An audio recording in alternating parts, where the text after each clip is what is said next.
The House will be in order. The chair lays before the House of communications from the Speaker.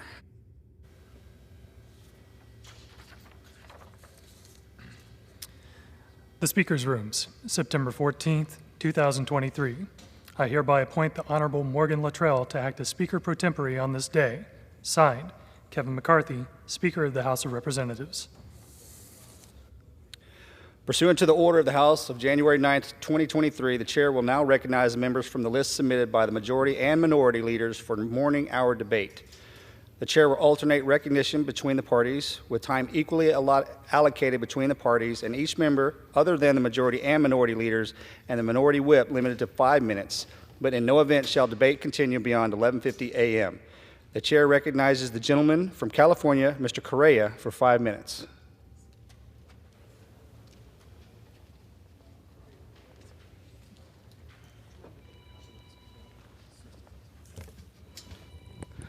Thank you, Mr. Speaker. Today I rise to celebrate 45th anniversary of El Pachuco Zoot Suit stores in Fullerton, California. El Pachuco is very important cornerstone of our community in Orange County. Phyllis Estrella first heard the word Pachuco in the 1940s and 1950s when this word was linked to racial tension and riots in Los Angeles, California. Later, in the summer of 1978, she was inspired by Luis Valdez's production centered on the Pachuco and the iconic Zoot Suit. She opened up of El Pachuco Zoot Suit store that year. Now high schoolers across Orange County wear the Zoot Suit to proms and graduations, bringing dignity and pride to the name El Pachuco. Congratulations, Phyllis, and the entire El Pachuco Zoot Suit team. 45 years to go. Congratulations.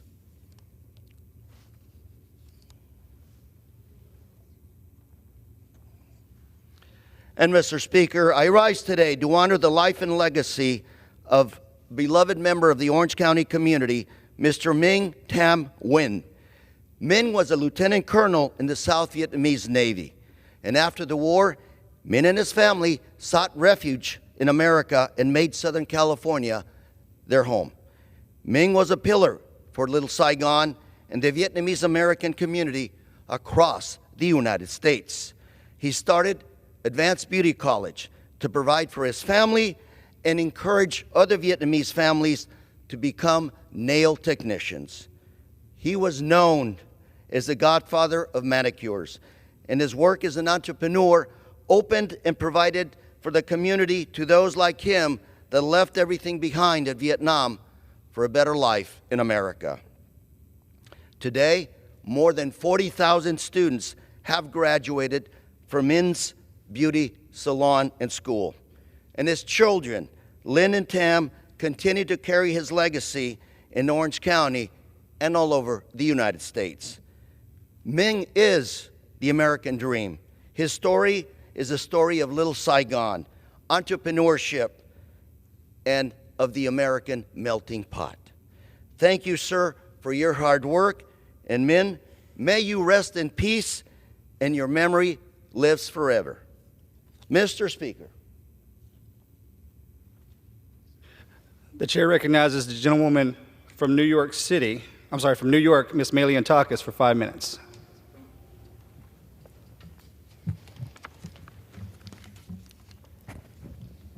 Thank you, Mr. Speaker. I rise to talk about how the crisis created at our border by President Biden's executive orders is affecting my city, and also the Senate's refusal to pass H.R. 2, the Border Security Act that we passed in May, and in addition, only exacerbated by my mayor, Eric Adams' insistence that these individuals who entered our country are entitled to free housing at taxpayer expense, where New York City is now seeing over 200 shelters and is housing more illegal immigrants than actual citizens of New York. Not all of these individuals are innocent asylum seekers. Let's be honest and let's be clear. First of all, many of them are using the generosity of this country to gain entry We know that more than half, between 50% and two-thirds of these individuals are denied their asylum cases when they come to court. There are also many who have already been arrested for committing crimes in our community. At just one of the 205 migrant shelters, the Roosevelt Hotel, there have been dozens of arrests, mostly for domestic violence, but robberies, assaulting police officers as well. And earlier this year, 4 individuals that were housed at the Watson Hotel were arrested for shoplifting tens of thousands of dollars worth of merchandise from Macy's at Roosevelt Field Mall. Just this week, an illegal immigrant who was previously released by Customs and Border Protection and the New York State Police was arrested for murder on September 2nd, He was in our country and on our streets despite having a warrant out for his arrest for a previous stabbing. And there were 2 individuals who were accused of sexual assault in Erie County in western New York. Even the Erie County executive, an elected Democrat, has had enough of what is going on, demanded that Mayor Adams pause putting more of these quote-unquote asylum seekers in his community until these security threats are addressed. Now, this Monday we marked 22 years since the 9/11 attacks. Democrats, Republicans say never forget. Yet here we are in a situation with an open border that just in the first 10 months of this fiscal year, 146 people who appeared on the FBI terror watch list were apprehended at our southern border. Combined with last fiscal year, we're talking about 250 individuals. What we should be more concerned about, however, is the 1.7 million individuals who are the gotaways, meaning they had zero interaction with our law enforcement or our government. They are in the interior of the country. We don't know who they are. We don't know where they are. We don't know what their intentions are. That's the estimate that CBP is saying. Yes, we've had millions of people cross our border, but guess what? 1.6 million of them, we don't know who they are or what their intentions are. And this should be concerning considering that the FBI has just confirmed that ISIS is smuggling Uzbeki asylum seekers across our southern border. ISIS. And an Iranian national was caught in the interior after Iran has threatened revenge and harsh retaliation against the United States. And they said they were going to conduct terrorism on our soil. Yes, the same Iran that Joe Biden just gave $6 billion to. 107,000 Americans have died from overdoses last year. That's more than two-thirds of those deaths, and two-thirds of those deaths are attributed to mostly fentanyl. The DEA recently made over 3,000 arrests of drug cartel networks operating right here in the United States of America, thanks to Joe Biden's open border. The deaths are equivalent to a commercial airline crashing every single day. So I asked my colleagues, on the Senate side, when are you going to pass our H.R. 2, our Border Security Act? If the president is not going to undo his executive orders, we need to take action. The House passed it. Unfortunately, I think every Democrat in this chamber voted against it. But let's see the Senate do its job, pass H.R. 2. If the president's not going to undo the crisis that he created, then we must do it for him. I yield back. The chair recognizes the gentleman from North Carolina, Mr. Davis, for 5 minutes.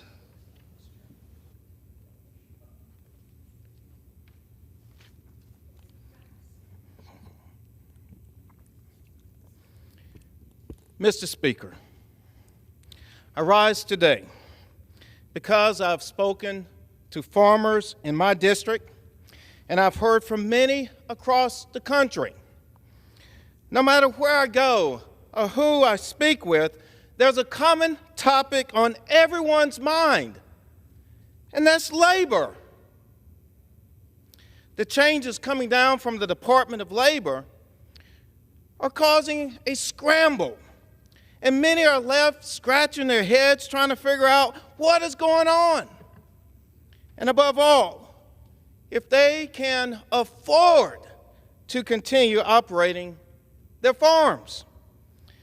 Mr. Speaker, it would be great to hear from someone, anyone, to share their thoughts, to share the rationale, and to explain the timing. It is unacceptable for individuals with contracts to feel at their wits' end. It's unacceptable for individuals with contracts to believe they're being pushed to the brink and to hear nothing. Many believe wage enforcement officers may target them if they ask too many questions, ask what's going on, or speak up. Mr. Speaker, this must be addressed, and all people are asking for is they want information. They want transparency. They want to know what's going on. They want respect. I yield back, Mr. Speaker. The chair recognizes the gentlewoman from Michigan, Ms. McClain, for 5 minutes. Yes, ma'am.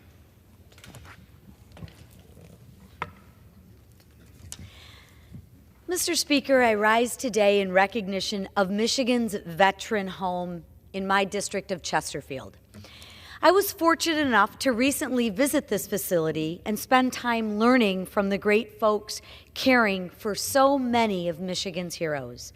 This great facility provides veterans with top-level care from physical rehabilitation programs, memory stimulation, and all the way up to full-term care. The Chesterfield staff honorably serves our veterans with the utmost dignity, which is something American veterans deserve. I'm so proud to have an organization like this in Michigan's 9th District, and I'm especially proud of the outstanding work the Michigan Veterans Home in Chesterfield does every single day. Mr. Speaker, I rise today in anger. I'm angry that President Biden is quite literally negotiating with terrorists and plans to release to Iran $6 billion in frozen assets. Because you know what negotiating with terrorists leads to? I'll share with you what that leads to. More Americans being kidnapped for ransom. Connect the dots, people. It's not that tough. This is an absolute embarrassment to our country and a complete and utter failure of Biden's foreign policy yet again. Make no mistake about it. $6 billion that Biden is so casually handing over to Tehran. What will it be used for? It will be used to fund state-sponsored terrorism. Let us not forget what happened. 9/11. This is on the heels of 9/11. We're incentivizing terrorism by giving our enemies $6 billion. We can't be this asleep at the wheel, but he is. This will destabilize the Middle East and put our allies in grave risk. And let me be clear. This is not diplomacy or statesmanship. This is signing a deal with the devil. And Mr. Speaker, I rise today because my home state of Michigan and our entire country is at a crossroads. This coming Friday, the union auto workers is likely going to strike. Nearly 150,000, will stop working, leaving General Motors, Stellantis, and Ford without anyone to build the cars that drive our economy forward. If you ask President Biden, he'll say, it's no big deal, and the strike's not going to happen. Well, let me tell you, Mr. President, guess again. The strike is real, and the dawn is coming tomorrow. While I don't always agree with big labor and their strategies, I can see why they're angry. They've watched as their companies have sold out to the radical Green New Deal agenda and have placed EVs ahead of their employees. Yes, I want to say that. These companies have placed EVs ahead of their employees. For those that don't know, it's simple. EVs take less parts. Less parts means less workers, and less workers hurts our economy. And make no mistake about it, this is happening because of Joe Biden's EV mandates and his reckless agenda to rid the world of reliable engines. It's not a sustainable plan, but Biden seems not to care. And some automakers are just going along to get along with Biden, because even when their profits decrease due to EVs, they have doubled down on their plan at the expense of men and women who build our cars. I want to be clear about something. I'm not against EVs, but I am against mandates. And I am against abandoning things that actually work. Gas-powered engines work, and they work well. EVs barely work, and they're unreliable, which is something Secretary Granholm knows very well. The gentlelady's time has expired. Thank you, Mr. Speaker. I yield back. Yes, ma'am. Members are reminded to refrain from engaging in personalities toward the president. The chair recognizes the gentlewoman from California, Ms. Kamlager Dove, for 5 minutes.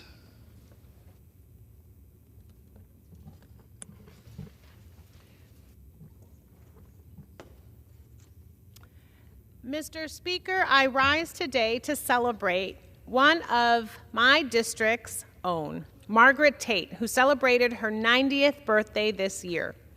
Miss Margaret Tate was born on February 11, 1933, in Shreveport, Louisiana. She was one of 13 children. She moved to Los Angeles at 8 years of age and went on to graduate from Centennial High School in Compton.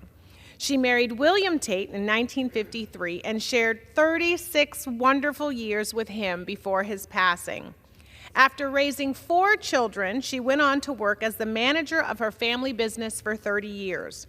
Margaret's vitality is credited to her constant prayer and her steadfast commitment to God, church, family, and community.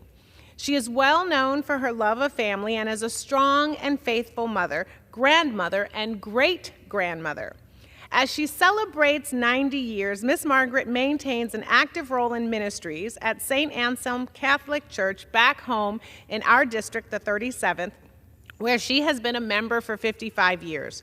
She also participated in programming at the Inglewood Senior Center. I hope you will join me in wishing Margaret Tate a happy 90th birthday and a year full of happiness, health, and love. Mr. Speaker, I rise today to commemorate the work of James Samuel Harris III, a.k.a. Jimmy Jam, and Terry Stephen Lewis. This year marks the 50th anniversary of hip-hop. When I introduced my resolution honoring this golden milestone earlier this summer, I was humbled to have Jimmy Jam's support of this effort. For over 40 years, Jimmy Jam and Terry Lewis have made a career out of giving a voice to the Black experience through music. They have worked with famous Black artists like Janet Jackson, Lionel Richie, Chaka Khan, Aretha Franklin, and Mariah Carey, among many others.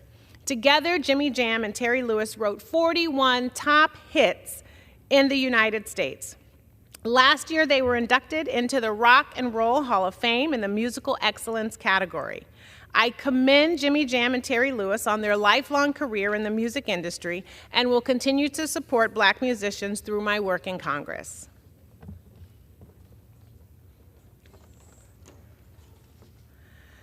Mr. Speaker, I rise today to celebrate the triumph of Beyoncé's Renaissance World Tour. And the only reason why I am saying this week is because I experienced the Renaissance. Decked in silver from head to toe, Beyoncé's Renaissance Tour lays bare the experience of Black womanhood and tells us to leave our insecurities at the door. We are crazy in love with the restorative power of music. The Renaissance Tour has already grossed hundreds of millions of dollars, becoming Beyoncé's highest grossing tour yet. This summer was dominated by female artists. Both Beyoncé and Taylor Swift sold out shows at SoFi Stadium in Los Angeles, where hundreds of thousands of my constituents celebrated with them, and where Swifties and the Beehive showed their power. The Renaissance and Eras tours are stimulating economies across this country, keeping businesses open and keeping hearts healthy. Everything this Congress is not doing. Even more than that, these concerts create safe spaces for women and the LGBTQ community. We must continue to support the arts through our work in Congress, not by shutting down the government, to ensure that future generations of female artists can share their gifts with the world. Thank you, and I yield back. The chair recognizes the gentleman from Virginia, Mr. Good, for 5 minutes.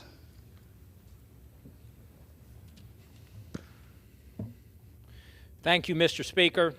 I rise today to recognize the extraordinary life of service of 20-year-old Louisa County EMS and firefighter Mia Etheridge. Mia was fatally injured in an accident back in July while responding to a call for help. She tragically succumbed to those injuries on September 1st, 2023. Firefighter Etheridge leaves behind a great legacy of passionately serving her community and will be remembered by many for her kind and welcoming personality. Stafford Fire Captain Gustavo Late, who trained Etheridge, described her by saying, quote, "She was always there, an incredible young lady with leadership. She had the heart and the spirit." I offer my sincerest condolences to the family, friends, and community, and my prayers remain with them as they grieve the loss of her life. In 2 Corinthians chapter 1, Paul writes, "Praise be to the God and Father of our Lord Jesus Christ, the Father of compassion and the God of all comfort, who comforts us in all our troubles." May her family find comfort in this as they mourn her passing and remember her life. It's an honor to recognize the exemplary public service that Mia Etheridge was and the selfish devotion she had to helping others. Mr. Speaker, the appropriations path forward is simple, but it requires strong leadership from the Speaker, who must, number one, persuade the Republican conference to support the return to the 2022 spending levels that he committed to in order to ascend to the position in January and for which 217 Republicans voted in April. Number two, pass our 12 appropriations bills out of the House at the committed 2022 levels, implementing the Republican policy priorities for which we campaigned and the American people entrusted us with the majority back in November. Number three, the passage of those bills represents a good faith effort to appropriately fund the government and avoid or quickly end any pause in affected non-essential spending, and then it is the responsibility of the Senate to avoid another Schumer shutdown. Fourthly, ensure strong, principled, and courageous conservatives are included on the conference committee to negotiate with the Senate for the best possible outcome for the American people. The American people are counting on us. They have entrusted us with the majority as we ran on returning fiscal sanity to this House and implementing Republican priorities that would reverse the harms under which the American people are suffering perpetrated by the Biden administration. And I yield back, Mr. Speaker. The chair recognizes the gentleman from New Jersey, Mr. Menendez, for 5 minutes. Mr. Speaker, I rise today to recognize an incredible public servant, community leader, philanthropist, and cherished Hudson County legend, former Congressman Frank Guarini, who celebrated his 99th birthday last month. Congressman Guarini served in the House for 14 years on behalf of many of the cities and towns that I today have the privilege to serve. He started his career of public service when he joined the Navy, protecting our country in the Pacific Theater during World War II aboard the USS Mount McKinley. He was later elected to the New Jersey State Senate, where he was known as a relentless advocate for the residents of Hudson County, helping to pave the way for the development of our waterfront communities. After he was elected to Congress in 1978, he worked to support our communities and future generations of Americans, spearheading the Educational Assistance Act, which created tax incentives for those seeking a college education. Congressman Guarini also quickly became known as an expert on international affairs, serving as a delegate to NATO, promoting trade with Caribbean and Latin American countries, and supporting diplomacy through economic development. And after retiring from Congress in 1993, he continued his service to our country as the United States representative to the General Assembly of the United Nations. As a private citizen, Congressman Guarini found success as an attorney and as a real estate developer, success that he has shared many times over as a philanthropist. Today, the Congressman Frank J. Guarini Library at New Jersey City University stands to recognize his service and his selfless generosity. His name also stands on the Frank J. Guarini Post Office Building, Jersey City's main United States Postal Service facility, as well as the Frank J. Guarini Schools of Business at St. Peter's University in Jersey City and John Cabot University in Rome, Italy. I'm honored to congratulate him on his 99th birthday in the place that he so strongly advocated for our communities time and time again. On behalf of our many residents whose lives were touched by his work, I wish a happy 99th birthday to Congressman Guarini. Mr. Chair, I yield back. The chair recognizes the gentleman from Michigan, Mr. James, for 5 minutes.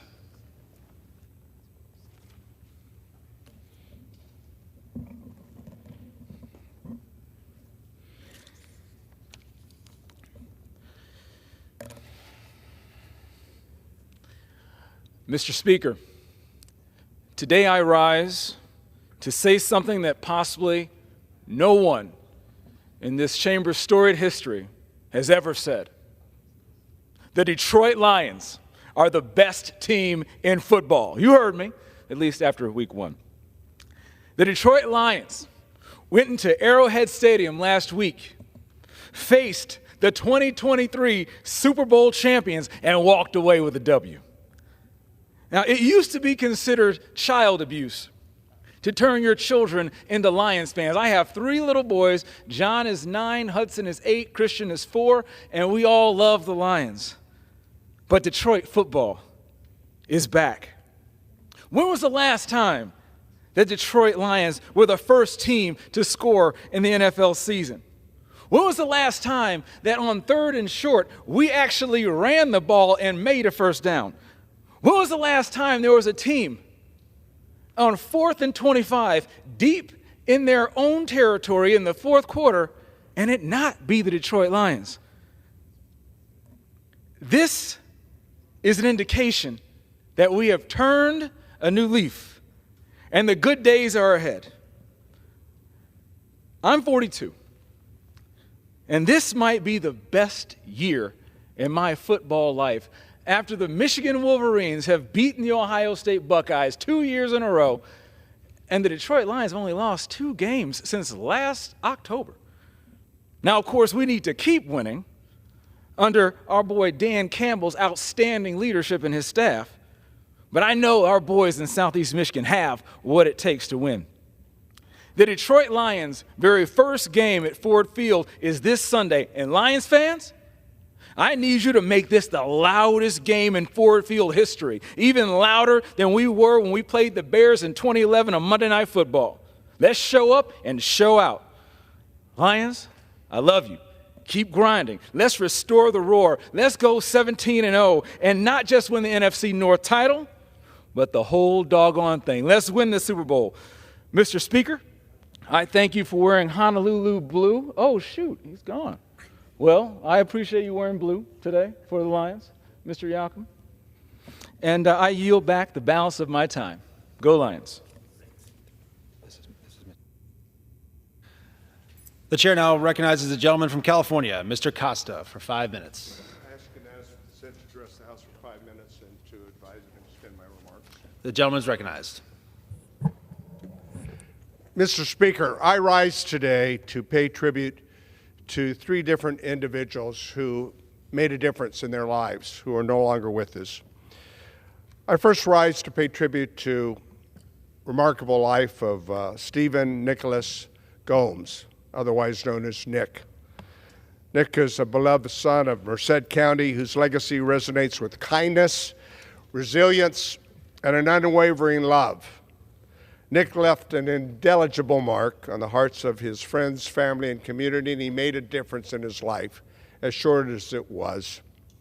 His dedication to making positive impacts on the lives of others was evident through his roles, many roles that he did in life as a student athlete and a person who did so many different things. He was also my district representative in Merced County and helped people all the time. During the pandemic, when folks were frustrated and angry, they would call the office, and the reassuring voice that Nick would always convey to my constituents that we were there and we would help and would see them through this. His ability to engage and to exemplify a commitment of dialogue and understanding was really who Nick was. His efforts extended beyond the office walls. He was an advocate for community projects such as securing grants for local communities, the local water project improvements for communities like Dos Palace and Gustine showed his ability to get things done. His compassion extended to his family, where he showed his love through selfless actions, genuine connections, and willingness to always go that extra mile. His mom and dad, dear friends, I extend my deepest condolences for his sister, Melissa, who every day are missing him. But we're fortunate to share his journey in life. His parents will be celebrating an anniversary this month, and we'll think fondly of Nick. He was a giant, literally and figuratively, among men in so many incredible ways. He will be missed, and may he rest in peace. Mr. Speaker, I also rise today to commemorate the life and legacy of Diana Markham, a beacon of compassion and storytelling brilliance, whose words touched the hearts and unveiled the essence of human experience. Her journey as a journalist and editorial assistant blossomed in a remarkable, but again short career. Her narrative prowess was on full display in a Pulitzer Prize-winning series, Scenes of California's Dust Bowl, which chronicled the impact of the drought on the people of the San Joaquin Valley. A person who could, with words, express so many different challenges of life. Through her elegant prose, Diana wove together stories of farmers, field workers, and others in the California Central Valley that really originated with the grapes of wrath, painting a vivid picture of their struggles, their hopes, and their triumphs.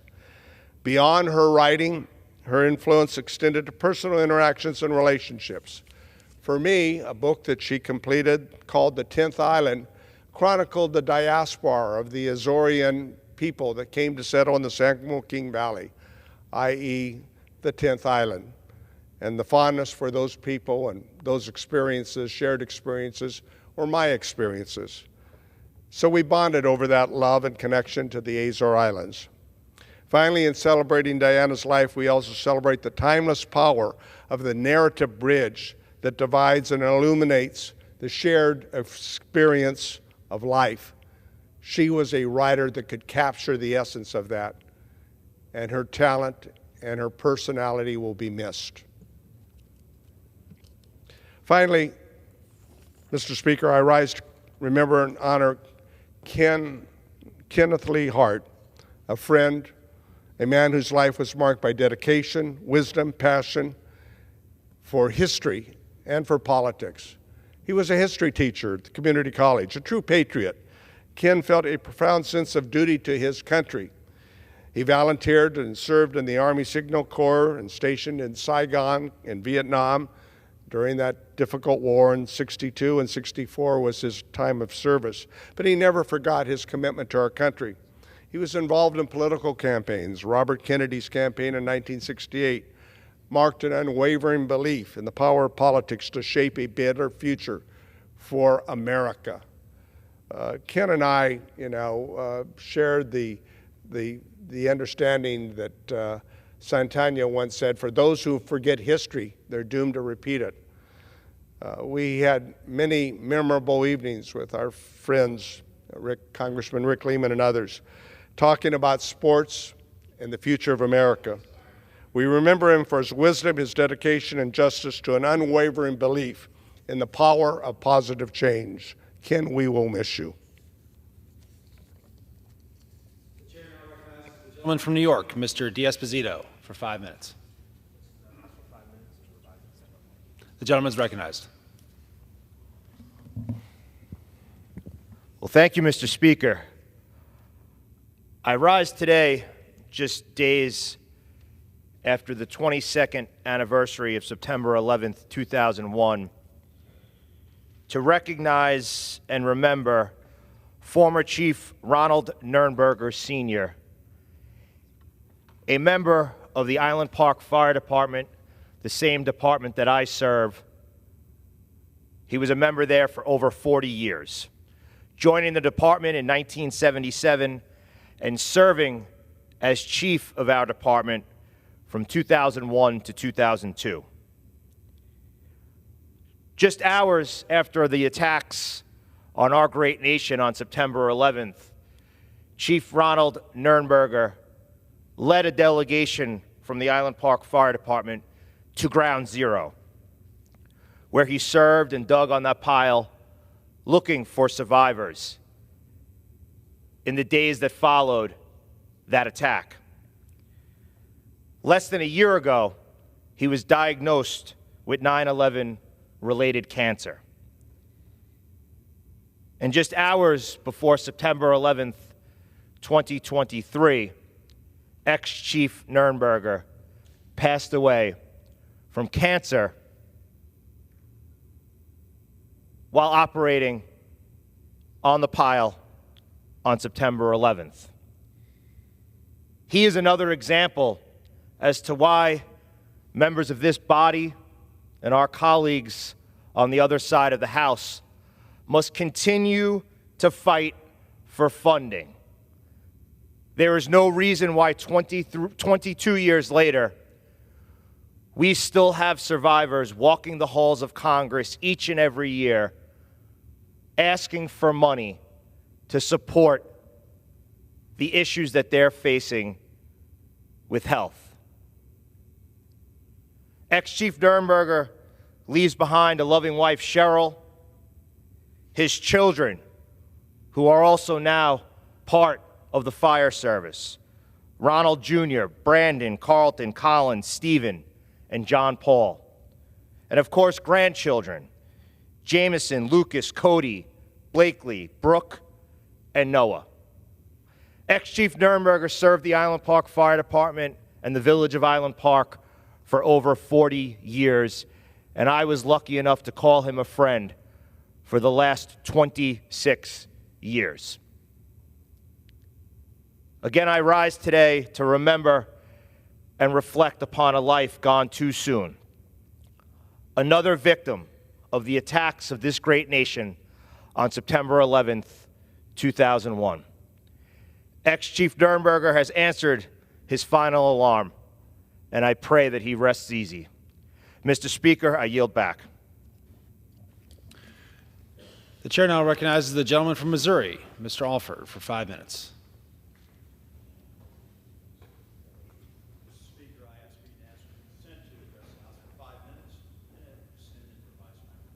The gentleman is recognized.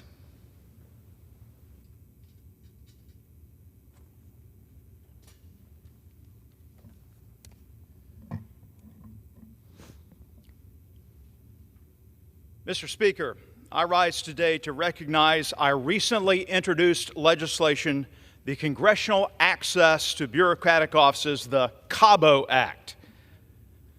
Oversight of the executive branch is one of the core functions of this very body, the U.S. House of Representatives, but agencies have continuously refused entries to members in this House. For 6 long months, we have been refused entry in the U.S. Department of Agriculture and the Small Business Administration. I sit on the Ag Committee and the Committee of Small Business. This is unacceptable.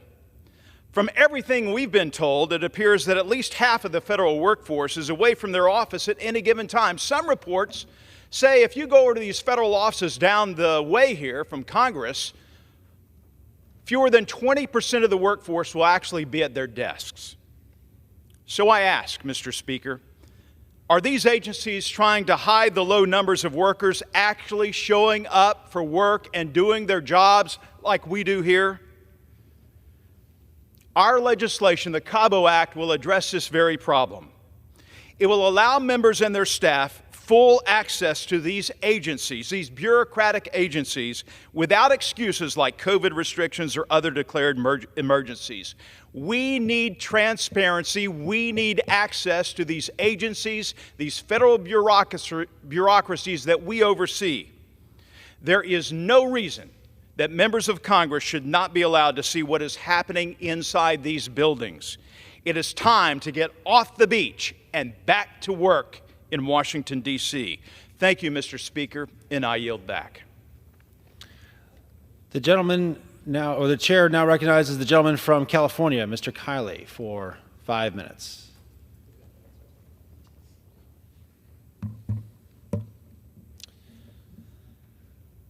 Mr. Speaker, I would like to take a moment to recognize a local business in my district, Snooks Candy and Chocolate Factory, celebrating their 60-year anniversary on Friday. Founded by John Snook in 1963, John and his wife Janine started their business, the Arden Fair Food Circus. The family opened up a store in Tahoe City in 1981 and later moved to historic Folsom in 1985, where the store remains today. Each one of John and Janine's 6 kids and some of their 11 grandchildren and 13 great-grandchildren have spent time working in Snooks. To witness the bond of family in the business and community and the successful operation of a thriving small business across generations is truly inspiring. After retiring and entrusting the store to his son, Jim, and Jim's wife, Renee, in 1999, John continued to be a consistent presence in the store, talking to customers and helping with work when needed. Sadly, John Snook passed away earlier this year, but his legacy as a husband, father, and successful businessman continues to live on.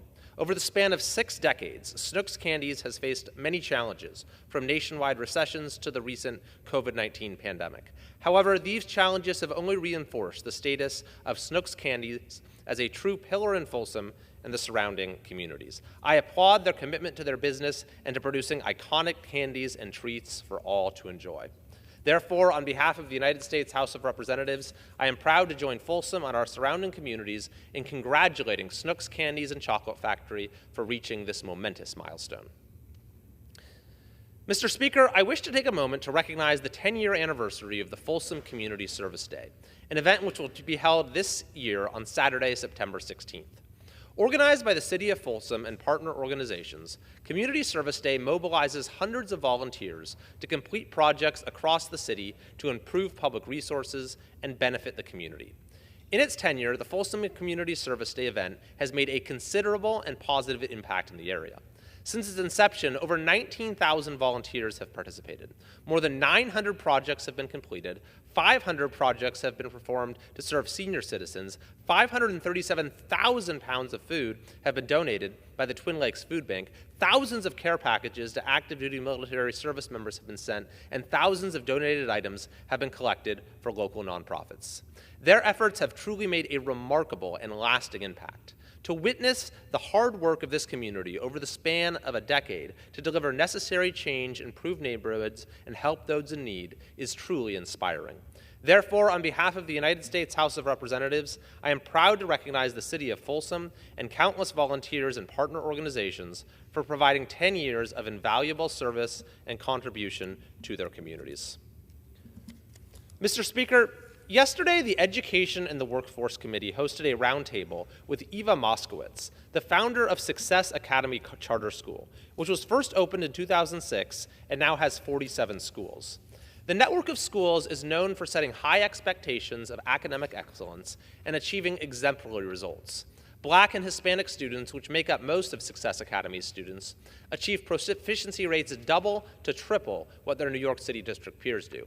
As AEI Senior Fellow Robert Pondischio put it, if Success Academy were a standalone school district, it would be by far the highest performing one in the state of New York, including places like Scarsdale and Jericho and Long Island with multi-million-dollar homes. This is an example of why charter schools have been such an important innovation in American education and are a vital part of the landscape for school choice, and why they are widely supported by the public. In 2022, the Harris Poll found in a national survey that 81% of parents support expanding the number of slots in existing public charter schools in their area, and 78% want more public charter schools in their area. In California's 3rd District, we have many tremendous schools, both district schools and charter schools. Some of the popular charters include John Adams Academy, Placer County Pathways Charter, Newcastle Elementary School District, Vantage Point Charter School, and Plumas Charter. As a former high school teacher and a member of the Education and the Workforce Committee, I am truly inspired by schools like Success Academy and will work to support charter schools and to scale up successful models throughout our public education system. Mr. Speaker, today I am calling on the California legislature to suspend the state gas tax, as other states, including just recently Georgia, have done to provide consumers with relief from soaring prices. The legislature can do this, can provide a modest measure of relief by passing Assembly Bill 53 by Assemblyman Vince Fong, which would immediately suspend the state's gas tax and lower prices by 58 cents per gallon. The bill would also assure that no funding is lost for road projects throughout the state. At a time when Californians continue to struggle with the effects of inflation, this relief would make life a little easier for millions of people. It is a common sense proposal that merits bipartisan support. The gentleman's time has and expired. I urge the legislature to act on it immediately. Thank you, and I yield back. The chair now recognizes the gentleman from Texas, Mr. Beasley, for 5 minutes. Mr. Speaker, I rise today to commemorate the life and legacy of a good friend and a brilliant attorney and someone who is a staunch advocate for voting rights all across our great land in the state of Texas, and that's Jerry Hebert. Originally from Worcester, Massachusetts, Jerry earned his law degree from Suffolk University, and upon graduating, he began his career as an attorney practicing voting rights. From 1973 to 1994, Jerry served in the Department of Justice, where he worked as lead attorney in numerous voting rights and redistricting lawsuits. He also served as a chief trial counsel in over 100 voting rights cases. And in his 20-year tenure at the DOJ, he received numerous commendations, including an award for his work in connection with the Boston school desegregation case that got so much national attention in 1975. I had the privilege of knowing Jerry very well. During his times as co-counsel with the Legal Defense Fund, the Wilmer Cutler, Pickering, Hale, and Dorr LLP, a firm where he partnered to successfully challenge racially discriminatory voter ID laws in Texas. I will always remember Jerry's hard work, his dedication. Jerry was someone that just understood the Constitution and the laws of our land so well, and could have chosen a different career in law that would have earned him millions and millions of dollars. But Jerry truly wanted to help the people, especially people that were disenfranchised and had been wronged, particularly people that had been historically wronged. And Jerry will always be remembered as a great guy. Jerry leaves behind a wonderful family, some of whom I've gotten to know, and I just want to say from the bottom of my heart, condolences. We will all miss Jerry, in particular the people and the communities that Jerry defended to make sure that they had equal rights in this country. Mr. Speaker, I yield back. The chair now recognizes the gentleman from Wisconsin, Mr. Grothman, for 5 minutes.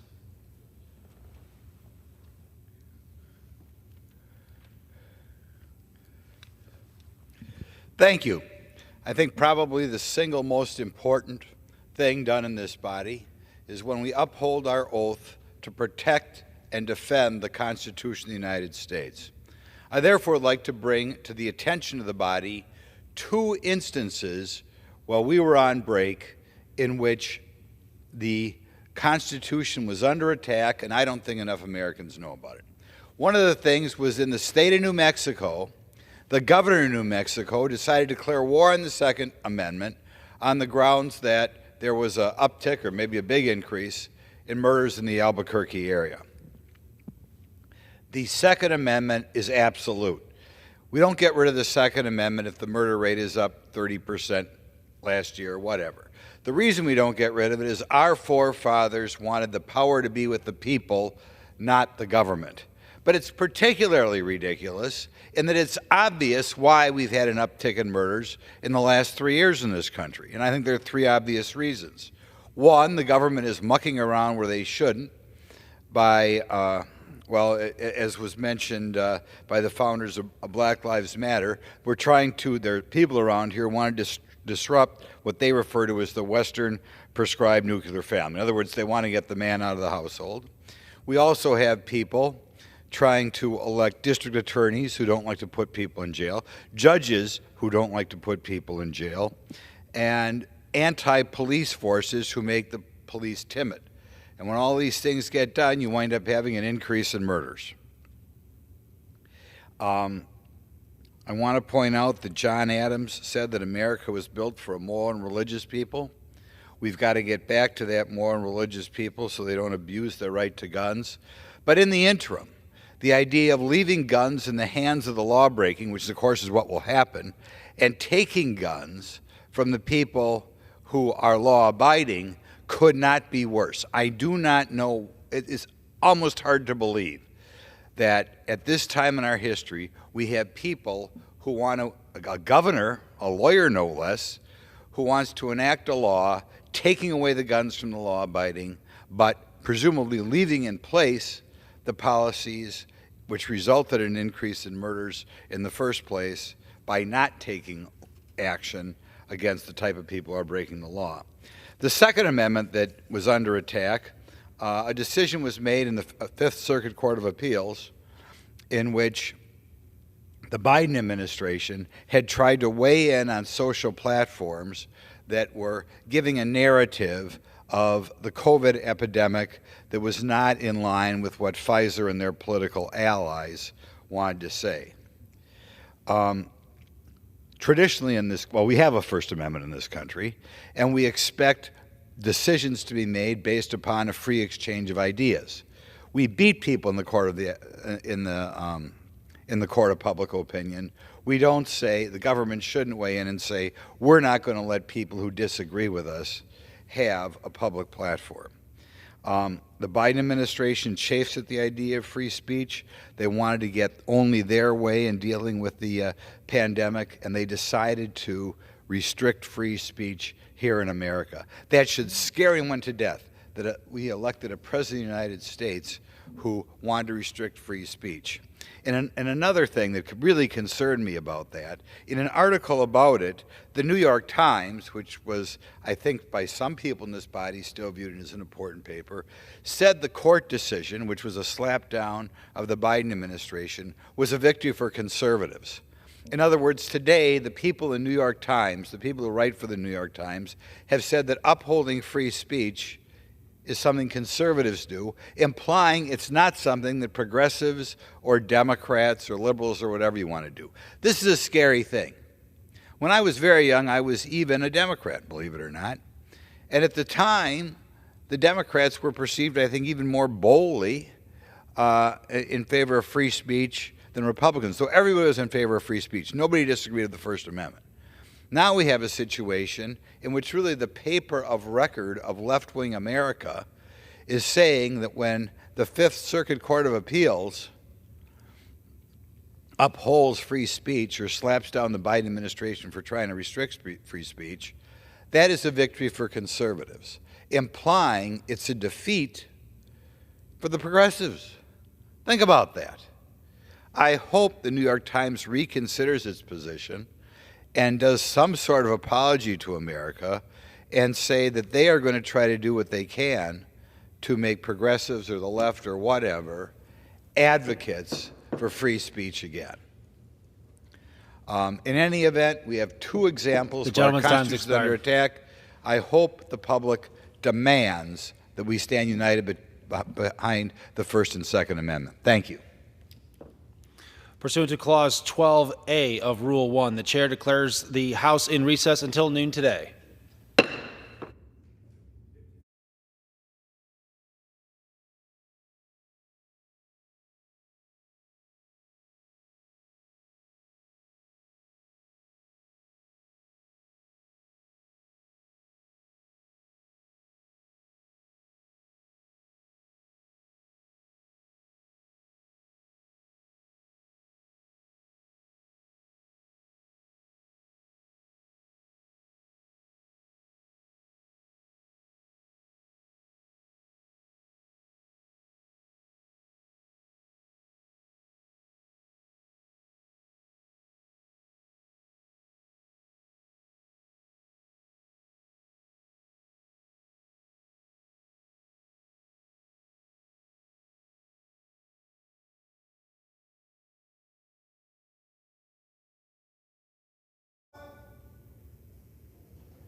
The House will be in order. The prayer will be offered by guest chaplain, Chaplain Major Troy S. Bates from the U.S. Army United States Military Academy, West Point, New York.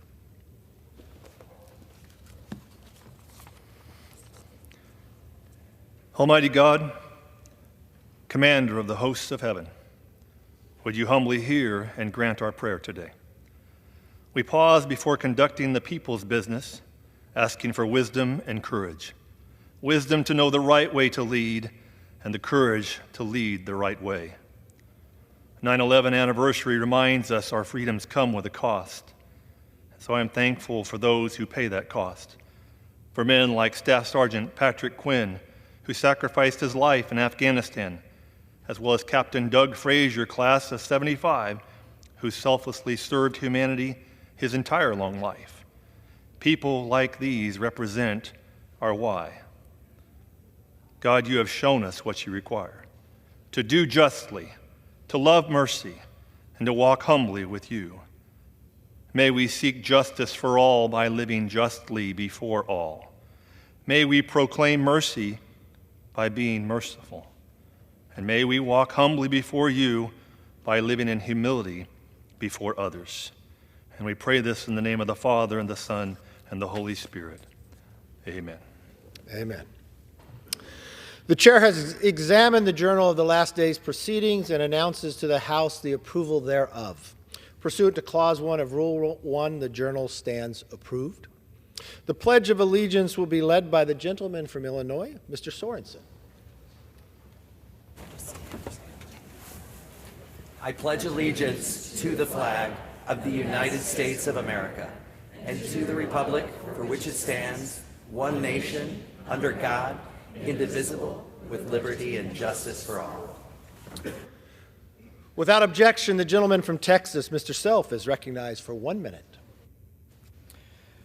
Mr. Speaker, I rise today to welcome Chaplain Major Troy Bates to the U.S. House of Representatives.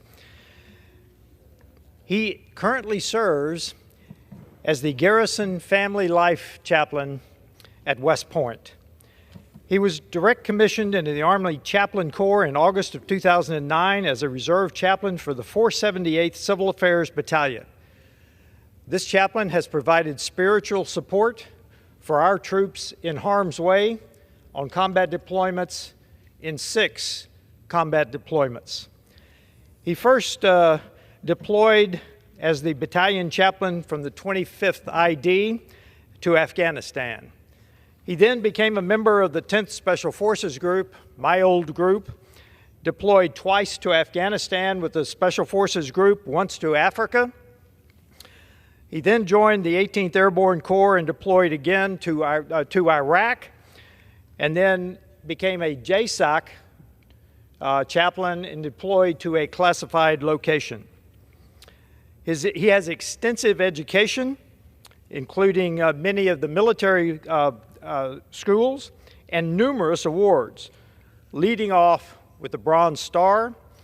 And especially interesting and meaningful to me, he has the U.S., the British, the Canadian, the Italian, and the German Jump Wings, as well as the Combat Action Badge.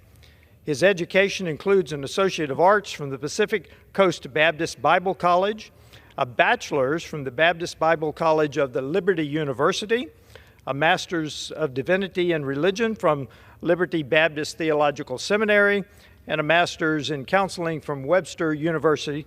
He is joined by his wife today, Duchess. They have 5 children, 3 of which serve in the military today. I thank the chaplain for not only his service, but his legacy and his family. Chaplain Major Troy Bates. I yield back. The gentleman yields back. The chair will entertain up to 15 further requests for 1-minute speeches on each side of the aisle. The gentlelady from Texas is, for what purpose does the gentlewoman from Texas seek recognition? Mr. Speaker, I ask unanimous consent to address the House in 1 minute. The gentlewoman is recognized.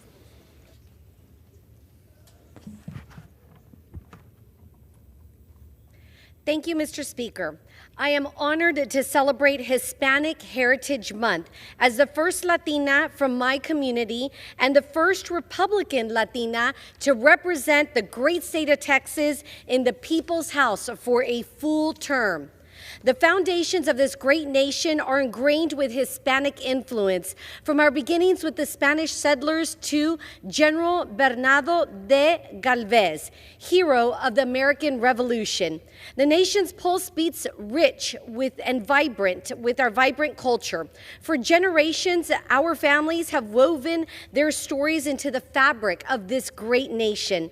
Our contributions in arts, agriculture, business, military, and public service have left an indelible mark on America's history. Our community's success lies in our faith in God, hard work, family values, and love of country. I'm so proud of what we have achieved and will continue to achieve. Let us renew our commitment to supporting policies that uplift Hispanic families and all Americans. Together, we build a future that honors our past and preserves el sueño americano for generations. Thank you. With that, I yield back, Mr. Speaker. The gentlewoman from Texas, for what purpose do you seek recognition? Mr. Speaker, I ask for unanimous consent to address the House for 1 minute and advise to extend my remarks. The gentlewoman is recognized for 1 minute. Thank you, Mr. Speaker.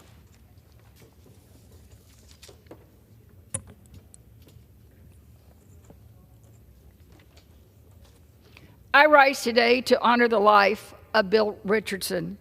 Former Governor Bill Richardson was a devoted public servant and a skilled diplomat whose career improved countless lives in New Mexico and across America and indeed the world.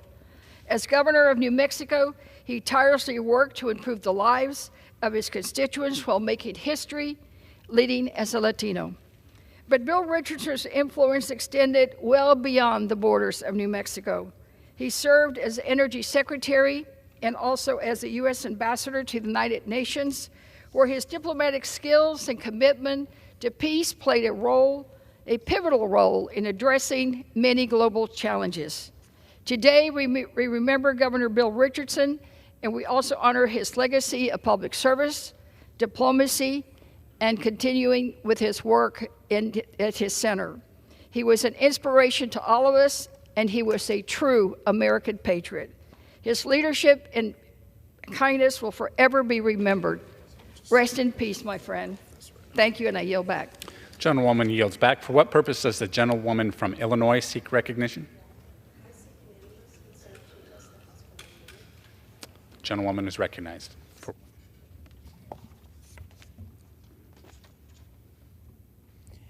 Mr. Speaker, I rise to address the historic impeachment inquiry into Joe Biden. Congress must hold Joe Biden accountable for serving as the kingpin over a series of shady foreign business deals involving his family members. Bank records and extensive evidence show that the Biden family received $20 million in cash, diamonds, and sports cars from China, Russia, Ukraine, Romania, and other foreign entities. Joe Biden was directly involved in this foreign influence peddling scheme, and when Biden's son demanded $5 million in cash from a Chinese official, he wrote, "I'm sitting here with my father."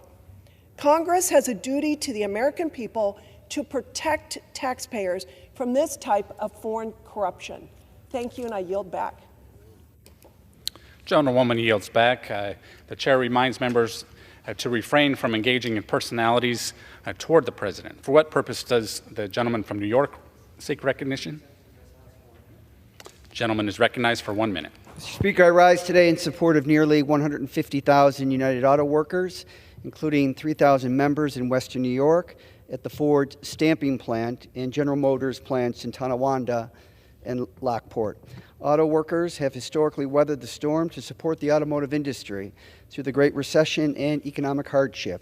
Now, during a time when companies are experiencing record profits, the people delivering the goods deserve a contract that recognizes the critical role they play in that success. UAW members will be an important part of the next generation of manufacturing, making electric vehicles more accessible and readily available. As of September 14th, there's a deadline, and it's approaching. Negotiators must come to the table with a contract that includes competitive wages and rewards quality work. I ask my colleagues to join me in solidarity with the UAW as they negotiate a secure future for the workers driving success in the automotive industry today. I yield back. Gentleman yields back. For what purpose does the gentleman from Georgia seek recognition? Mr. Speaker, I ask unanimous consent to address the House for 1 minute and then to revise and extend my remarks. The gentleman is recognized for 1 minute. Thank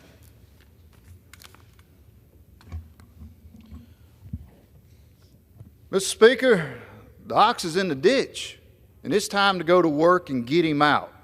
You see, we were sent to Washington to work, but it sure doesn't feel like we're doing that right now. We promised the American people we would rein in these out-of-control federal agencies and get spending under control. And the way we do that is by uniting and passing conservative appropriation bills that will give us leverage against the Senate and the White House. Now, colleagues, this has gotten out of hand, and we need to start voting. Let's put these bills on the House floor to debate and amend so that members can put themselves on record. I'm fine defending my votes back home. What I'm not fine with is going home and telling people that we clocked in this week and we didn't do any work. Mr. Speaker, we should stay here until we pass all 12 appropriation bills and send them to the Senate. Until we do that, the job's not done. Thank you, Mr. Speaker, and I yield back.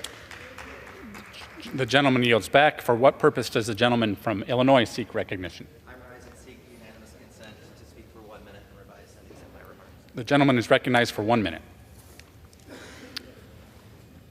Mr. Speaker, I rise today in solidarity with the more than 10,000 United Auto Workers in my district as they negotiate a fair contract with the nation's auto industry employers.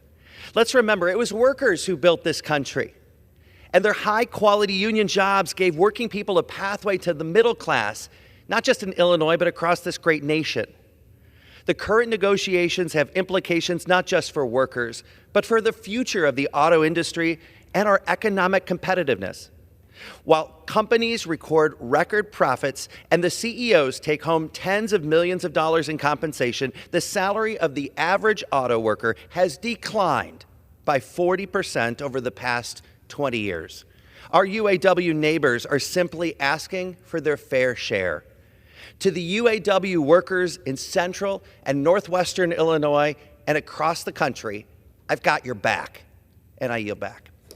The gentleman yields back. For what purpose does the gentleman from Guam seek recognition? Mr. Speaker, I ask unanimous consent to address the House for 1 minute and to revise and extend my remarks.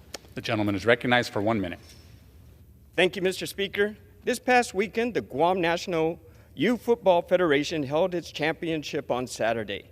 After an exciting season, 3 teams won their respective division championship games and are officially known as the 2023 GNYFF champions. Under this historic dome of democracy, I would like to congratulate the following youth football champion teams: the Guam Eagles for winning the Munha Division Championship, the Hells Angels for winning Metgut Division Championships, and the Guam Eagles for winning the Matua Division Champions. I would also like to congratulate the coaches, trainers, sponsors, and families of all the teams for their many efforts and sacrifices for instilling in their kids the values of sportsmanship, character, and teamwork. Thank you, Mr. Speaker. I yield back. The gentleman yields back. For what purpose does the gentleman from Massachusetts seek recognition? I ask unanimous consent to address the House for 1 minute and revise or extend my remarks. The gentleman is recognized for 1 minute. Mr. Speaker, I rise today in honor of my friend, the 6th-term Congressman from Utah, Chris Stewart, who retires from Congress this week. Of all the things we've worked on together, I'm most proud of passing the bill that created the 988 Mental Health Lifeline. Since it went live last summer, millions of Americans have received help in a moment of mental health crisis, countless lives saved as a result. As fellow veterans, we have seen firsthand the consequences of inadequate mental health care, but we knew it could be an uphill battle to pass our bill, and it was. You wouldn't believe some of the stories. And that's why you need a partner you can trust. That's Chris. Beyond his admirable commitment to his family in this job, it's also just plain hard not to like Chris. He's an Air Force veteran who broke the world record for fastest non-stop flight around the world. He's a successful businessman, and he's authored multiple best-selling books. What can't this guy do?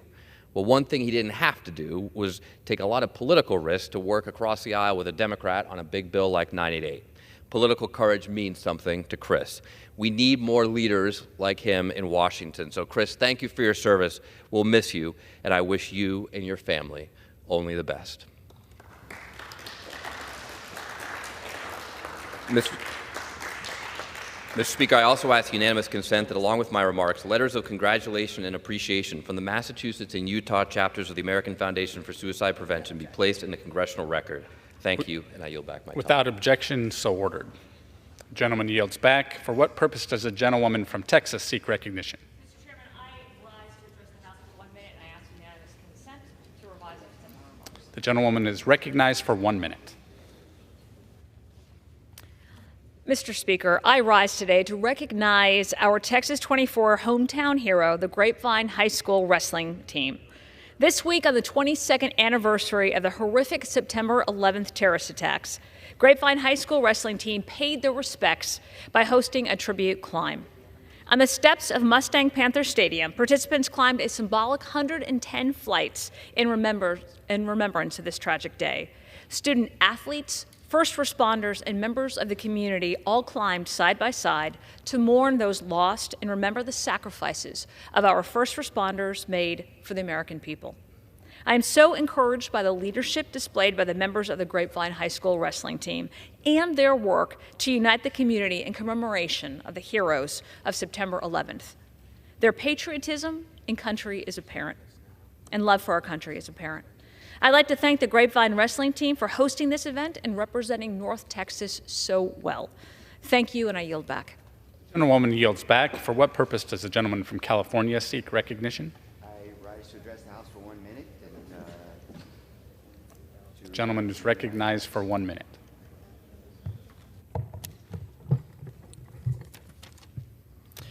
I rise today deeply frustrated that so many members on the other side of the aisle seem determined to shut down the government and to create a national crisis of massive proportions. Let's be clear, we're not asking Republicans to break new ground. We are only asking you to live up to the bipartisan budget agreement that a majority on both sides of the aisle already voted for and passed the House. We're only asking you to support the essential programs critical to veterans, seniors, child care programs, working families, farmers, and retirees, the people I care about and came to serve.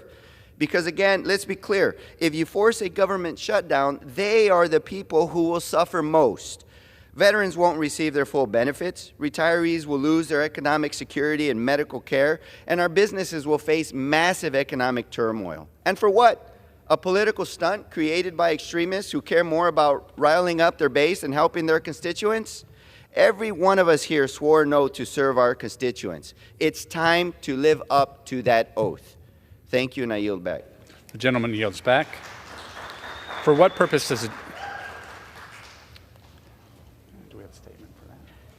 For what purpose does the gentleman from Michigan seek recognition? Mr. Speaker, I seek unanimous consent to address the House for 1 minute. The gentleman is recognized. Thank you, Mr. Speaker. I stand in solidarity with the hardworking men and women of the United Auto Workers as they bargain for a fair contract.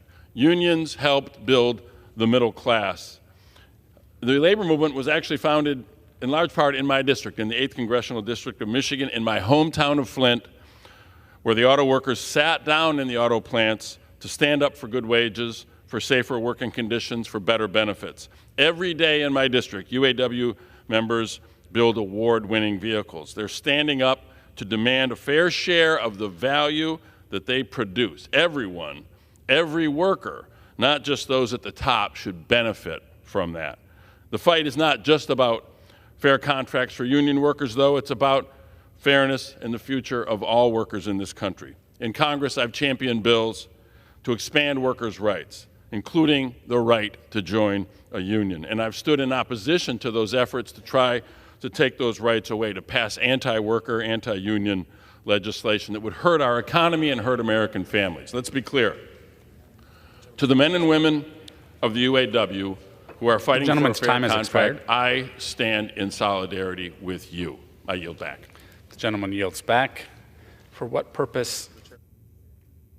Yes, the chair will remind that all persons in the gallery, they are here as guests of the House, and that any manifestation of approval or disapproval of proceedings or other audible conversation is in violation of the rules of the House.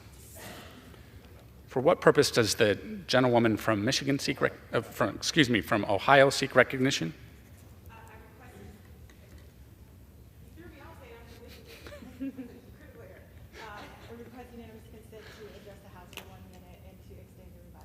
The gentlewoman is recognized for 1 minute.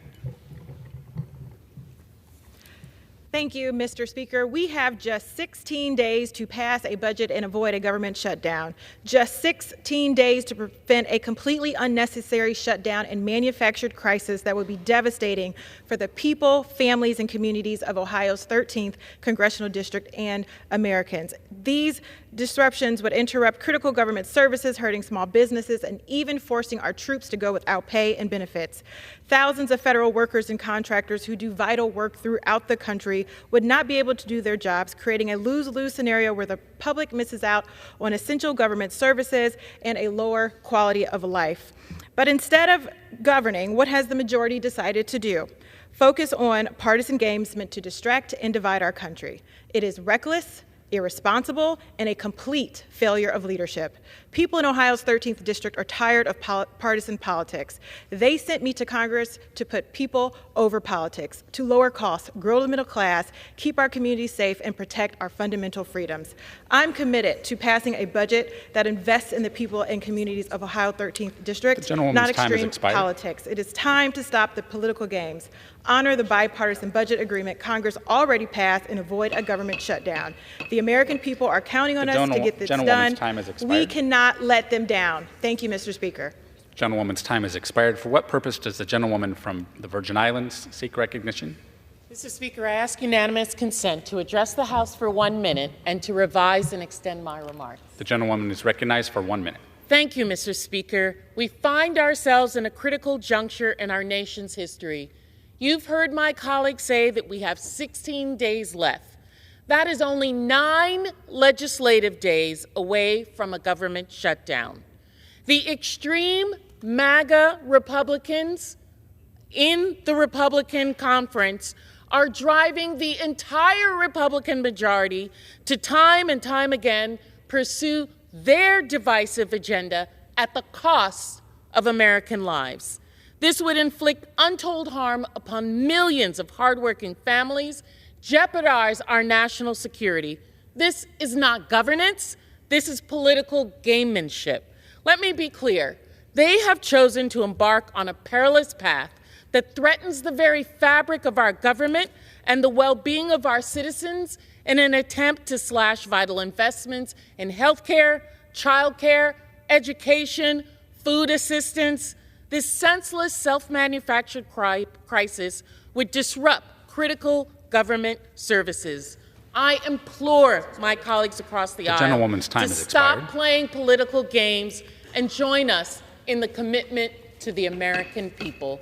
I yield back. The gentlewoman's time has expired. For what purpose does the gentleman from Pennsylvania seek recognition? Mr. Speaker, request unanimous consent to address the House for 1 minute and to revise and extend my remarks. The gentleman is recognized for 1 minute. Thank you, Mr. Speaker. Tomorrow, September 15th, is POW MIA Recognition Day. This important day is a time to remember the brave men and women who have yet to return home. Currently, there are more than 80,000 American service members who are still missing and remain unaccounted for from World War II, the Korean War, the Vietnam War, the Cold War, and the Gulf Wars. Our service members are the bravest among us. They answer the call to protect and defend our country in times of war and in times of peace. While many return home, some do not. We must uphold our promise to our POW MIA and never stop searching until they are returned to their loved ones. This is why today Representative Connolly and I reintroduced the Prisoners of War and Missing in Action Trade Agreement Resolution.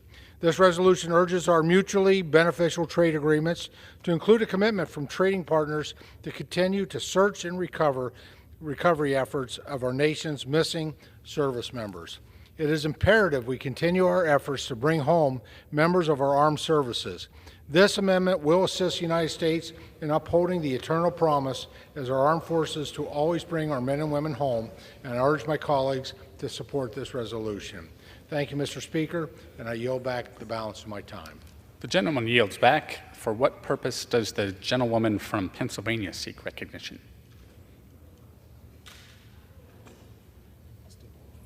Gentleman from Pennsylvania.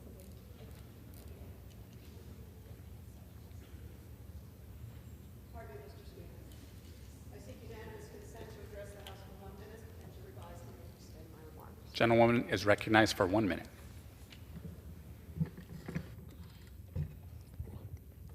Mr. Speaker, my husband and I have raised 3 hungry boys. I know how difficult and expensive it can be. Our government should not be making it any harder. Yet Republicans in this chamber are working overtime to make it harder for families to receive SNAP benefits, putting more than 14 million children at risk of hunger. Republicans talk about trusting parents and protecting our kids only when it fits their agenda. Because when it comes to trusting parents to use programs like SNAP to feed their children, this Republican majority pushes for more regulation, less trust. We've seen this play out firsthand. Under the last Congress, Democrats, our majority, expanded the child tax credit and cut child poverty in half. And when it tragically ended and every Republican refused to restore it, children plunged back into poverty. As the Speaker's self-inflicted chaos inches us closer to a federal budget deadline, it's clear our children are suffering because of the antics and extremism of the Republican majority. I urge this House Republican majority to rethink their chaos, protect SNAP benefits, lift all of our children out of poverty. I yield the remainder of my time. Gentlewoman's time has expired. For what purpose does the gentleman from Texas seek recognition?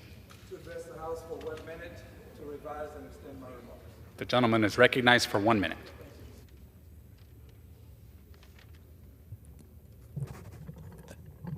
Mr. Speaker, a mistake has been made, and it falls upon me to correct the mistake. Mr. Barr of Kentucky has, by way of a mistake, been added to H.R. 68. At this time, I ask unanimous consent to remove Representative Barr from that co-sponsorship. And I yield back. Without objection, the request is granted. What purpose does the gentlewoman from Oregon seek recognition?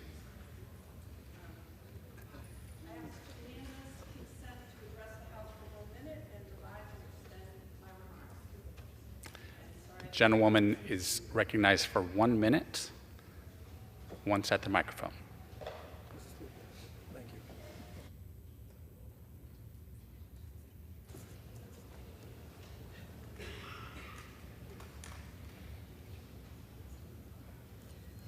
Thank you, Mr. Speaker.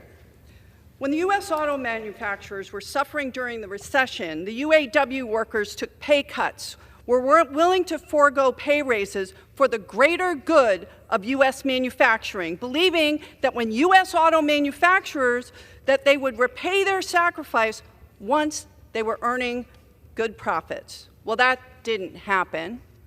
So today I rise in support of the United Auto Workers, and I urge the big 3 auto manufacturers to treat their employees fairly in these negotiations and share the wealth that is earned from their labor. The UAW is leading the charge to make green jobs good union jobs. The UAW organized the first battery plant in this country in Ohio. They are willing to move forward and work with manufacturers to get the job done, and we need those jobs. So thank you, Mr. Speaker. I yield my time. Gentleman or gentleman? Okay.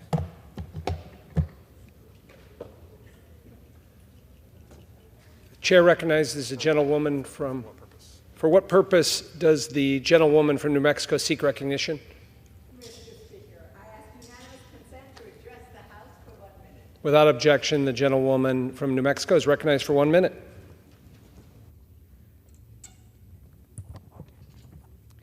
Mr. Speaker, last week, the enchanted state of New Mexico, the United States, and families seeking justice everywhere lost a statesman, a former ambassador, governor, and congressman.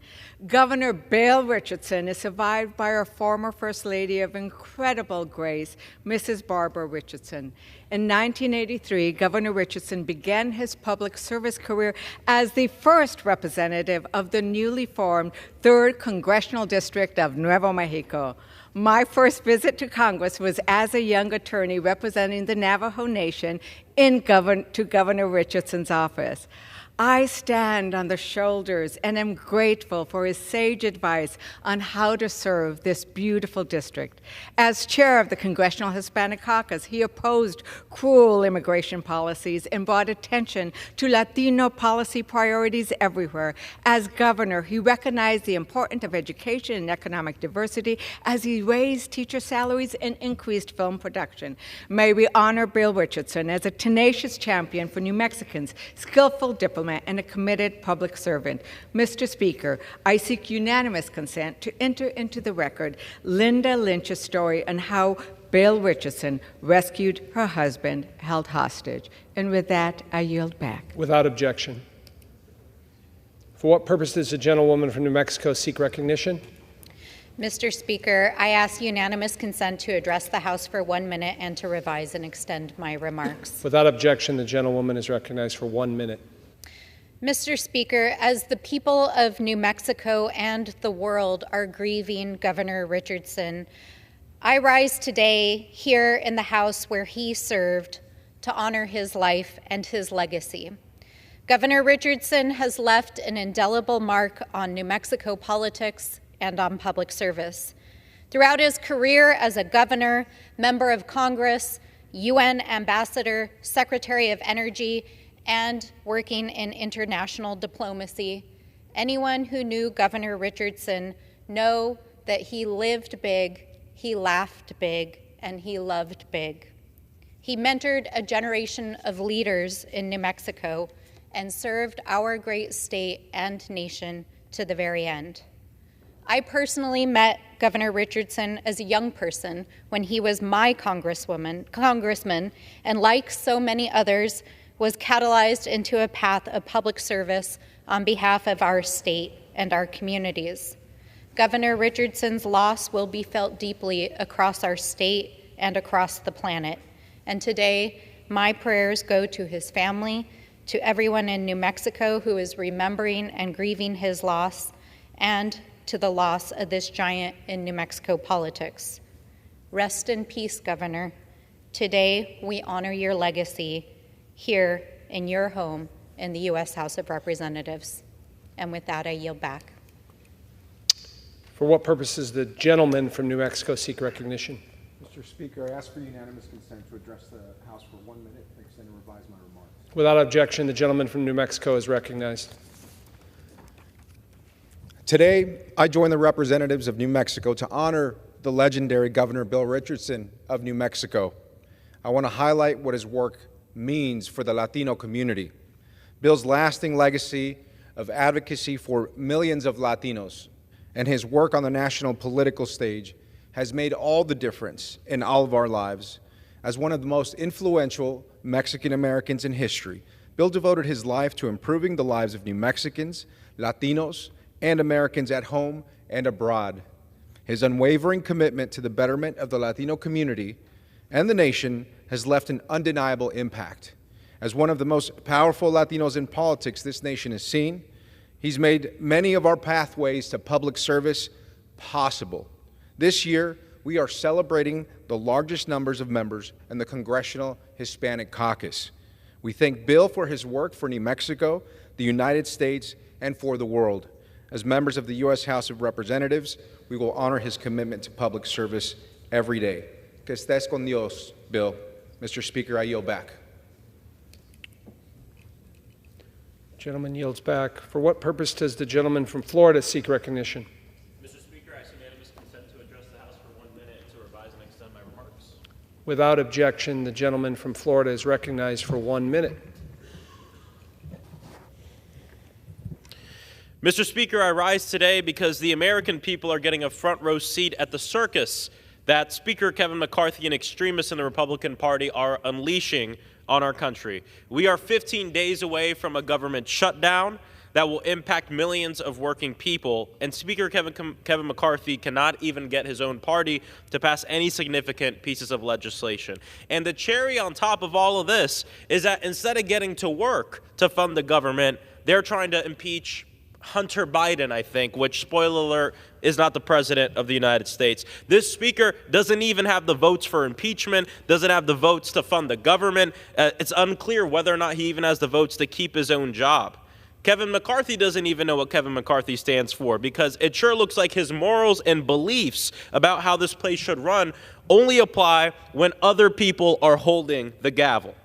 So America, in 15 days from now, when our country comes to a halt, remember who did this to you. Speaker Kevin McCarthy and the extremist House Republicans who care more about themselves and their politics than you. I yield back the balance of my time. Members are reminded to direct their comments to the chair. For what purpose does the gentleman from Texas seek recognition? Mr. Speaker, by direction of the Committee on Rules, I call up House Resolution 681 and ask for its immediate consideration. The clerk will report. House Calendar Number 34, House Resolution 681. Resolved that upon adoption of this resolution, it shall be in order to consider in the House the bill, H.R. 1435, to amend the Clean Air Act to prevent the elimination of the sale of internal combustion engines. All points of order against consideration of the bill are waived. The bill shall be considered as read. All points of order against provisions in the bill are waived. The previous question shall be considered as ordered on the bill and on any amendment thereto to final passage without intervening motion except 1 hour of debate equally divided and controlled by the chair and ranking minority member of the Committee on Energy and Commerce or their respective designees, and 1 motion to recommit. The gentleman from Texas is recognized for 1 hour. Thank you, Mr. Speaker. For purposes of debate only, I yield the customary 30 minutes to the gentlelady from New Mexico, Ms. Ledger Fernandez, pending which I yield myself such time as I may consume. During consideration of the resolution, all time yielded is for the purpose of debate only. Mr. Speaker, I ask unanimous consent that all members have 5 legislative days to revise and extend their remarks. Without objection. Mr. Speaker, last night the Rules Committee met and reported a rule, House Resolution 681, providing for consideration of H.R. 1435. The rule provides for consideration of H.R. 1435 under a closed rule with 1 hour of debate, equally divided and controlled by the chair and ranking minority member of the Committee on Energy and Commerce or their designees. The rule does provide 1 motion to recommit. Mr. Speaker, I rise today in support of the rule, and I rise in support of the underlying bill. Today, the Republican majority continues to stand between President Biden and their disastrous policies that they want to inflict on the American public. Mr. Speaker, this bill is pretty simple. Republicans are for consumer choice. Democrats apparently are not. Democrats don't like it when consumers have choices.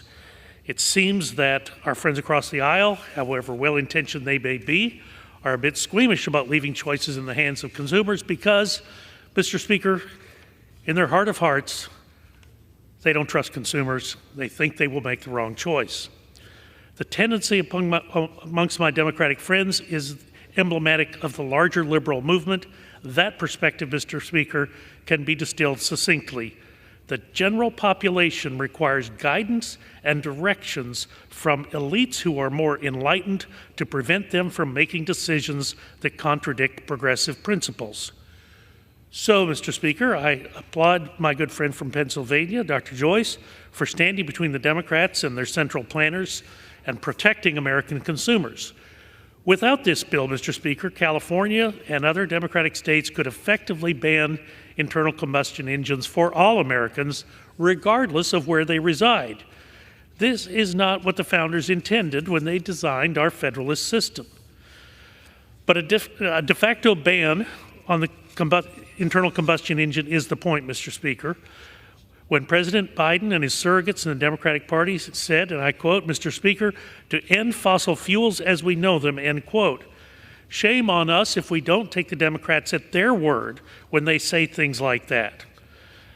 I understand that my friend and fellow member of the Rules Committee, who I have the privilege of debating today on the floor, will likely tell us the standards that California is looking to implement are the prerogative of California, and in most circumstances, I would agree with that.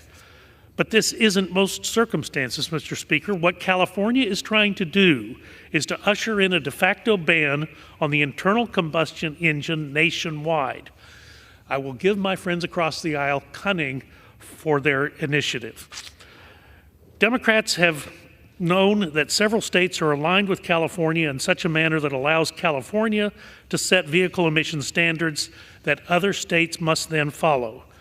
Why any state would surrender their own sovereignty to another is not consistent with this country's founding.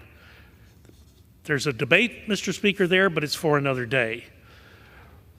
This is why we Republicans, particularly Republicans on the Energy and Commerce Committee, oppose state attempts to ban the internal combustion engine. This will adversely affect all Americans. Mr. Speaker, California's waiver is a Trojan horse. What Democrats can't win at the ballot box, they intend to farm out to their friends in federal agencies.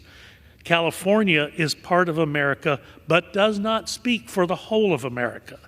Mr. Speaker, with that, I'll reserve the balance of my time. Gentleman from Texas reserves. Gentlewoman from New Mexico is recognized. Thank you, Mr. Speaker, and thank you so much, Dr. Burgess, for the customary 30 minutes to discuss this bill. Mr. Speaker, I rise to oppose today's rule. 8 legislative days, let's count them, 8 legislative days left to fund the government. And under Republican leadership, what have we done? We've passed just one of the 12 appropriations bills necessary, one of 12. We were supposed to take up the rule for the defense appropriations bill yesterday. But last evening, in a rushed meeting, we changed the rule to limit it to this single bill.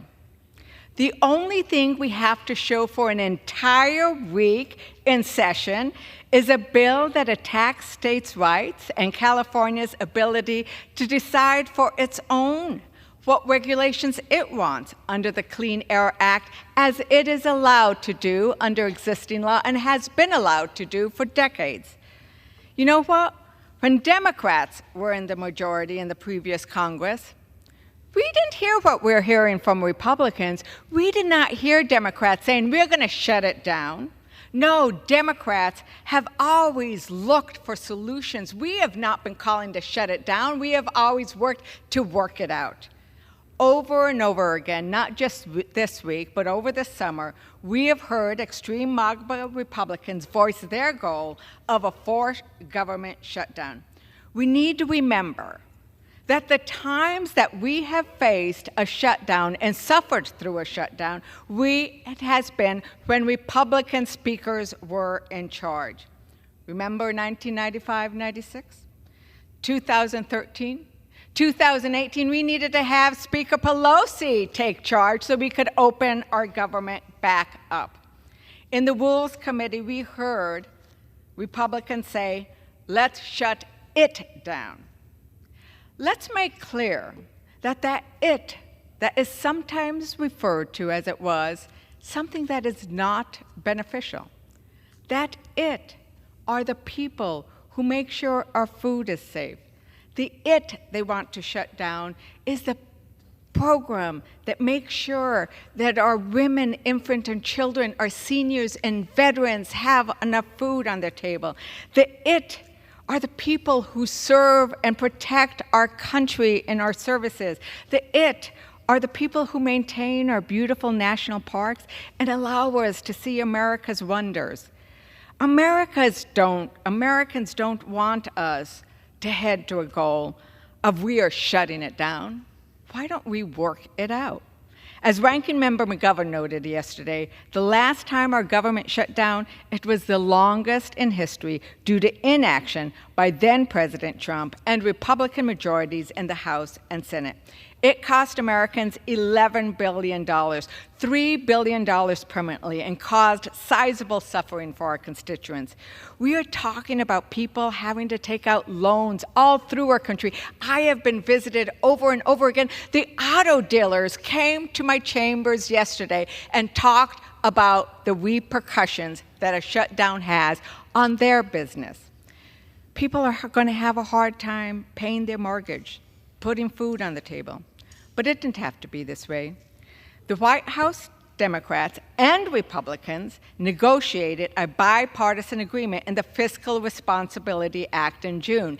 That set up the pathway to how were we going to fund the government with cuts, making sure that we kept government funding level. Now, a mere 3 months later, they are backing out on their commitment. Extreme Republicans are blowing up our commitment to the American people.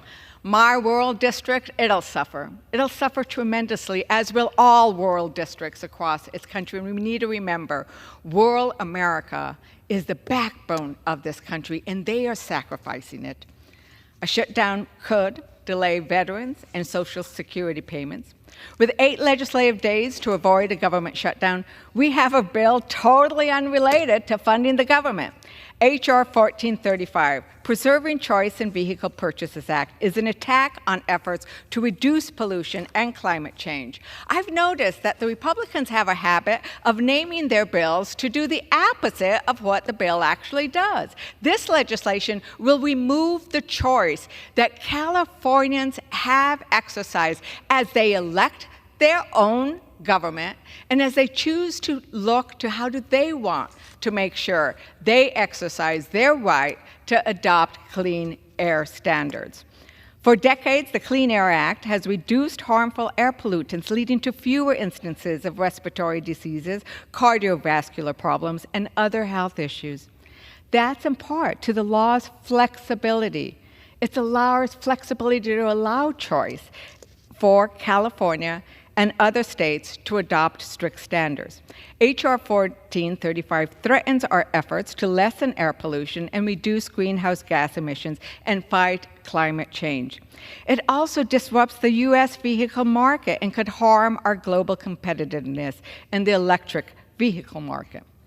I will say it again, however, at a time when we have a duty to fund the government, the Republican majority is instead picking on states' rights, picking on states that want to clean up their air and fight climate change.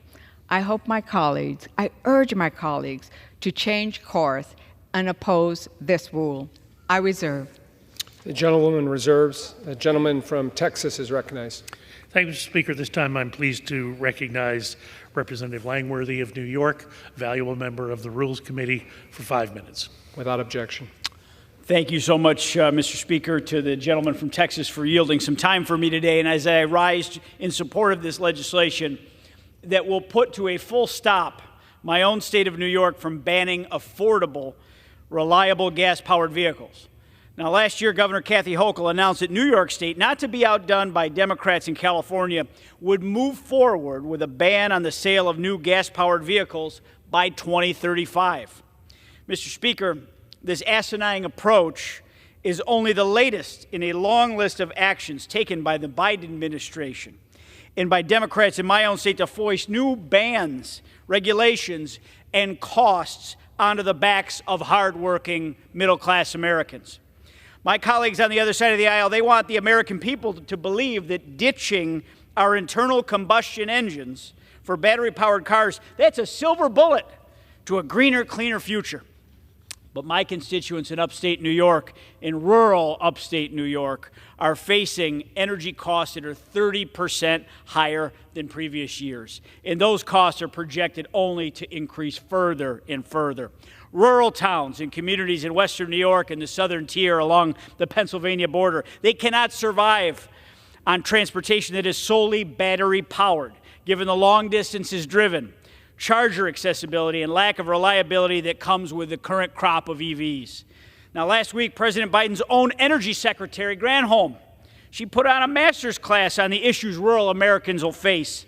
From failing to find working charging stations to long wait times, her EV road trip was a total disaster. It was like an episode of Veep, and we cannot make this a reality for everyday Americans.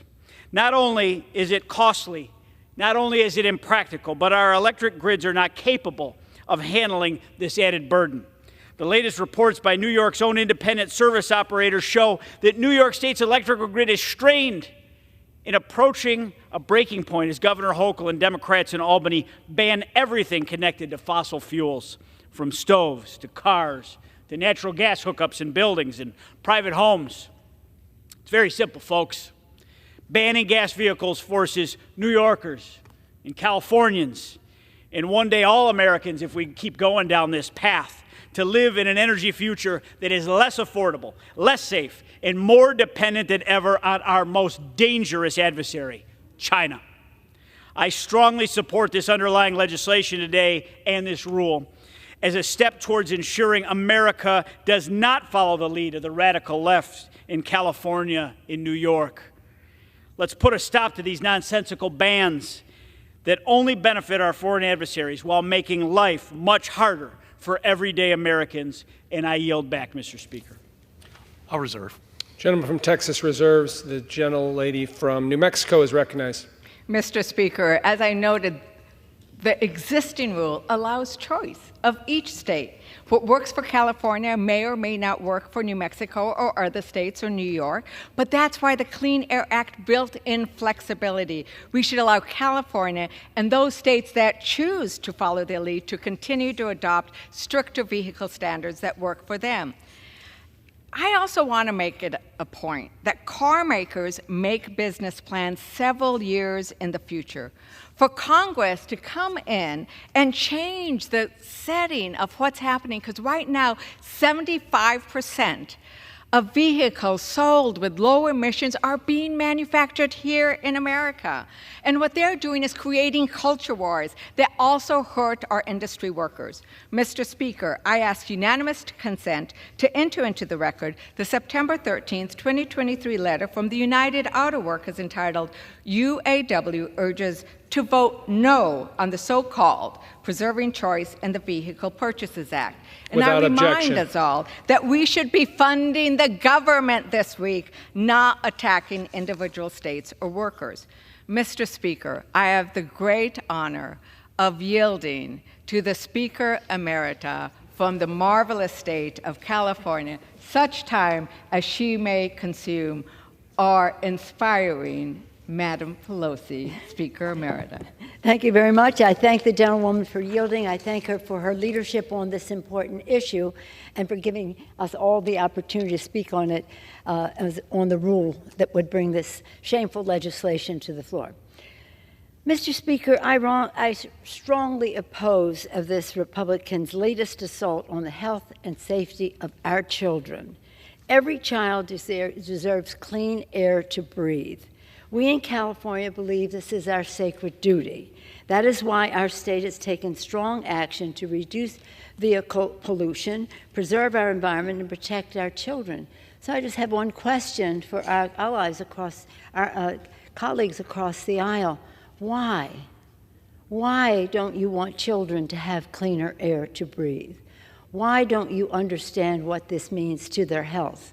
Why do you not understand the connection between pollution and asthma and how unfair that is to children in our population?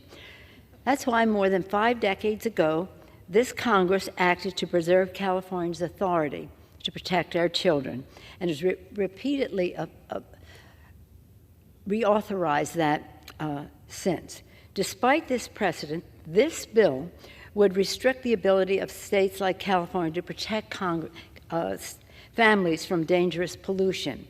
Now, it's important for people to understand that, as the gentlelady pointed out, this is at the discretion of the states. 17 states have decided that they would use such a waiver in order to protect the children and the air that they breathe.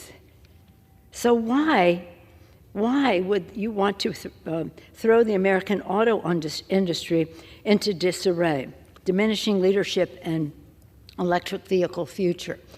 You know, Mr. Speaker, as the gentlelady referenced, it's an economic decision that our industry makes. We have in this body, in the Democratic majority, come to the aid of the auto industry, not corporations, but the industry and the workers. And we want our auto industry to be preeminent in the world. California is a very big market for the auto industry. For 50 years, they have lived with this emissions standard, this waiver that enables that to happen.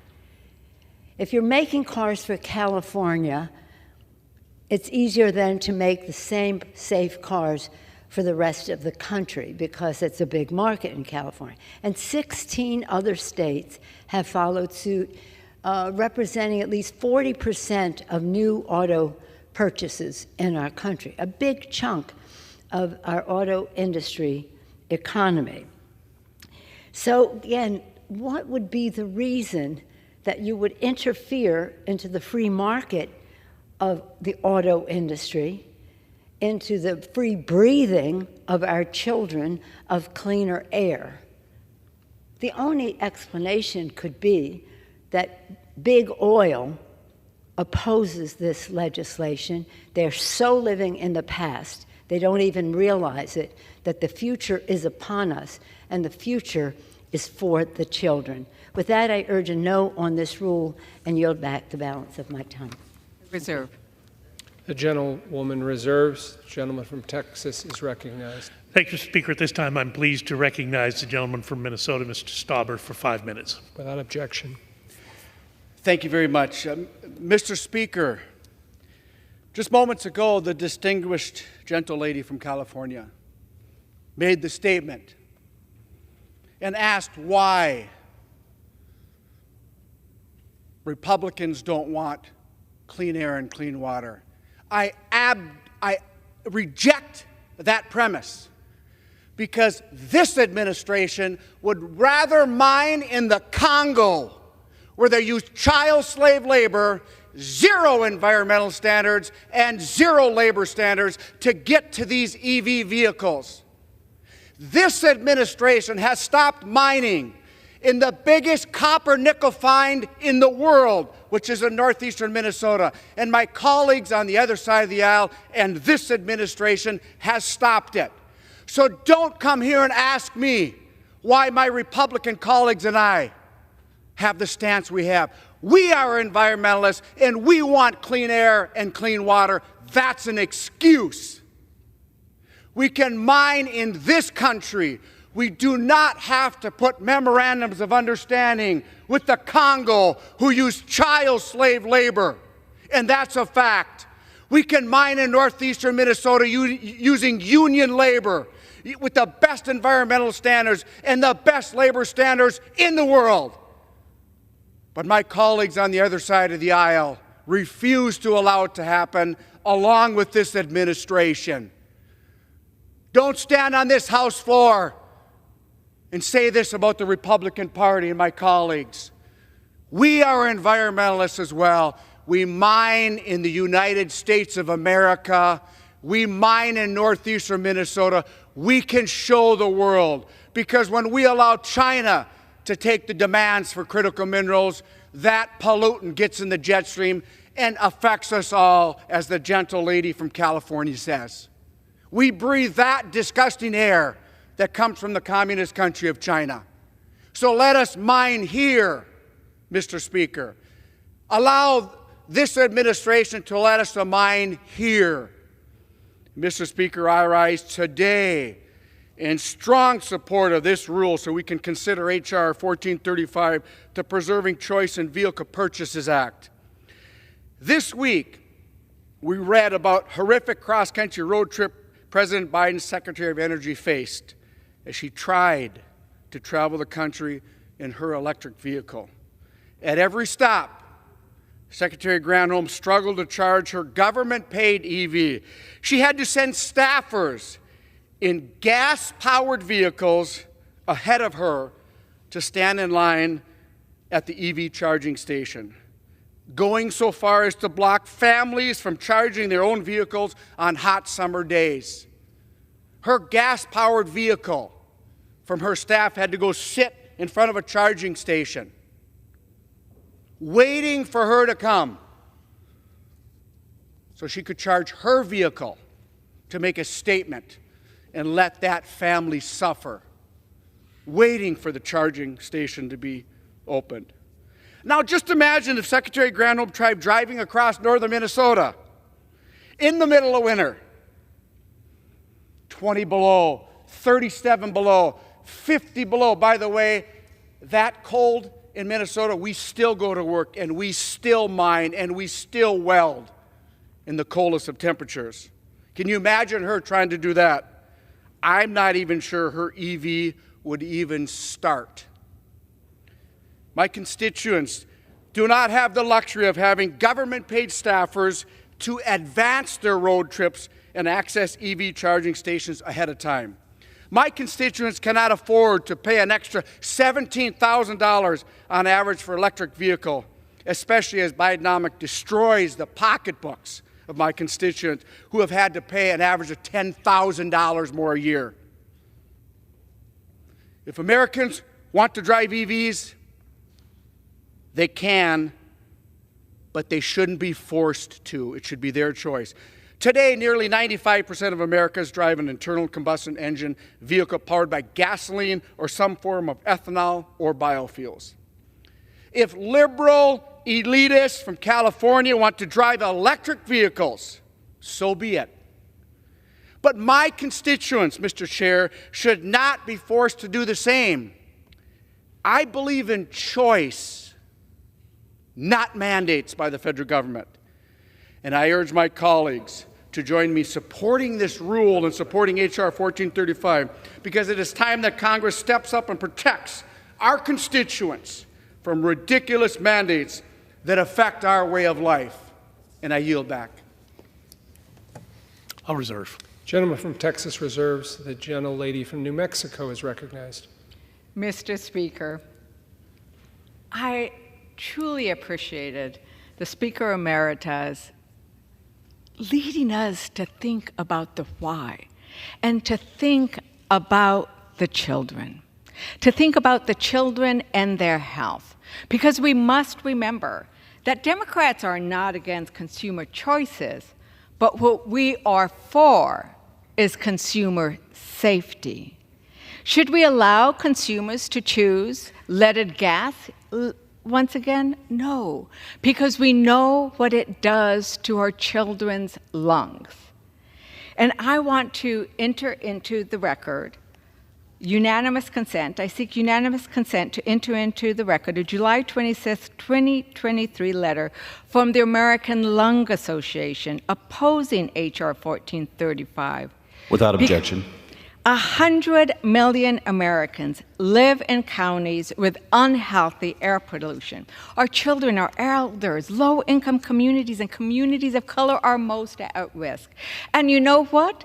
The good news is we are addressing it. The good news is with the CHIPS and Science Act, we're starting to do the research that will lead to even bigger and better advances in how we bring down those emissions. With the bipartisan infrastructure law and the Inflation Reduction Act, we are building out the electric charging stations that we need so you can get across Minnesota, New Mexico, and everywhere in between if you choose to have an electric vehicle.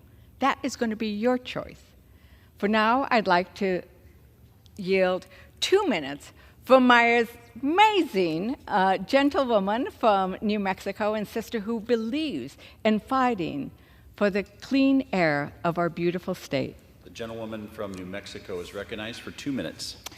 I'd like to thank the gentlelady, and I rise in opposition today to this rule. What we should be focusing on is actually funding the government, which is our constitutional duty. But instead, we're here debating a ridiculous rule. And on the eve of a Republican shutdown manufactured by extremists in the GOP. I want to remind everyone that the last time the government was shut down, it cost the American people $11 billion.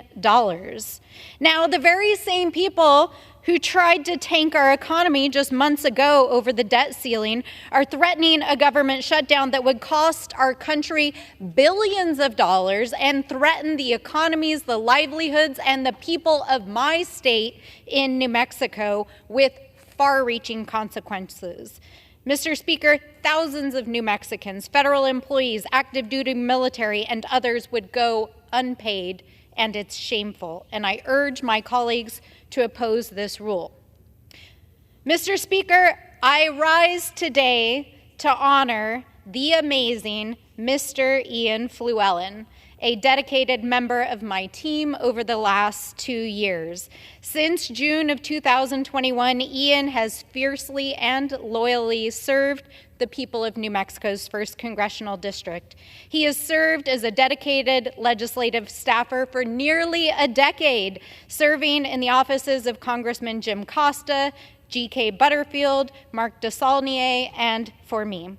He was raised in Las Vegas and received his bachelor's degree in political science and government at the University of Nevada, Reno, and his love for government and making the world a better place is what propelled him into a career in public service.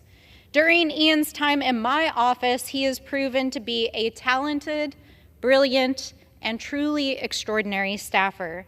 He's been instrumental in guiding my office, leading our legislative team, serving the constituents of our state, managing our D.C. office, mentoring young staffers, and helping them to thrive. I am deeply grateful to Ian for his time has service. expired. I yield an additional 15 seconds. Gentlelady from New Mexico has yielded 15 seconds.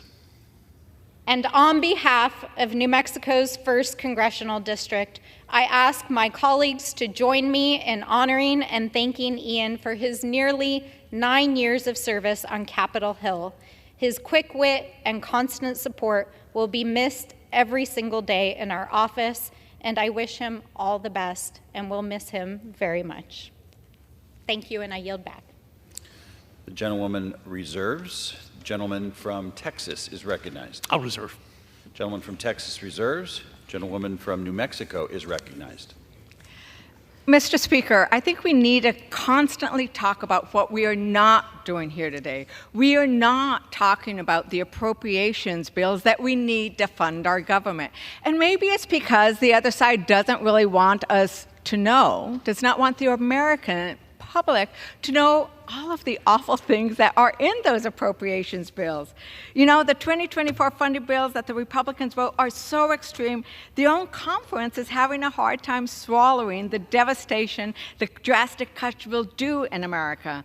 These bills are a direct attack on rural America, on families, our service members, on our climate goals, and the list goes on. What are some of the terrible provisions that we have reviewed in the Rules Committee that we are not talking about on the floor today? One, inching towards a national abortion ban. In the Defense Appropriation Bill, they included a ban for service members, women, and their families from taking paid leave or traveling to obtain an abortion or related health care services related to a woman's reproductive health. If a woman is raped and wants an abortion and lives in a state where there are no exceptions, that servicewoman who joined to serve our country has no choice if she lives in one of 14 states in this country. They told our servicewomen that if they choose to serve our country, they will be deprived of the care they need. In the same bill, they cut $714 million for the Department of Defense climate change programs.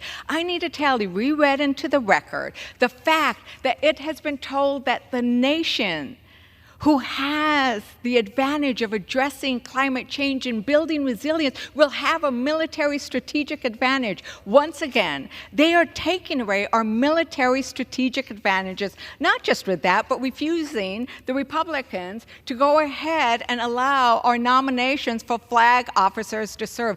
Over and over again in this bill, they are weakening. They are weakening our ability to serve and defend our country. In the agricultural appropriations bill, they returned funding to 2007 levels.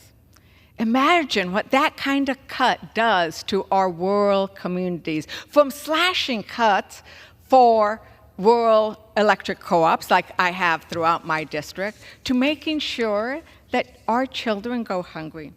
A mother cannot feed herself or her baby if she's cut back to 2007 levels. But that's what Republicans are prioritizing. But we're not really talking about these bills because we're not talking about funding the government, are we?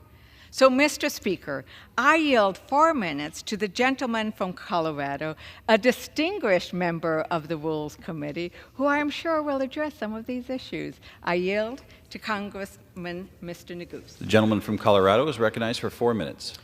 I thank the gentlewoman, and thank you, Mr. Speaker. 16 days. 16 days. That's how much time we have left until the government runs out of funding. 6 weeks ago, Mr. Speaker, I stood here on the floor of the House with my colleagues as House Republicans gavelled the House out of session for a 45-day recess. Now, you may recall, Mr. Speaker, the priority that House Republicans were pursuing on that day as we gavelled out of session.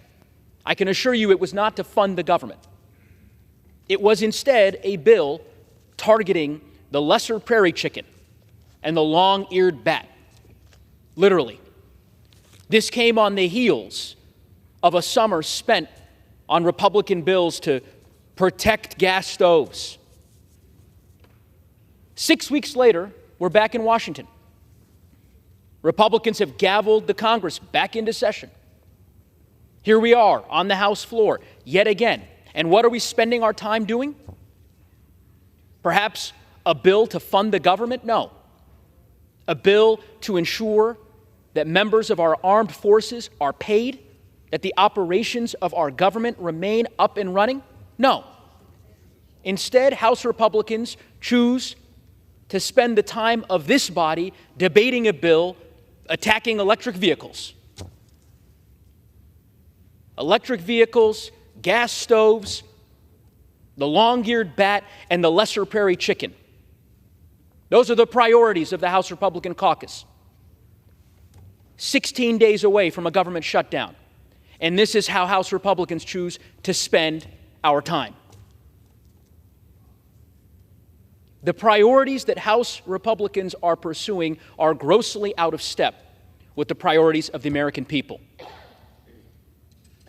You are in charge, Mr. Speaker. You could choose today to put bills on the floor to build safer communities or lower costs or grow the middle class.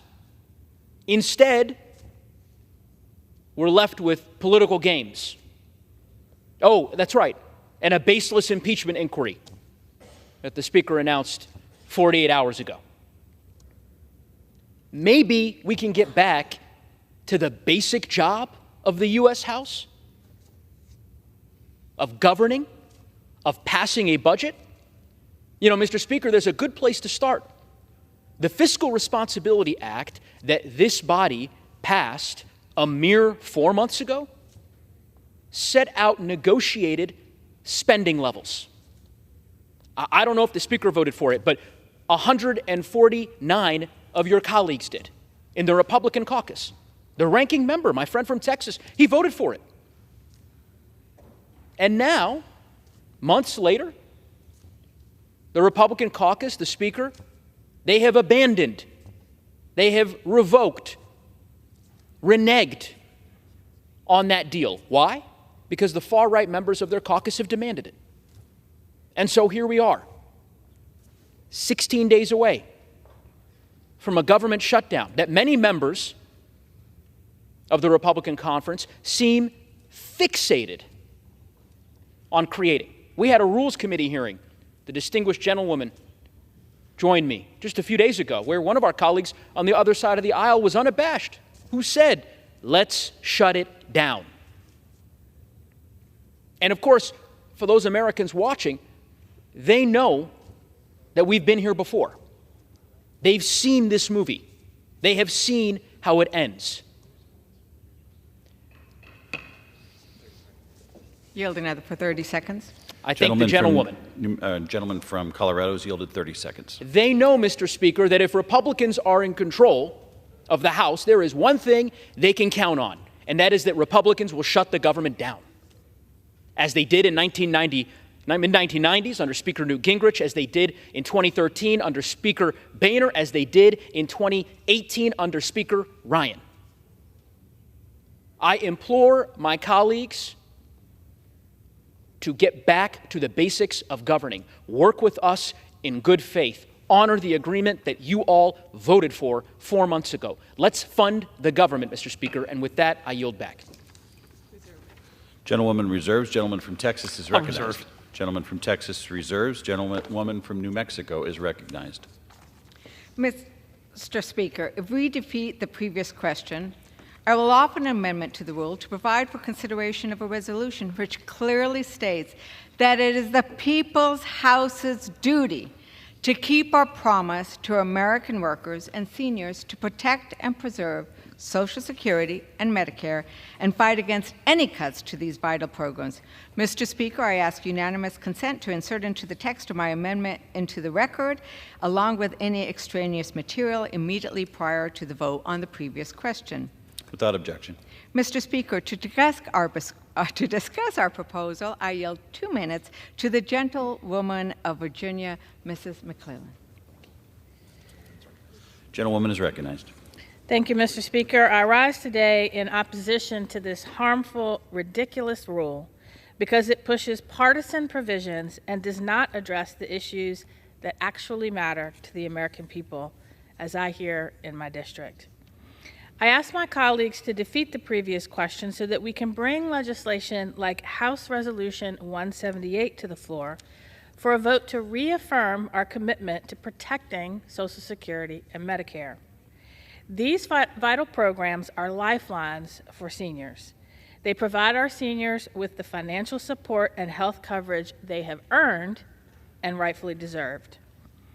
In Virginia's 4th, there are over 150,000 seniors on Social Security and who are eligible for Medicare.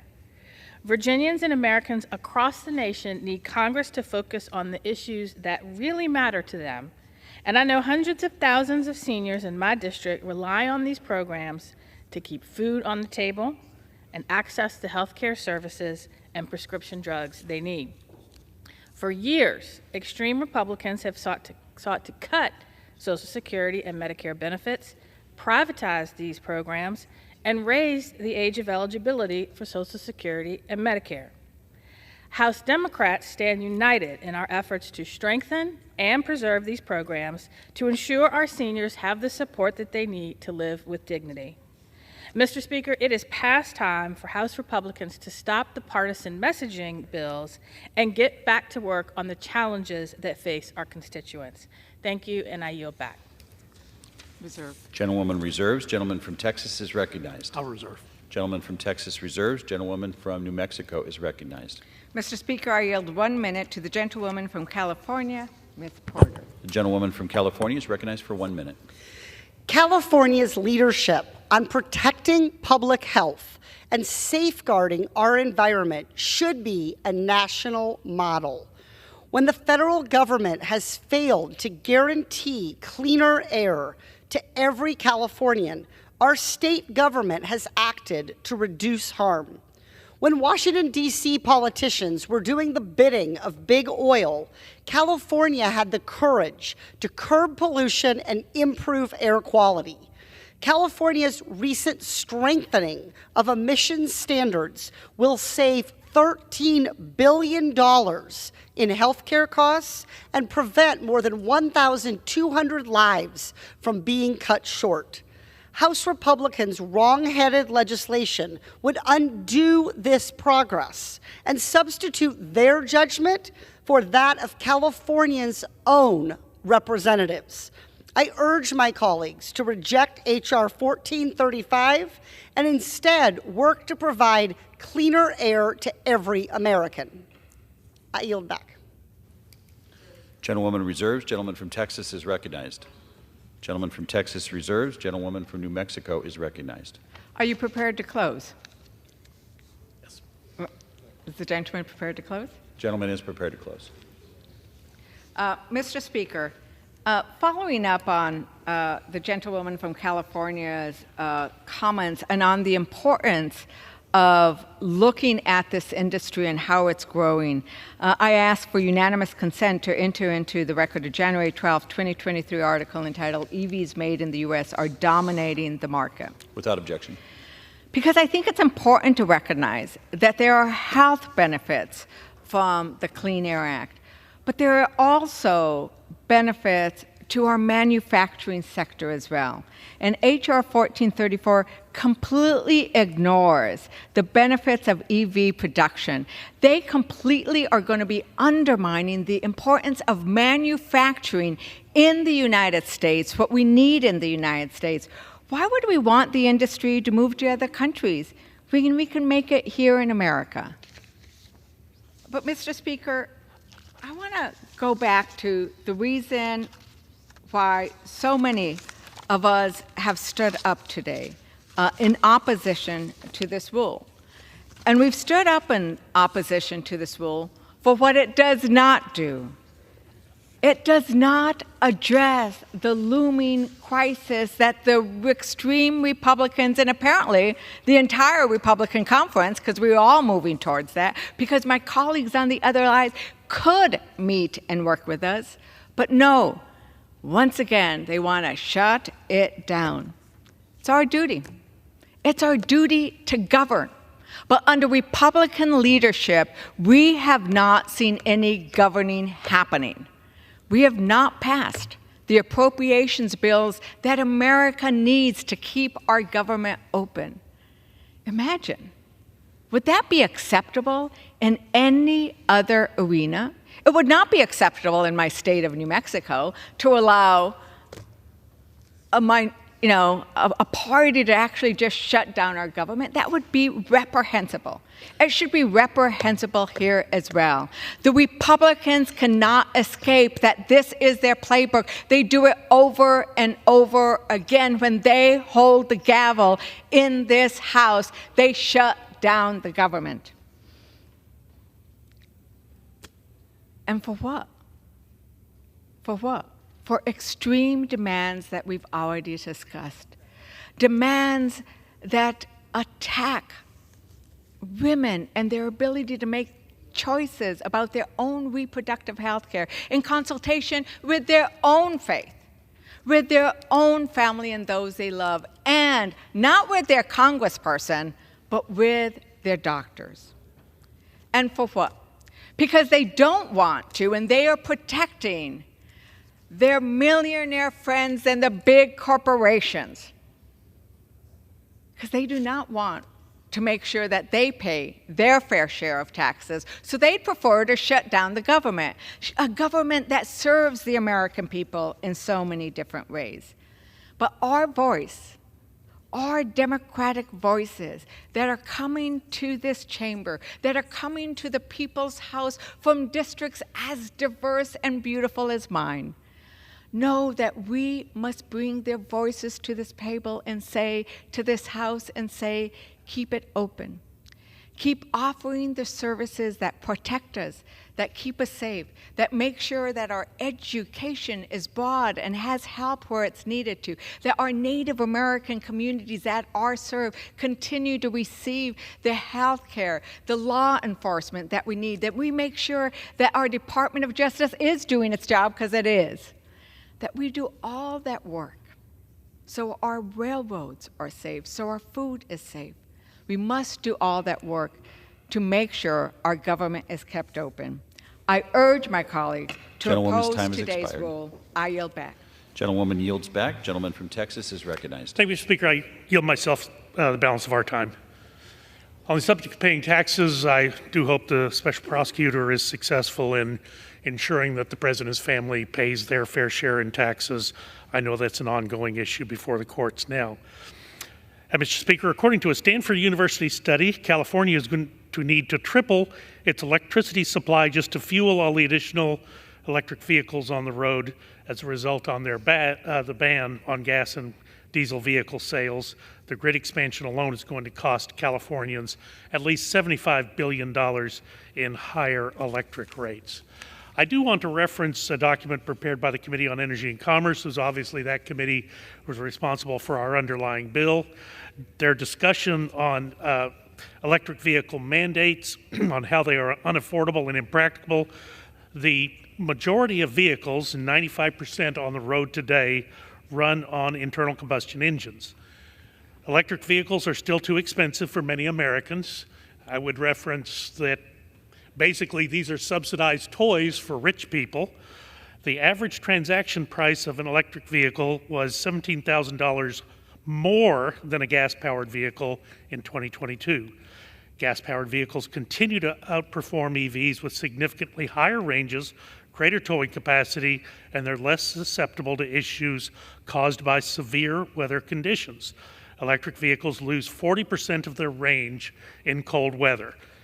Oh yeah, and we're going to put all our kids on electric school buses in northern states in the wintertime and hope they get to their destination okay, because if they don't, the bus is not going to have enough power to keep the children warm until they get a rescue vehicle out there. The lack of vehicle charging infrastructure in many parts of the country, especially rural areas, makes electric vehicles impracticable for many Americans. Thank you to the Secretary of Energy for so eloquently demonstrating that fact last week. Rapid EV expansion could overwhelm the electric grid and compromise grid reliability, which would result in blackouts and other issues. Look, we had a really hot summer in Texas. It made the newspapers in several locations. Good news, solar energy did supply the grid with a lot of solar power. But here's a news flash for you, and you can't make this stuff up. The sun goes down every night. So just when everyone's getting home and plugging in their electric vehicle or maybe their electric school bus, and they come in the back door and, oh my gosh, this house is hotter than Hades, crank up the AC, and guess what? The sun's set, solar power's offline, the grid can't handle it, and that is a dangerous situation. And then finally, as the gentleman from Minnesota pointed out to us so eloquently, China controls the vast majority of the mining, processing, and manufacturing of critical minerals for electric vehicles, including 75% of lithium-ion batteries, as well as the processing and refining capacity for over half of the world's lithium, cobalt, and graphite. The administration unwisely prohibited mining in the Northern Range in Minnesota. So the administration was all too eager to go to the Democratic Republic of Congo and employ child slave labor in order to get those critical elements. So I do want to thank my fellow members of the Energy and Commerce Committee for bringing us this important piece of legislation, begin to roll back some of the damage that President Biden has placed on the middle class. I don't know why this administration has declared war on the middle class, but they have, and it's been unfortunately readily apparent every day since Inauguration Day 2021. Republicans remain united in pursuing a legislative agenda that puts the welfare of the American people above the special interests of a few. I urge members to support the rule, support the underlying legislation. I yield back the balance of my time and move the previous question on the resolution. The gentleman yields back. The question is on ordering the previous question on the resolution. Those in favor say aye. Aye. Those opposed say no. No. In the opinion of the chair, the ayes have it. Yeas and nays. For what purpose does the gentlewoman from New Mexico rise? Request the yeas and nays. The yeas and nays are requested. Those favoring a vote by the yeas and nays will rise. A sufficient number having risen, the yeas and nays are ordered. Members will record their votes by electronic device. Pursuant to Clause 9 of Rule 20, the chair will reduce to 5 minutes the minimum time for any electronic vote on the question of adoption of the resolution. This is a 15-minute vote.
members voted?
Have all members voted? Does any member wish to change their vote?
On this vote, the yeas are 214.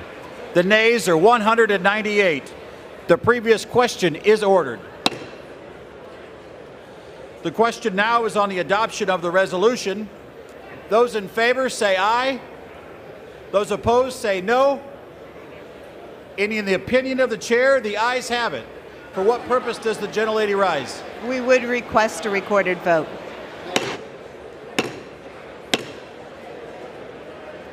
A recorded vote is requested. Those favoring a recorded vote will rise. A sufficient number having risen, a recorded vote is ordered. Members will record their votes by electronic device. This is a 5-minute vote.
2 minutes.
all members voted.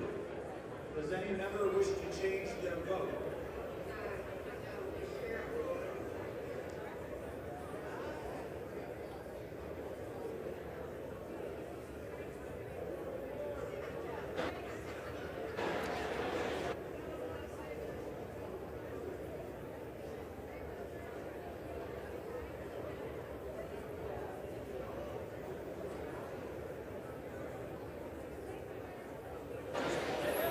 On this vote, the yeas are 215, the nays are 200. The resolution is adopted. Without objection, a motion to reconsider is laid on the table.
For what purpose does the gentlewoman from Washington, Ms. Rogers, seek recognition?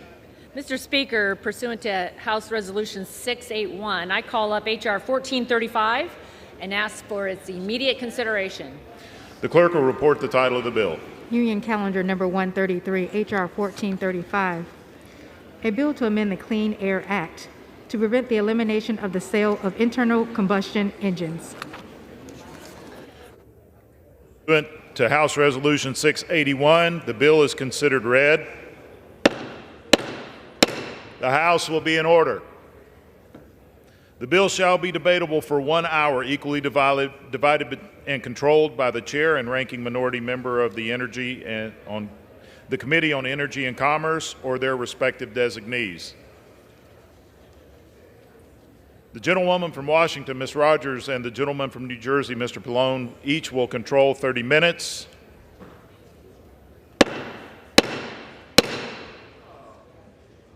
The House will be in order. The chair recognizes the gentlewoman from Washington, Ms. Rogers. Thank you, Mr. Speaker. I ask unanimous consent that all members may have 5 legislative days to revise and extend their remarks on the legislation and to insert extraneous material on H.R. 1435. Without objection. Mr. Speaker, I yield myself 5 minutes. Mr. Gentlewoman's recognized. Thank you, Mr. Speaker. I urge support of H.R. 1435 from the Energy and Commerce Committee member, my colleague, Dr. John Joyce. For more than a century, the internal combustion engine has allowed people to increase their mobility and raise their standard of living. Restrictive government mandates isn't how we're going to lead the next 100 years. Yet that's what EPA and California are trying to do by mandating that new vehicles sold in the state be electric. 17 other states are ready to follow suit if the EPA approves the recent waiver request from California. The reality is gas-powered cars are much less expensive than EVs and continue to outperform them in range, towing capacity, and their ability to operate in severe weather conditions. Studies have also warned that a rushed EV expansion could overwhelm our electric grid. In California, Governor Newsom has resorted to asking people not to charge their EVs during blackouts. And EVs currently make up just 4% of the vehicles in his state. The decision to choose should apply across the board, whether that's for gas-powered, EVs, or hybrid. H.R. 1435 prevents EPA from granting California a waiver to limit the sale or use of new gas-powered cars. It's vital that we stop this effort to force an electricity transition on Americans, especially when you consider how China dominates the industry, supply chains, and is even taking steps to build its own electric vehicle foothold in Mexico, specifically so it can access the U.S. market. We need to focus on ensuring access to affordable, reliable transportation and ensuring our electric grid is dependable so people can keep their lights on, keep going to the store to get their groceries, stay warm, and live their lives. Protecting people's way of life and their ability to provide for their families is the fundamental goal of this bill. I urge my colleagues to vote yes, and I reserve the balance of my time. The gentlewoman from Washington reserves. The gentleman from New Jersey is recognized. Thank you, Mr. Speaker. I yield myself such time as I may consume, and I rise in opposition to H.R. 1435. Tens of millions of Americans battled extreme heat, flooding, and storms this summer, threatening both their health, homes, and livelihoods. Last month's Hurricane Idalia became our nation's $23 billion weather disaster this year, and that's a record, and it's only September.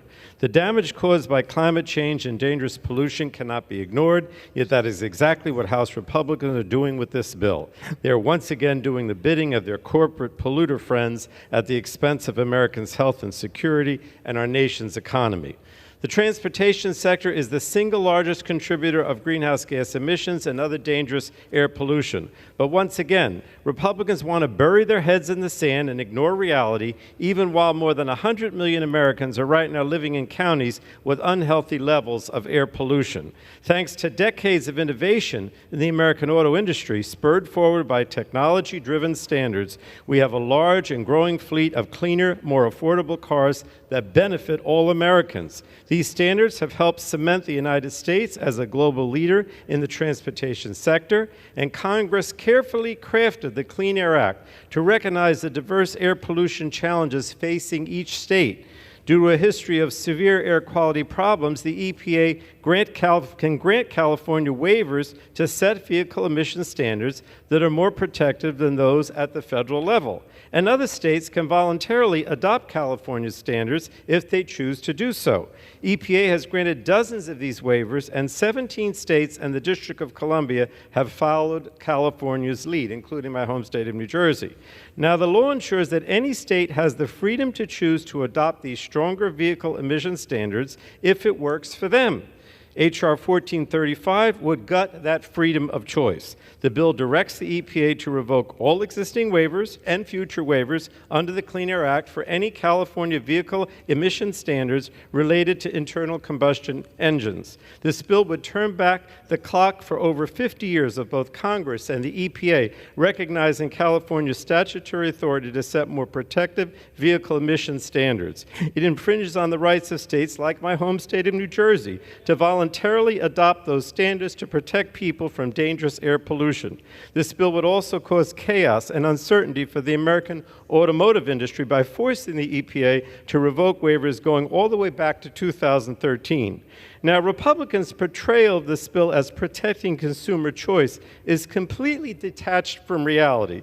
This bill will discourage any manufacturing of hybrid or electric vehicles. There would be no incentive for automakers to invest in the production of hybrids and EVs, and they would simply not be available as a cleaner and cheaper choice. And so the bill blocks any state's ability to break free from the grips of big oil.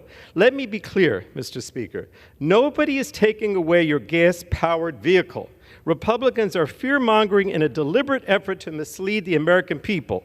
The truth is, Republicans are trying to legislate away years of American innovation in cleaner transportation, and yet another attempt to do the bidding of their big oil friends. They are once again putting polluters over people. So I urge my colleagues to vote no, and I reserve the balance of my time. The gentleman from New Jersey reserves. The gentlewoman from Washington is recognized.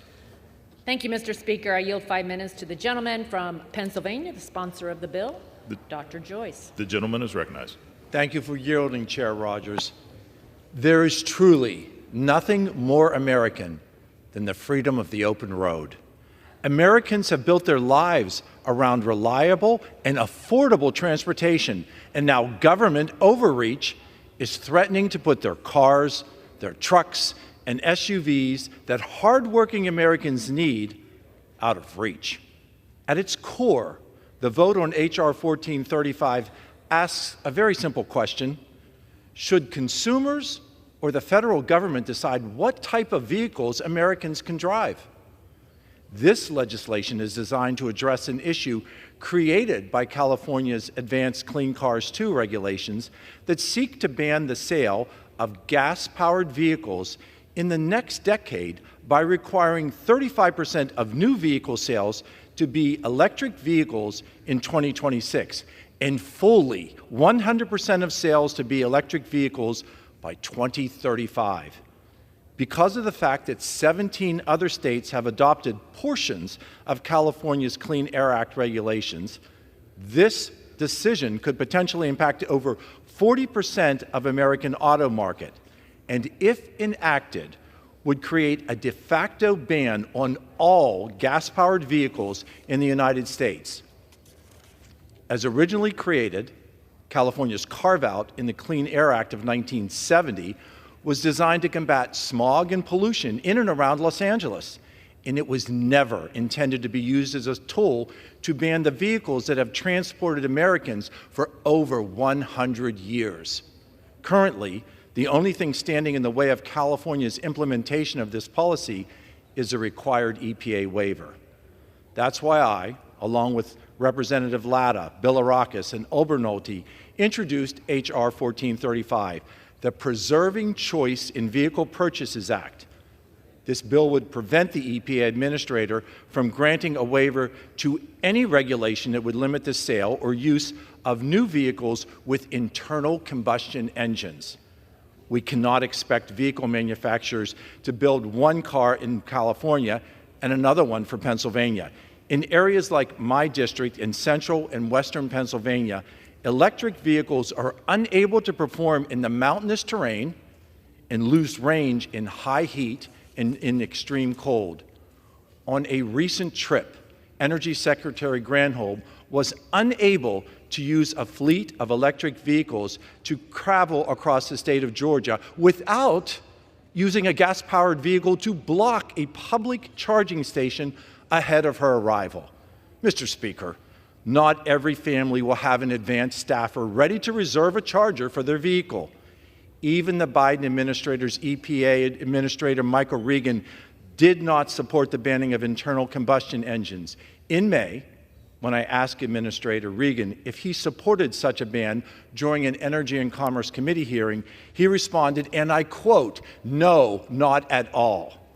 It's clear that more government interference cannot deliver innovation that Americans rely on. There are fundamental issues of our nation's infrastructure that would prevent us from transitioning to an all-electric model, including the state of our electric grid. Under President Biden's Green New Deal agenda, we have seen coal power plants close, we've seen him stop the production of natural gas, and we've seen new drilling leases canceled from Alaska to the Gulf of Mexico. Instead of utilizing the power sources underneath the feet of my constituents, President Biden's administration has attempted to subsidize energy sources like wind turbines and solar panels that have proven to be ineffective at providing our grid with the power necessary for charging electric vehicles en masse. As we look towards the future of electric vehicles, the Chinese Communist Party is taking aggressive steps to position themselves as the leader in developing EV battery technology. Though the CCP's control of critical minerals and resources are needed to make electric batteries, a full transition to these vehicles would be a boom for the Chinese economy while hurting Americans. It has become clear that transitioning to a fully electric auto market would put China and not American auto workers in the driver's seat. Today, it is time for the House to pass the Preserving Choice in Vehicle Purchases Act and allow American families and American consumers to choose the vehicles that they want and the vehicles that they can afford. Gentleman's time has expired. I have 15 more seconds.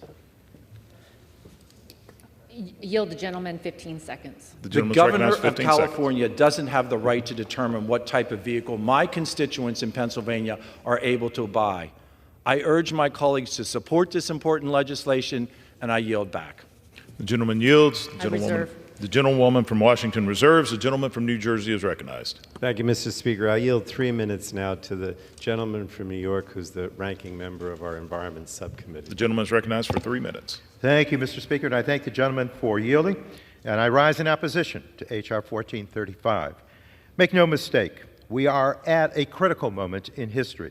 The climate crisis is here, and over 100 million Americans live in counties with unhealthy levels of traditional air pollution. But thanks to vehicle standards, incentives, and R&D policies, the U.S. auto industry is poised to lead the world in clean transportation innovation. We should focus on supporting these policies, not weakening them. Sadly, H.R. 1435 would toss aside decades of legal precedent, upending the California waiver process and threatening the innovation already underway. But rather than restate what my Californian colleagues have said and will say about the history of the Clean Air Act and the importance of the waiver process to protecting public health, I want to look forward. Because for over 100 years, America has been the greatest auto manufacturing nation in the world. And this is largely because we have embraced innovation and we have embraced our skilled, unionized workforce. And if we want to continue to retain this title, we need to embrace the changes that are occurring in that sector. The transportation revolution is here. It is already creating jobs and reducing pollution, in large part thanks to the Infrastructure Investment and Jobs Act and the IRA. So when we hear concerns about inadequate charging options, we need to remember that charging infrastructure is going to become much more widespread and better performing in the near future, thanks to the $7.5 billion enacted in the infrastructure law.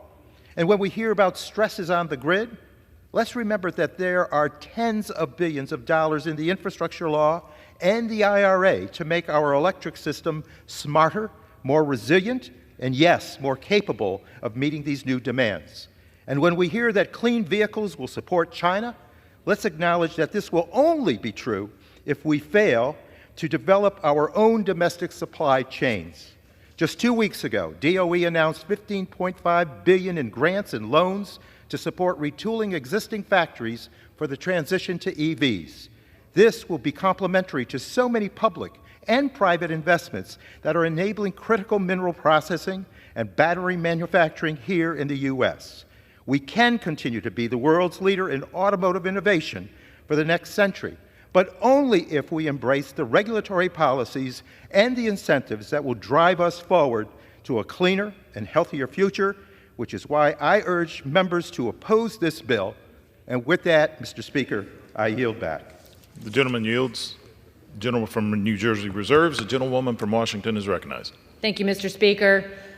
Just to clarify, states are not free under the Clean Air Act to regulate cars any way they want. Section 209 has conditions. Also, the bill does not repeal or weaken any of the Clean Air Act levels. We have the strictest clean air regulations of any place in the world.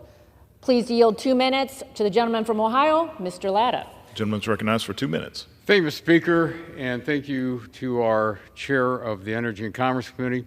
I rise in support of H.R. 1435, the Preserving Choice in Vehicle Purchase Act, which is legislation I co-led.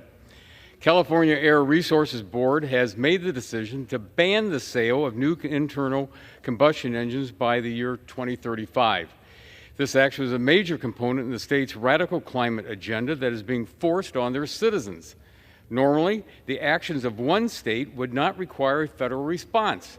However, in this case, California's actions extend far beyond their state's borders and will have consequences for all Americans.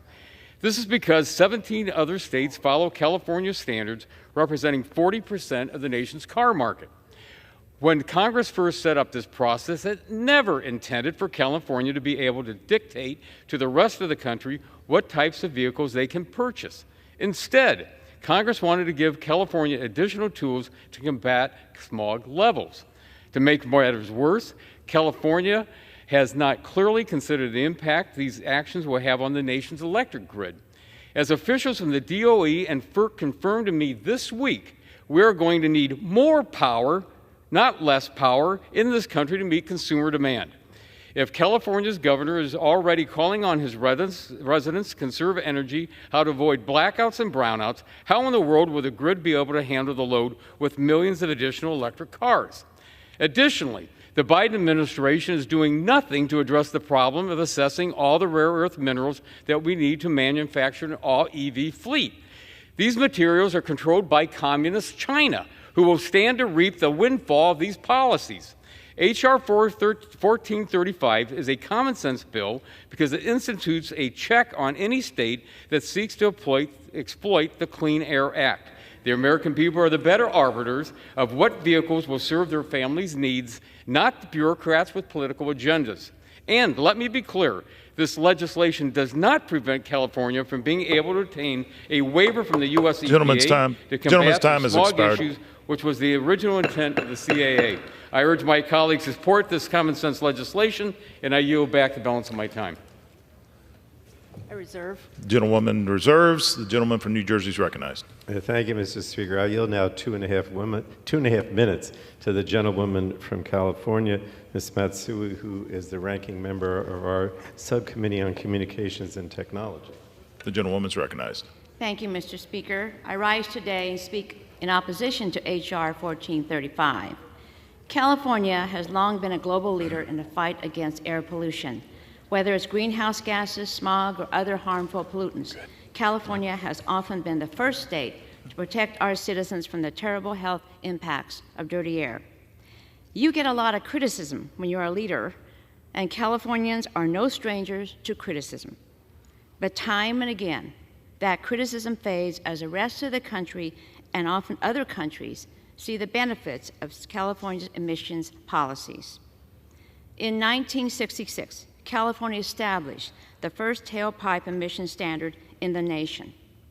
The country soon followed with the Clean Air Act of 1970, which created the EPA and established the first national air pollution standards. But the Clean Air Act also recognized California's leadership by explicitly affirming California's authority to set more stringent emission standards. Thanks to that authority, California continued to lead the fight against air pollution and adopted the first NOx standards and the first particulate matter standards for motor vehicles. And in 2004, California adopted the first greenhouse gas pollution standards for vehicles. EPA followed in 2010 with the first national standards for greenhouse gas pollution from vehicles. Now the impacts of climate change caused by fossil fuel pollution are becoming more numerous and deadlier. More frequent and more intense floods, hurricanes, wildfires, and heat waves threaten to make our communities unlivable. This bill, however, enshrines the internal combustion engine in the Clean Air Act. You know, we're leading the nation with cutting-edge vehicle emission standards that reduce greenhouse gas pollutants and lead the world in the fight against climate change. But this bill is a love letter to big oil, legally mandated that the Americans think first of the internal combustion engine before considering air quality or public health. We have a chance to stop climate change before it is too late, but this bill will keep dirty gas and diesel cars on the field forever, dooming our children to face the world impacts of climate change. I urge my colleagues to vote no on H.R. 1435, and I yield back the balance of my time. The gentleman from New Jersey reserves, and the gentlewoman from Washington is recognized. Thank you, Mr. Speaker. Pleased to yield 1.5 minutes to the leader on the Energy and Commerce Committee. Gentleman from Florida, Mr. Bilirakis. Gentleman is recognized. Thank you, Mr. Speaker. Thank you, Madam Chair. She's doing a great job. We're so fortunate to be on this committee. I think the best committee in Congress. I really do. I rise in strong support of this legislation that I co-lead with Representatives Joyce, Latta, and the gentleman from California, Mr. Obernolte. The California ban would have far-reach reaching national effects, not only indirectly forcing EV vehicles into consumers outside of California and the 17 other states tied to California standards, but also likely increasing the cost of all new vehicles nationwide and giving consumers fewer choices. We're all about choices, Mr. Speaker. Currently, auto manufacturers face significant losses with their EV divisions and rely on the profits from their gas-powered vehicle sales to maintain profitability. If this California rule stands, auto manufacturers will likely be forced to increase retail costs on all their vehicle options to remain profitable. Many of my constituents are on fixed incomes and cannot afford to humor California's or the Biden administration's radical green policies. So I urge passage of this particular bill, and I yield back the balance of my time. Thank you. The gentlewoman from Washington reserves. The gentleman from New Jersey is recognized. Thank you, Mr. Speaker. I'll yield 2 minutes now to the gentleman from Maryland, Mr. Sarbanes, a member of our committee. The gentleman is recognized. Thank the gentleman for yielding. Mr. Speaker, I rise in strong opposition to H.R. 1435. Despite its name, the Preserving Choice in Vehicle Purchases Act, this bill would actually reduce choice for both consumers and the states that they live in by making egregious changes to the Clean Air Act Section 209 waiver authority. This bill would have significant impacts on our collective ability to adopt clean vehicle technologies, combat climate change, and promote environmental justice. It would not only imperil California's statutorily granted ability to seek waivers to implement more protective standards for vehicle emissions, but also significantly hamper the rights of any states that have chosen or may choose to follow California's lead. Under Section 177 of the Clean Air Act, states may voluntarily adopt any California vehicle emission standard that has been granted a waiver from EPA, and to date, 17 states, including the state of Maryland, where I live, have done so. No one is forcing states to adopt California's standards, but for many states across the country, like Maryland, doing so makes a lot of sense. That is why in March of this year, our Governor Moore, announced the adoption of the Advanced Clean Cars 2 rule, which will align our state with the emission standards pioneered by California and speed our transition from internal combustion engines to electric vehicles. According to the Maryland Department of Environment, this will provide in-state health benefits of nearly $40 million per year by 2040, to say nothing of the energy savings, climate impacts, and economic benefits of building out our green economy. The bill before us today would take away Maryland's freedom to adopt regulatory standards like these that meet its needs, and would encroach on the rights of all states that choose to follow California's lead in adopting vehicle emission standards that will provide benefits to each and every one of our communities.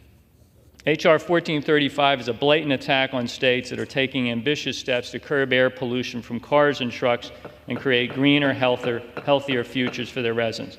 Urge my colleagues to vote no on this legislation and yield back the balance of my time. Gentleman from New Jersey reserves. The gentlewoman from Washington is recognized. Thank you, Mr. Speaker. I'm pleased to yield 2 minutes to a leader on the Energy and Commerce Committee, Subcommittee Chairman from Ohio, Mr. Johnson.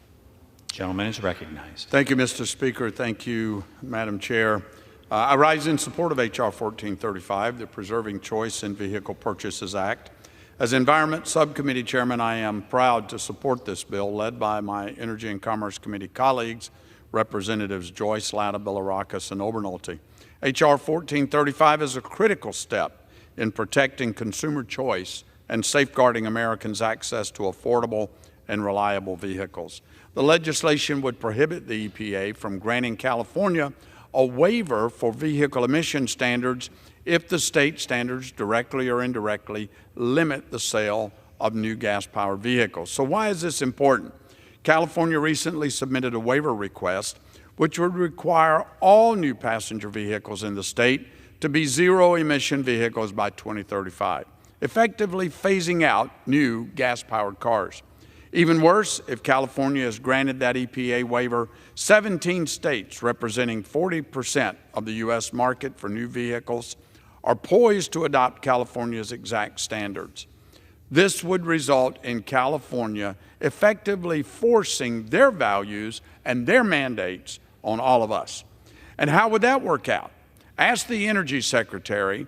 It was recently reported that on a road trip with her entourage to tout electric vehicles, her advanced staff actually blocked a family with a baby in their car from the one functioning EV charging station at a particular stop until the secretary arrived to recharge her luxury EV. Mr. Speaker, I think it's safe to say that my constituents don't get that privilege. Now, I want to be clear. This legislation does not prevent Americans from purchasing EVs if they want one. House Republicans are simply ensuring that all Americans can choose the car that best fits their needs right now and in the decades to come. I urge my colleagues to support H.R. 1435, and I yield back. Reserve. Gentlewoman from Washington reserves. The gentleman from New Jersey is recognized. Mr. Speaker, I yield 2 minutes now to the gentlewoman from New York, Ms. Clark, a member of the Energy and Commerce Committee. The gentlewoman is recognized. Thank you, Mr. Speaker, and I thank the gentleman for yielding. I rise in strong opposition to H.R. 1435. H.R. 1435 would have disastrous consequences, not only on California's ability to regulate dangerous air pollution from its own transportation sector, but for all of the other states who have adopted its standards, including my home state of New York. My colleagues, climate change is accelerating in real time, and we are experiencing the impact to our own detriment. The transportation sector accounts for nearly 1/3 of the nation's greenhouse gas contributions. Heavy-duty transportation makes up a significant piece of this polluting sector. Heavy-duty vehicles make up approximately 6% of vehicles on the road, but generate 59% of the nitrogen oxides and other dangerous pollutants that contribute to ozone and particulate matter. An estimated 72 million people live near truck freight routes across the United States. These communities, whose residents are more likely to be people of color and vulnerable populations, have lower incomes and experience higher rates of adverse health effects. This bill would harm and potentially reverse decades of progress on cleaning up our heavy-duty transportation sector.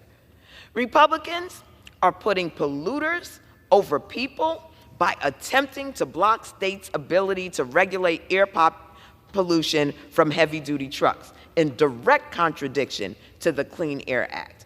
And while my Republican colleagues continue to try to block common-sense air pollution control efforts, I, along with my fellow House Democrats, will continue to fight for cleaner air and a clean energy future. I urge my colleagues to vote no on H.R. 1435, and I yield back. Gentleman from New Jersey reserves. The gentlewoman from Washington is recognized. Thank you, Mr. Speaker. Just noting for the record, in a 2017 midterm review, the California Air Resources Board confessed its law could lead to long-term job losses in industries tied to manufacturing, supplying, and servicing of conventional vehicles. Please yield a minute to the gentleman from Georgia, Mr. Carter. The gentleman is recognized. Mr. Speaker, I rise today in support of this bill. I feel like I'm repeating myself, but this is yet another bill that would overturn a radical rule from the Biden administration's EPA.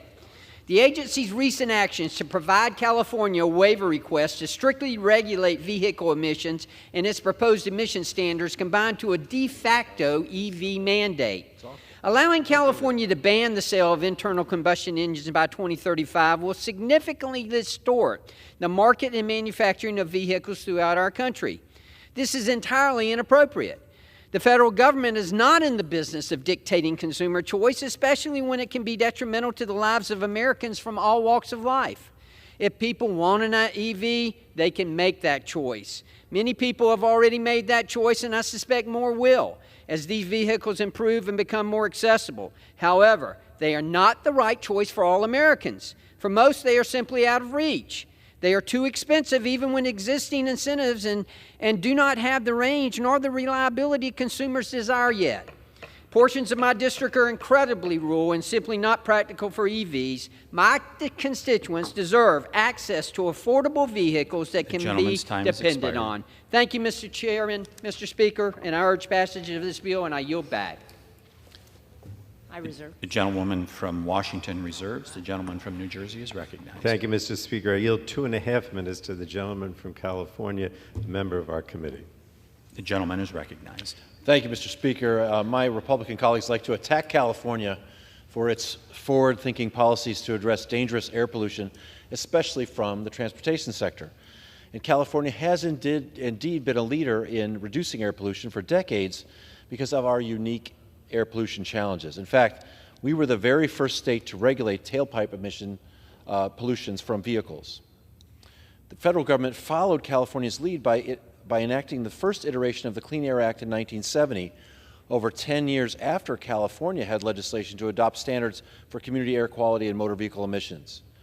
Since California already had tailpipe emission standards on the books, Congress drafted the Clean Air Act to accommodate their ongoing innovation and progress in addressing air pollution from the transportation sector, and all of this occurred under the governorship of Ronald Reagan. Over the years, EPA has granted California dozens of waivers for its emission standards.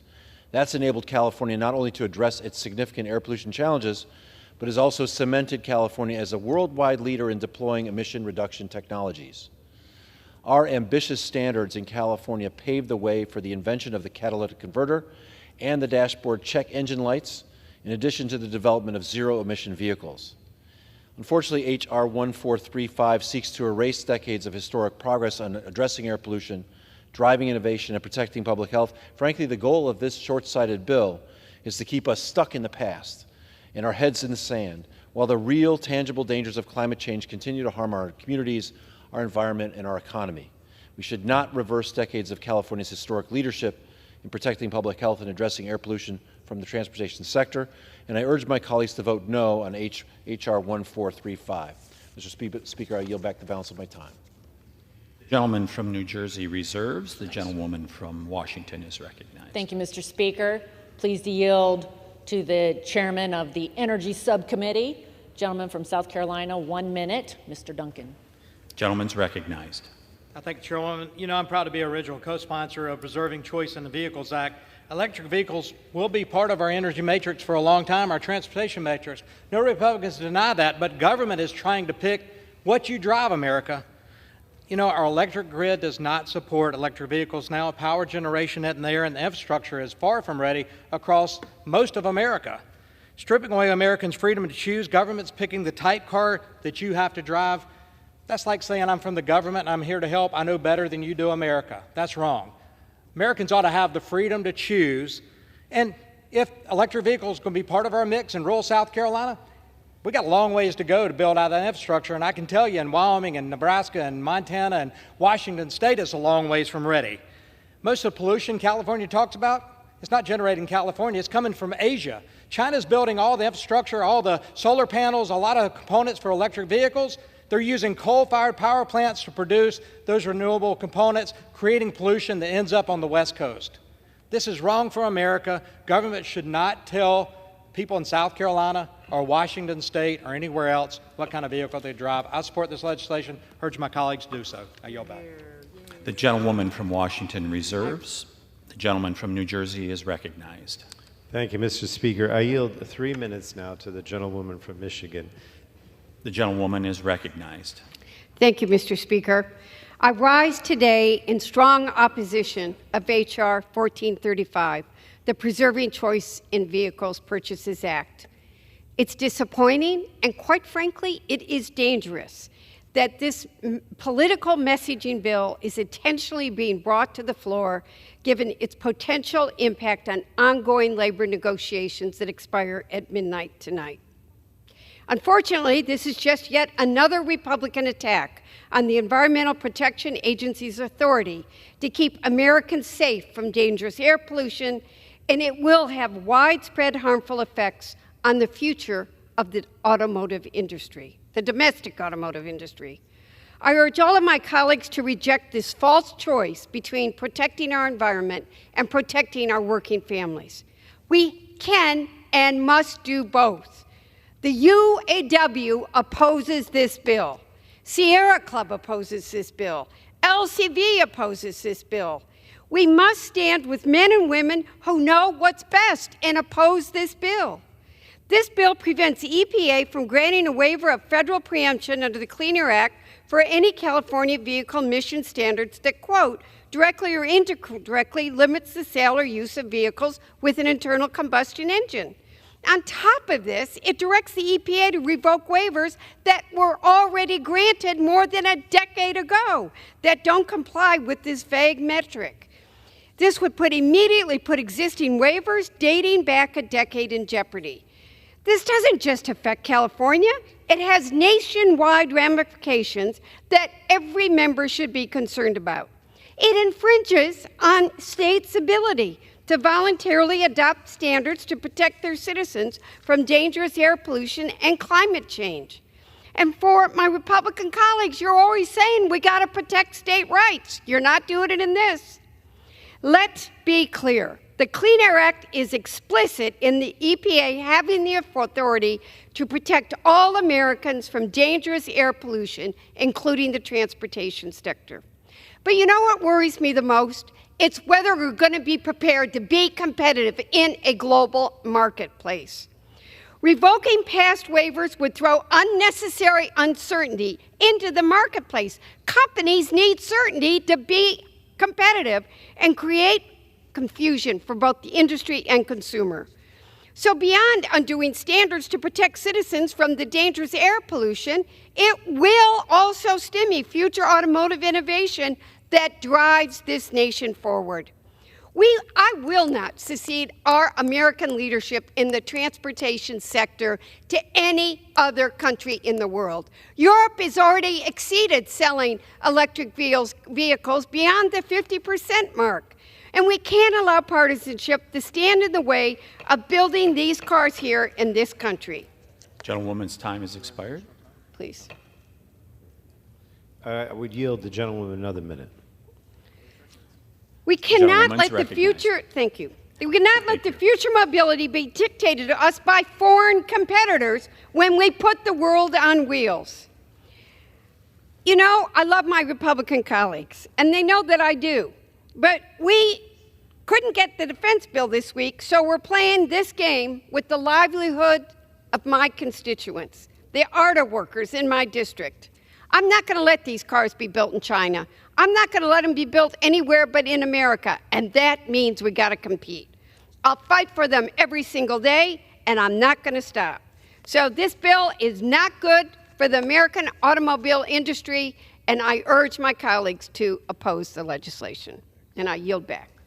Gentleman from New Jersey reserves. Gentlewoman from Washington is recognized. Thank you, Mr. Speaker. Pleased to yield 1 minute to the gentle lady from Arizona, Ms. Lesko. The gentlewoman is recognized. Thank you, Madam Chair and Mr. Speaker. I rise today in support of the Preserving Choice in Vehicle Purchases Act. When I first read the Biden administration's plan to increase fuel standards, which requires 67% of all new vehicles manufactured be all electric by 2032, I was appalled. This plan does nothing to benefit America and everything to benefit our greatest adversary, China. Electric vehicle batteries require at least 1,000% increase in materials extracted from the earth compared to a gasoline-powered vehicle. Well, who dominates the extraction and processing of these materials? You guessed it, China. Nearly all the growth in mining to meet this demand is expected to come from offshore, non-U.S. mines. Who has been buying these mines? You guessed it, China. China is the only one who stands to benefit from this drastic change in policy, and American consumers will suffer. I ask my colleagues to support this bill, and I yield back. The gentlewoman from Washington reserves. The gentleman from New Jersey is recognized. Mr. Speaker, I yield a minute now to the gentleman from California, Mr. Mullen. Gentleman is recognized. Mr. Speaker, I rise today in strong opposition to H.R. 1435, the so-called Preserving Choice in Vehicle Purchases Act. The only choice H.R. 1435 preserves is big oil's choice to worsen the climate crisis. In California, we boldly led the way on pollution reduction standards. H.R. 1435 is a direct attack on the progress we are just starting to make in transitioning cars from fossil fuels to a clean energy one. It would devastate California's goal to transition to EVs by 2035, a groundbreaking policy I proudly supported while serving in the California legislature. This bill is a regressive measure which would doom not only California's goals, but also undermine the entire nation's efforts to combat the climate crisis. With that, I yield back. The gentleman from New Jersey reserves. The gentlewoman from Washington is recognized. Thank you, Mr. Speaker. Please yield a minute and a half to the gentleman from Indiana, Mr. Pence. The gentleman from Indiana is recognized for 1 minute and 30 seconds. Thank you, Madam Chair. Mr. Speaker, I rise in support of H.R. 1435, the Preserving Choice in Vehicle Purchases Act. I'd like to thank Congressman John Joyce for his leadership on this bill. You know, the electrification or nothing timeline of this administration is far ahead of what is possible, practical, and affordable. Giving California authority to dictate to the transportation industry for almost half the nation is just another tool of this administration is using to force EVs onto the American people. Fuel distribution for our transportation industry was built over the course of 100 years. It's not reasonable to assume the same can be done for an EV industry just in a few short years. While this administration seeks to mandate and subsidize electric vehicles at every turn, they lack any sense of a coherent plan to put this into reality. EV inventories are piling up on dealer lots because, simply put, nobody's buying them. This legislation would make important strides to protect Hoosiers' ability to choose the car that they think best fits their family. I urge my colleagues to support this bill, and I yield back. I reserve. The gentlelady from Washington reserves. The gentleman from New Jersey is recognized. Thank you, Mr. Speaker. I yield myself such time as I may consume. You know, I hear the Republicans constantly talk about a choice of vehicles. I mean, let me just stress again that nobody is taking away your gas-powered vehicle.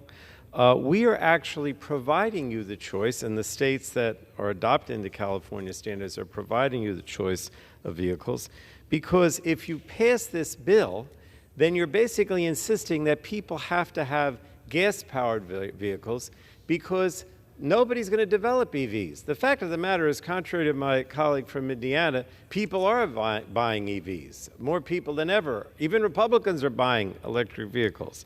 But this bill will discourage any manufacturing of hybrid or electric vehicles there because there will be no incentives for the automakers to invest in the production of hybrids or EVs, and they would simply not be available. And so people won't have a choice of a cleaner car either because of better emission standards, if it's gas-powered, or because they might want to buy a hybrid or an EV.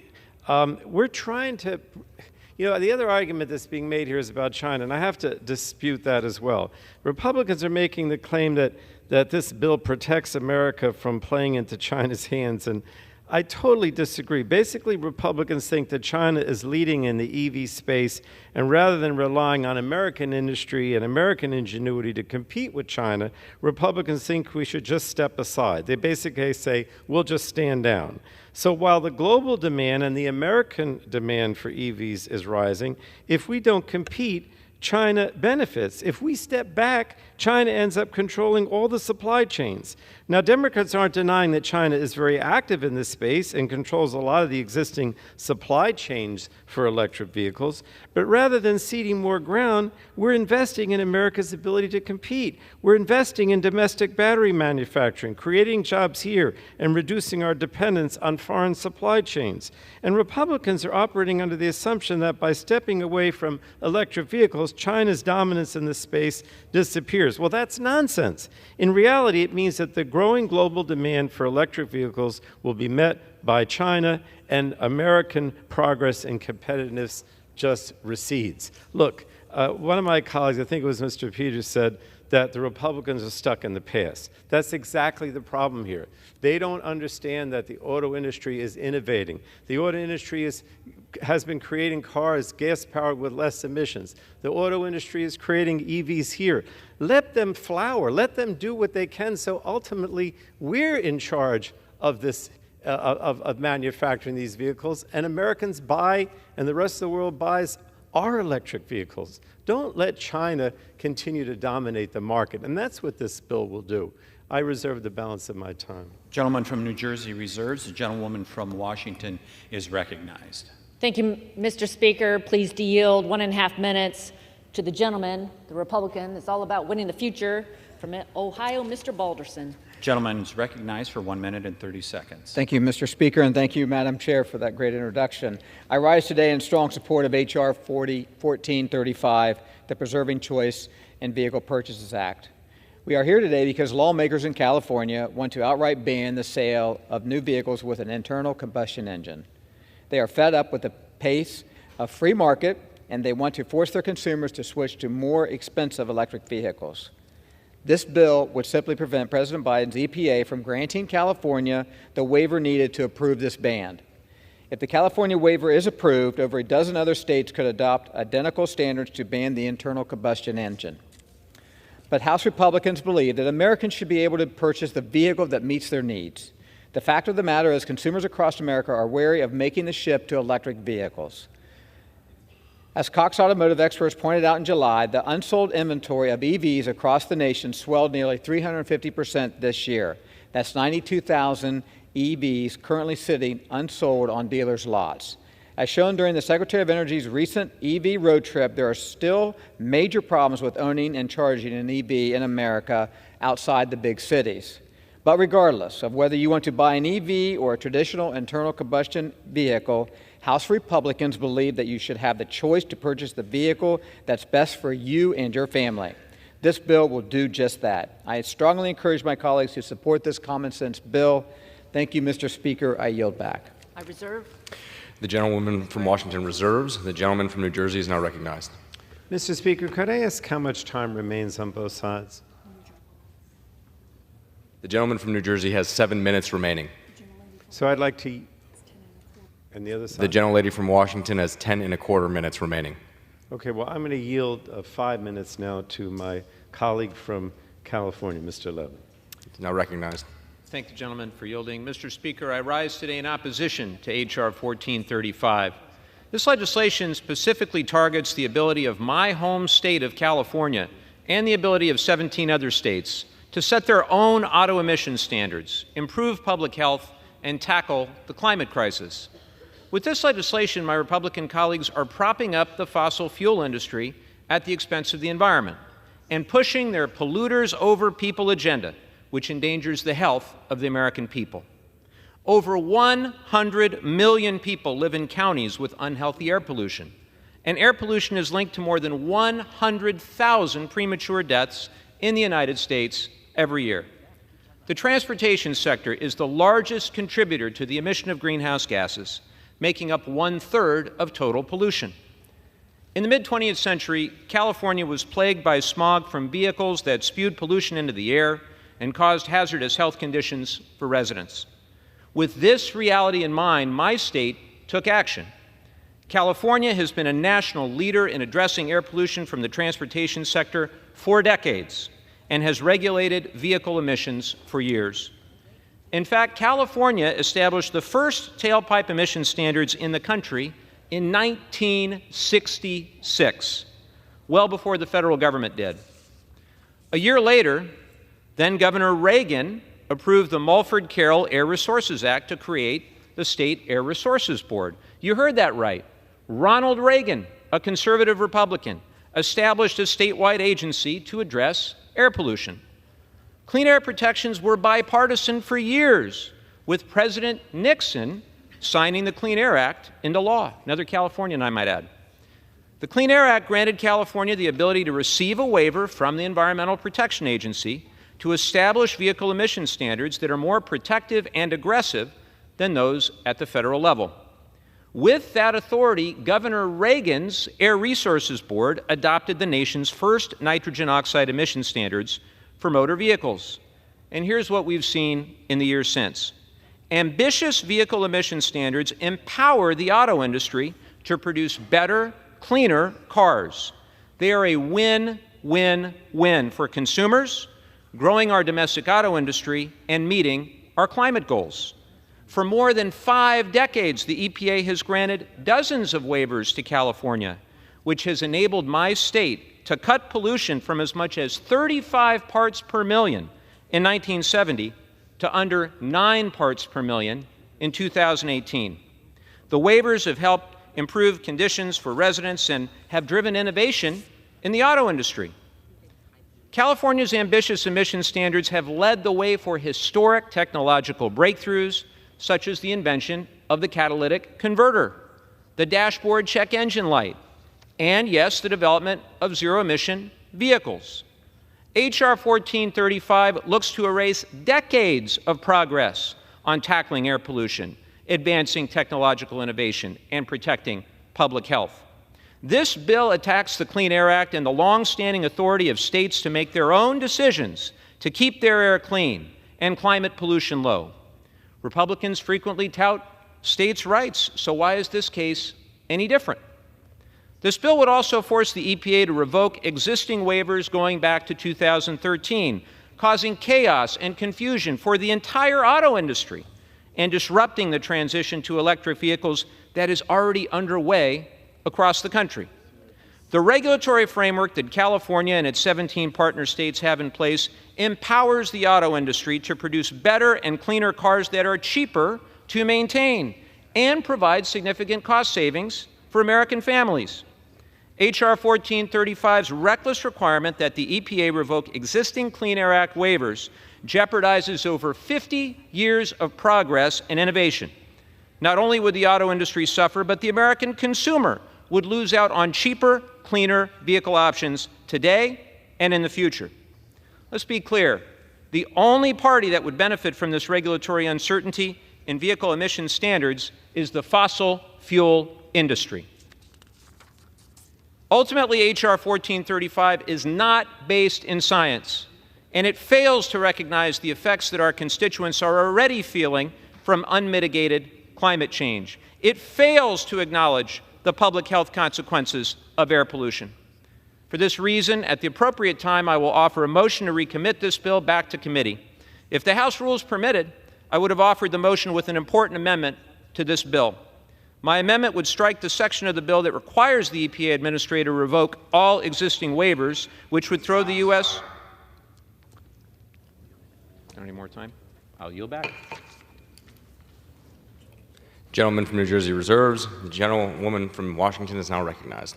Thank you, Mr. Speaker. Pleased to yield a minute and a half to the gentleman from Texas, Mr. Pfluger. Gentleman's recognized. Thank you, Mr. Speaker. I rise in strong support of my good friend Representative Joyce's Preserving Choice in Vehicle Purchases Act to prevent the EPA from imposing new regulations that would ban the sales of new motor vehicles with gas-powered or internal combustion engines. Last year, California enacted new requirements on automakers, effectively banning the sale of new gas-powered cars and light trucks by 2035 and limiting consumer choice in new vehicles to electric vehicles. We have a choice presented before us today. We can expand California's failed and expensive green energy mandates to the rest of the nation, or we can invest in liquid fuels to restore American energy independence, make gas affordable again, and secure our energy future. H.R. 1435 will accomplish these goals. You know, electric vehicles are not for everybody. Just ask Secretary Granholm about her recent road trip throughout the United States. And spoiler alert, the police were called. When you think about the costly and ineffective proposals like those from California and the Biden administration, they reject the proven benefits of the liquid fuels sector, and investing in ever cleaner liquid fuels like biofuels and conventional fuels provide immediate environmental benefits, supports our domestic economy, and bolsters national security while keeping costs low. When we asked the Secretary recently about how much electricity the United States uses on an annual basis, she couldn't answer it, nor can any administration official answer it. But yet they want to mandate this, not just in California, but throughout the United States. I strongly support 1435, and I urge a yes vote. And with that, Mr. Speaker, I yield back. I reserve. The gentlewoman from Washington reserves. The gentleman from New Jersey is now recognized. I'll continue to reserve. I don't have much time left, Mr. Speaker. Okay. The gentleman reserves. The gentlewoman from Washington is now recognized. Thank you, Mr. Speaker. I'm pleased to yield 1 minute to the gentleman from Michigan, car capital of the world, Mr. Walberg. Gentleman's recognized. I thank my chairman. Mr. Speaker, I rise today supporting the Preserving Choice in Vehicle Purchase Act. And why wouldn't I? I deal in a sense of reality. I live in a state that produces automobiles. I live in a state right now that is at risk of having a major disruption due to a strike potential. I have auto workers that are concerned about their jobs because of the push on EV. That isn't working. We even have one of the major chairmen of the auto companies attempt to take a EV trip across the nation, couldn't make it. We don't have the infrastructure available. But beyond that, H.R. 1435 prevents a waiver for California to effectively ban the internal combustion engine. California's political agenda does not reflect how the rest of America operates, and I would suggest it doesn't reflect what a lot of Californians need. Look no further than EV sales to know how the American people don't want this forced transition. They may like the F-150 Lightning. It's a hot rod, but it doesn't do the job. 30 seconds. Please, I'll yield an additional 15 seconds. I thank the gentlelady. Auto workers in Michigan also don't want this mandate. Let consumers and innovators in the auto industry guide the future, not California's politicians. I yield back. The gentlewoman reserves. Gentleman from New Jersey is now recognized. I reserve because we have very little time remaining. Gentleman reserves.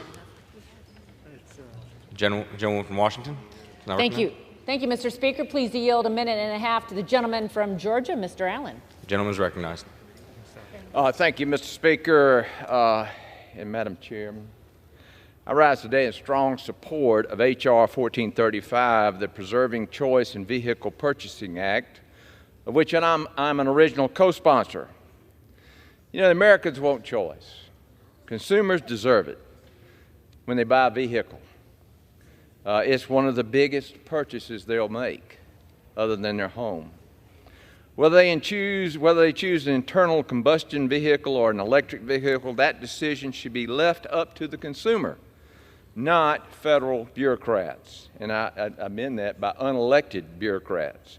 But this administration's rush to electrification has blinded their ability to recognize the inevitable consequences and shortcomings of such restrictive government mandates. Take the Secretary of Energy's recent 4-day EV road trip debacle. Due to the limited availability of EV chargers in America, including in Grovetown in my district, the Secretary's advance team chose to use non-EV vehicles to reserve working chargers for Secretary's use at the expense of my constituents. And I want to add that I didn't have a thing to do with that. Madam Speaker, my constituents do not have advance teams. Georgians who don't wish to wait for working chargers on a family trip should not have to do so. Demand for electric vehicles should be market-driven, not government-manufactured. And I urge a yes vote on H.R. 1435, and I yield back. The gentlewoman from Washington reserves. The gentleman from New Jersey is now recognized. Continue to reserve, Mr. Speaker. The gentleman reserves. The gentlewoman from Washington is now recognized. Thank you, Mr. Speaker. Please to yield 1 minute to the gentleman from Texas, Mr. Self. Gentleman is recognized. Mr. Speaker, I rise in support of this bill. The Golden State is turning into a Soviet state. California's attempt to ban gas vehicles is yet another step toward Marxism. It is no wonder people are fleeing California in droves, as their state attempts to partner with Biden's radical EPA by handcuffing customers with requirements to purchase electric vehicles. The Biden administration is weaponizing federal agencies to pursue his radical Green New Deal agenda, while saddling Americans with the costs involved. Limiting consumer choice is a veiled attempt to force Marxist principles down the throats of consumers. Your support and my support of this bill pushes back against radical ideals and promotes the opportunity for free markets to prevail. Mr. Speaker, I yield back. The gentlewoman from Washington reserves. The gentleman from New Jersey is now recognized. Mr. Speaker, can I ask for the time remaining on both sides again? Gentleman from New Jersey has 2 minutes remaining. Gentlewoman from Washington has 5 minutes remaining. Well, I'll continue to reserve. The gentleman from New Jersey reserves. The gentlewoman from Washington is now recognized.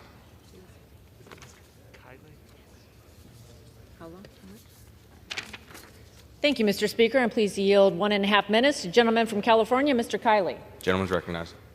Thank you, Mr. Speaker. Today I am urging support of the Preserving Choice in Vehicles Purchases Act, which will prevent California from banning gas-powered vehicles. I am as strong a supporter as anyone of clean energy, and I could not be more excited about the future of clean energy that awaits us. But the way to move rapidly towards that future is through innovation. It is not through regulation. And no state has gone further down the road of overreaching, overbearing, unattentive regulation to the needs of its citizens than California has. And this particular measure that California is now attempting is more radical than any that came before it. Specifically, the California Air Resources Board approved a plan in August and is now asking the Environmental Protection Agency to approve a waiver under the Clean Air Act to implement its new rules that set yearly rising zero-emission vehicle rules starting in 2026 and would end the sale of vehicles only powered by gasoline by 2035. This is no trivial matter. The majority of vehicles, 95% on the road today in the United States, run on internal combustion engines. So what's the consequence of this going to be? Well, first and foremost, there's the cost. The price of an electric vehicle is $17,000 higher than a gas-powered car. This is going to make life even harder for people in California, where we already have the highest energy prices, the highest gas prices, the highest cost of living, the highest poverty rate, and far too many people having to leave our state because it is simply too hard to get by. This will make our state even more unaffordable, and this bill will save Californians from this burden and help many of my constituents. Thank you, and I yield back. The gentlewoman from Washington reserves. The gentleman from New Jersey is now recognized. Thank you, Mr. Speaker. I'll yield 1 minute now to the gentleman from California, Mr. Saulnier. Gentleman's recognized. Thank you, Mr. Chairman. I am strongly opposed to the so-called Preserving Choice in Vehicle Purchase Act. Not only does this bill hinder our efforts and investments in reducing greenhouse gas emissions and addressing the climate crisis, but it also reverses successful work already implemented across the country and in my home state of California. This bill would stop California from getting waivers that allow it to implement stronger and more aggressive emission standards than the federal government sets. This waiver was signed into law by Richard Nixon. Over the last 50 years, California has received over 100 Clean Air Act waivers. Over that same time span, many pollutant levels have decreased between 75 and 99%, even while the state's population doubled and vehicles have quadrupled. 17 states and the District of Columbia have adopted all or part of California's stronger regulations. With California's leadership, we have seen benefits to the environment, the economy, and public health. As someone who was appointed by 2 Republican governors and 1 Democrat to CARB, I strongly oppose this bill. Gentleman from New Jersey reserves. Gentlewoman from Washington is now recognized. Thank you, Mr. Speaker, and please yield 2 minutes to the gentleman from California, Mr. Obernolte. Gentleman is recognized. Thank you, Mr. Speaker. I rise in strong support of the Preserving Choice in Vehicle Purchase Act, a bill that I introduced with several of my colleagues in the Energy and Commerce Committee. I represent a rural district in California. Mr. Speaker, this bill does nothing more or less than preserving their ability to choose for themselves what vehicle works best for them. Mr. Speaker, I can tell you, I represent over 100,000 people who commute long distances to get to work and back every day. If electric vehicles were a less expensive and more efficient way for them to perform that commute, they would already own them. In addition, we've heard testimony that we do not have even a quarter of the copper we would need to convert the current fleet of vehicles to electric vehicles, not even a quarter for the current production year, and that's not to mention other critical minerals such as graphite, manganese, cobalt, lithium. It would be much more efficient to convert our current vehicles to hybrid vehicles that only require a battery a fifth the size. We could do 5 times as many hybrids as we could electric vehicles. Unfortunately, the waiver that's being sought by the state of California would completely prevent hybrid vehicles from being sold in the state starting in the year 2035. Mr. Speaker, this bill is common sense, and if you believe in being good stewards of the environment, which I think everyone in this chamber does, we should vote for this bill because 5 times as many hybrids is much, much better than 1 times as many electric vehicles. I yield back. Gentlewoman from Washington reserves. The gentleman from New Jersey is now recognized. Thank you, Mr. Speaker. I'll yield 30 seconds now to the gentlewoman from Michigan, Ms. Stevens. The gentlewoman is recognized. Thank you, Mr. Speaker. I rise in opposition. To make a few things clear, our environmental groups are opposed to this legislation. The UAW, for those who don't know, the United Auto Workers, are opposed to this legislation. This is not states' rights, and frankly, it is absolutely mind-blowing that after the hottest summer on record, this is what the majority party is pushing forward amidst talks of a government shutdown and the need to take on climate. I urge my colleagues to vote now. The gentleman from New Jersey reserves. The gentlewoman from Washington is now recognized. Thank you, Mr. Speaker. Please yield 1 minute to the gentlewoman from Georgia, Ms. Taylor Greene. Gentlewoman is recognized. Thank you. Mr. Speaker, I rise today in support of H.R. 1435, the Preserving Choice in Vehicle Purchases Act. Democrats' radical Green New Deal agenda is once again being forced on the American people. This comes on the heels after the Biden administration has sold 40% of our oil reserves and none have been replenished, endangering our national security. They passed the Green New Deal in multiple bills, the infrastructure bill, to build 500,000 electric vehicle charging stations in the U.S., even though there is no mass demand for electric vehicles. They're also forcing Americans to go net zero by 2035, a date that our current president will unlikely ever even see. Forcing Americans to have no choice in the type of automobile that they drive, on the type of engine that they prefer, is forcing every American's knee to bend to China, our worst enemy. This is traitorous to auto workers, traitorous to auto unions, and traitorous to every American auto consumer. Thank you, Mr. Speaker. The gentlewoman from Washington reserves. The gentleman from New Jersey is now recognized. I'm prepared to close. I don't know if the gentlewoman has more speakers. Gentleman reserves. Sorry. Gentleman from New Jersey is recognized. Thank you, Mr. Speaker. I'm pleased to yield 1 minute to the gentleman from California, Mr. LaMaffa. Gentleman's recognized. Thank you, ma'am. Well, I hear a lot of complaining about what it's going to do to California. Well, don't cry for California. We do a lot of bad ideas that affect the whole country. Indeed, we have 1/8 of the country's population and a little over 1/8 of the country's auto sales. So what does that mean? Well, we're not going to get a whole lot of help from the manufacturers or the CEOs because they want to get along with Washington, D.C., but we're here about preserving choice for all Americans on automobiles.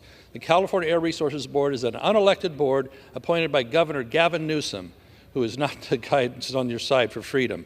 As well, recently, after this mandate in California came out by 2035, a few days later he said, oh, people, would you please not charge your electric vehicles right now because it's going to affect our grid because we don't have enough power on the grid, rolling blackouts, bans on hydroelectric dams. They almost took down our last nuclear power plant. So California is not the place a lot of solutions are going to come from. Indeed, you said Republicans put these in place. Well, these have been weaponized in the 50 years since then with Air Board and all the other entities that have been put in place. So 1435 will preserve choices for people. I've actually lived it myself as I've had a real job on a Gentleman's farm. time has expired. So in closing, I urge my colleagues to vote no on the motion to recommit and yes on H.R. 1435. I yield back. The gentlelady from Washington's time has expired. The gentleman from New Jersey is now recognized. Is the chairwoman prepared to close? All right. The gentleman from New Jersey has the only time remaining.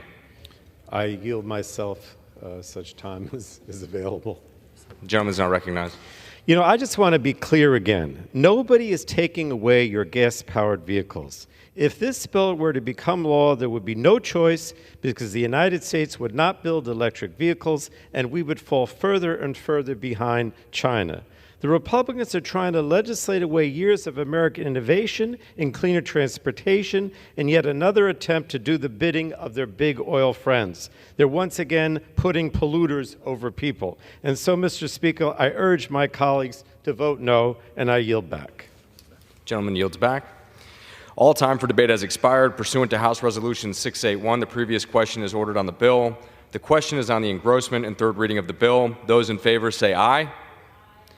Those opposed, no. The ayes have it. Third reading. A bill to amend the Clean Air Act to prevent the elimination of the sale of internal combustion engines. For what purpose does the gentleman from California seek recognition? Mr. Speaker, I have a motion to recommit at the desk. The clerk will report on the motion. Mr. Levin of California moves to recommit the bill, H.R. 1435, to the Committee on Energy and Commerce. Pursuant to Clause 2B of Rule 19, the previous question is ordered on the motion to recommit. The question is on the motion. All those in favor say aye. All those opposed, no. The noes have it. Mr. Speaker, I ask for the yeas and nays. The yeas and nays are requested. Those favoring a vote by the yeas and nays will rise. A sufficient number having risen, the yeas and nays are ordered. Members will record their votes by electronic device. Pursuant to Clause 9 of Rule 20, the chair will reduce to 5 minutes the minimum time for any electronic vote on the question of passage of the bill. This is a 15-minute vote.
members voted? Does any member wish to change their vote?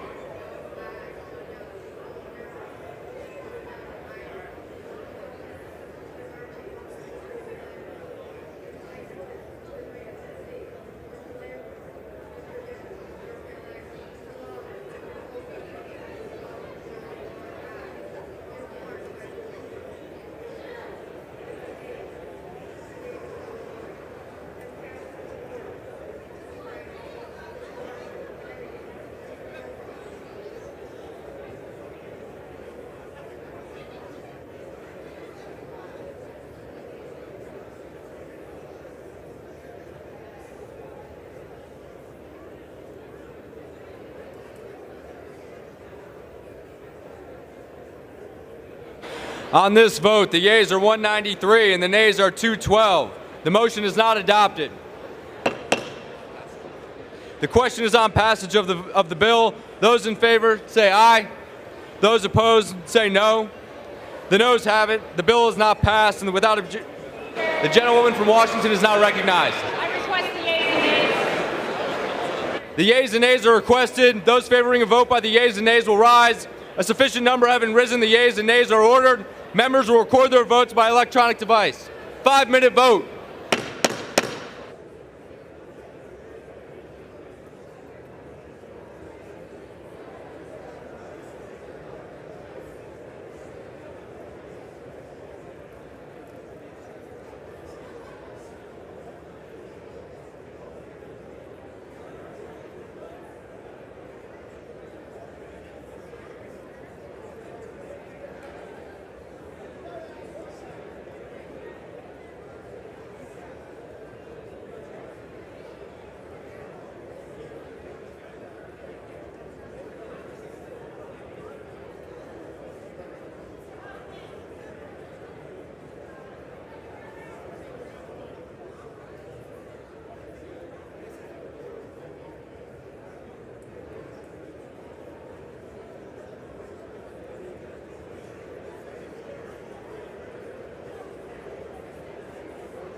members voted. Does any member wish to change a vote?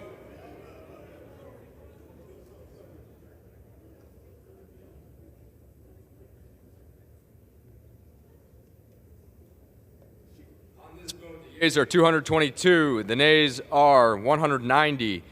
The bill is passed. Without objection, a motion to reconsider is laid on the table. Straight through. Pursuant to Clause 8 of Rule 20, the unfinished business is the question on suspending the rules past H.R. 1450 as amended, which the clerk will report by title. H.R. 1450, a bill to amend the Agricultural Act of 2014 to modify the treatment of revenue from timber sale contracts and certain payments made by counties to the Secretary of Agriculture and the Secretary of the Interior under good neighbor agreements and for other purposes. The question is, will the House suspend the rules and pass the bill as amended? So many as are in favor, say aye. Those opposed, no. In the opinion of the chair, 2/3 being in the affirmative, the rules are suspended, the bill is amended, is passed, and without objection, the motion to reconsider is laid on the table.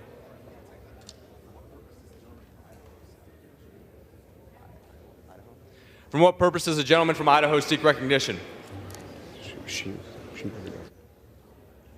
I ask unanimous consent that when the House adjourns today, it adjourn to meet at noon on Monday, September 18, 2023, for morning hour debate and 2 p.m. for legislative business. Without objection. For what purpose does the gentlewoman from Colorado seek? Mr. Speaker, I hereby remove myself as a co-sponsor from H.R. 5081. The gentlewoman's request is granted.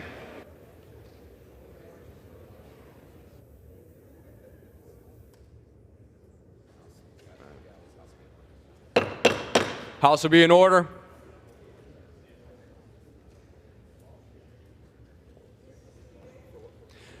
For what purpose does the gentlewoman from California seek?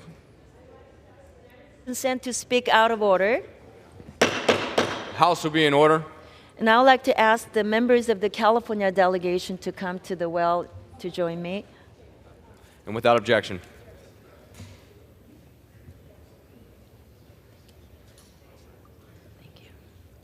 Thank you.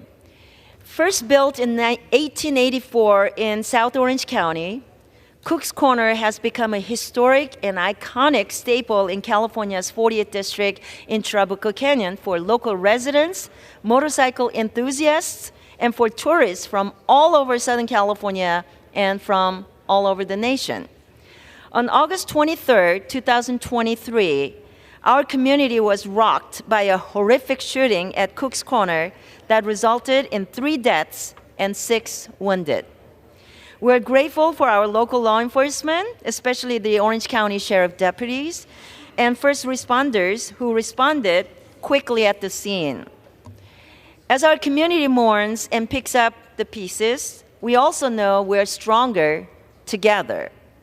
Today, I rise with bipartisan members of our California delegation and ask all members to join me in a moment of silence in the memory of the victims, Tanya Cluck of Arizona, Glenn Sproul Jr. of Stanton, and John Leahy of Irvine, and in solidarity with the communities that I represent.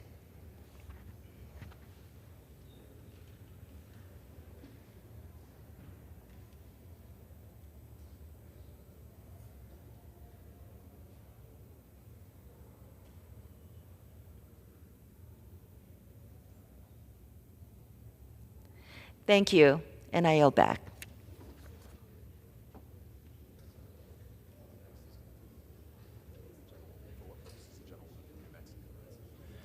For what purpose does the gentlewoman from New Mexico rise? Without objection. Without objection.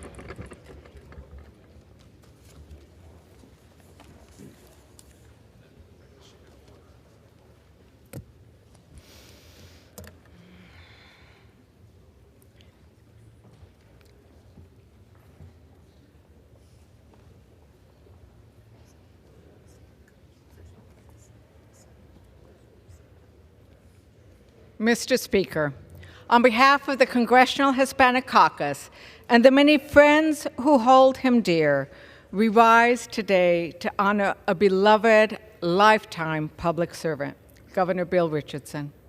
I first want to acknowledge his wife, Barbara Richardson, a woman of incredible grace who is leading a state, a nation, and a world in mourning the governor today in Santa Fe, New Mexico.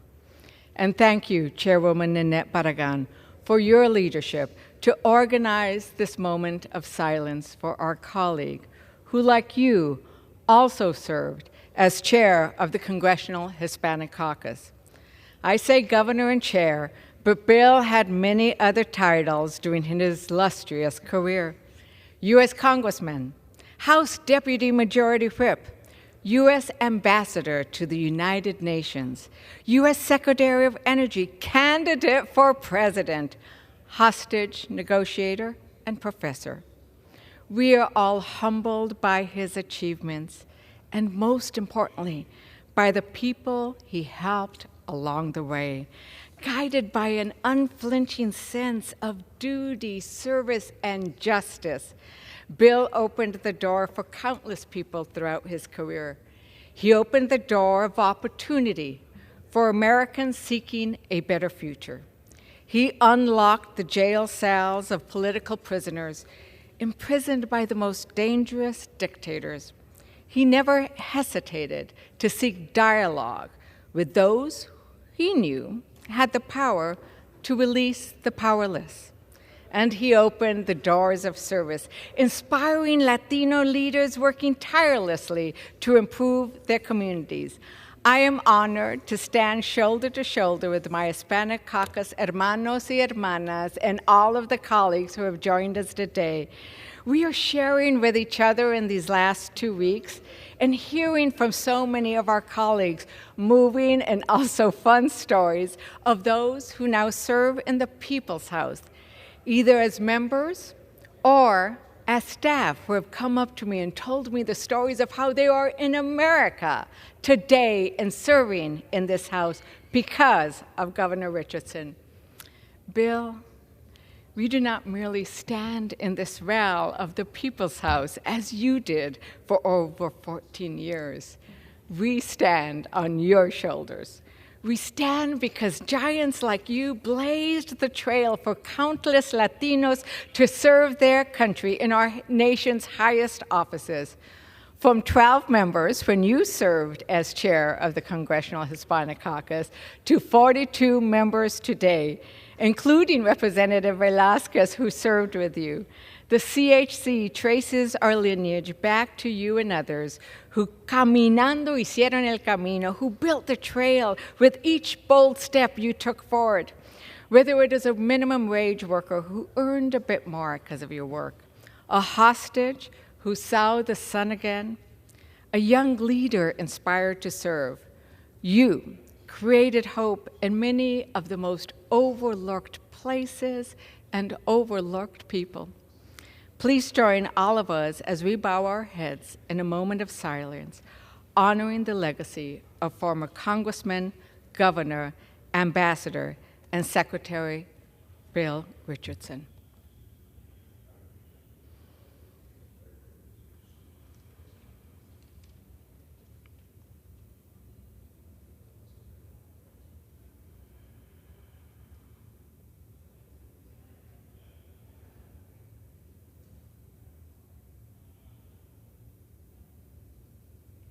Governor, que descansa en paz, and God bless you.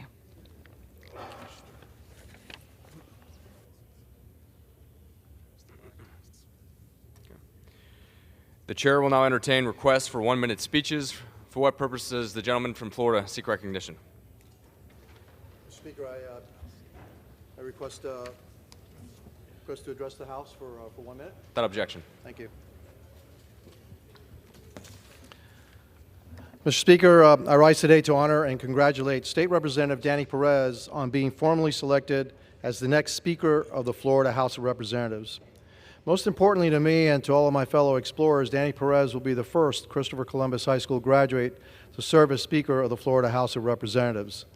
Senator Marco Rubio paved the way as the very first Cuban-American Speaker of the Florida House, and now Speaker-designate Perez will be just the third Cuban-American to ever serve in that role. Speaker-designate Perez is happily married to his wife Stephanie and has two beautiful children, Camila Lucia and Matias Daniel. He is an attorney by trade and a passionate advocate for children who also serves as the national chair of the American Legislative Exchange Council. I look forward to continuing working with Speaker-designate Perez. I am confident that he will continue to be a champion for Miami-Dade County and for the state of Florida and a responsible steward of our taxpayer dollars. Adelante, adelante, Danny. Adelante. We are all so very proud of you. Thank you. And I yield back. For what purpose does the gentleman from Ohio seek recognition?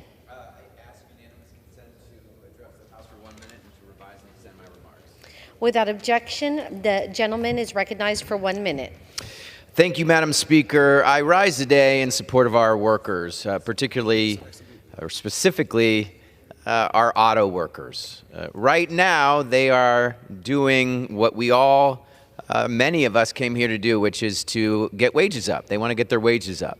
And it's really important for this Congress to stand with them, not just for their families, but for our economy. They work for companies, great American companies, that have made tens of billions of dollars in profit. And if we allow the profit to just be concentrated among a few, our economy won't grow as fast. If we say to the hundreds of thousands of auto workers, yes, you deserve a very big raise, that means that the spending power will be distributed in a way that will grow our economy much faster. I stand with our auto workers. I believe in what they're doing, and I wish them the best of luck as they continue to negotiate for better wages and better working conditions. I yield back.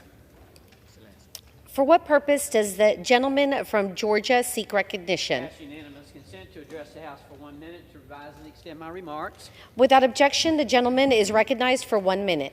Mr. Speaker, I rise today in remembrance of Jerry Willis Keith. Jerry was born on March 28, 1937 in Waycross, Georgia, to Warren Lott Keith and Mary Emma Corbett Keith. He was a lifelong member of First Baptist Church of Jessup and a member of the Golden Rulers Sunday School class. He spent his adult life managing and operating retail grocery stores for several national food chains. There he was always praised by many local employees as the best boss they ever had.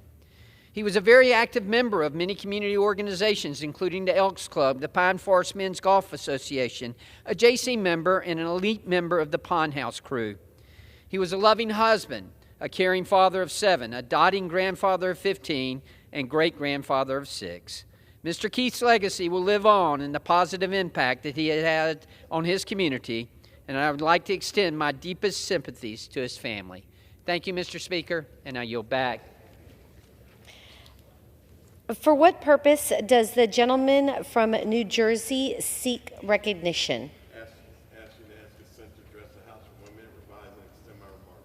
Without objection, the gentleman is recognized for 1 minute.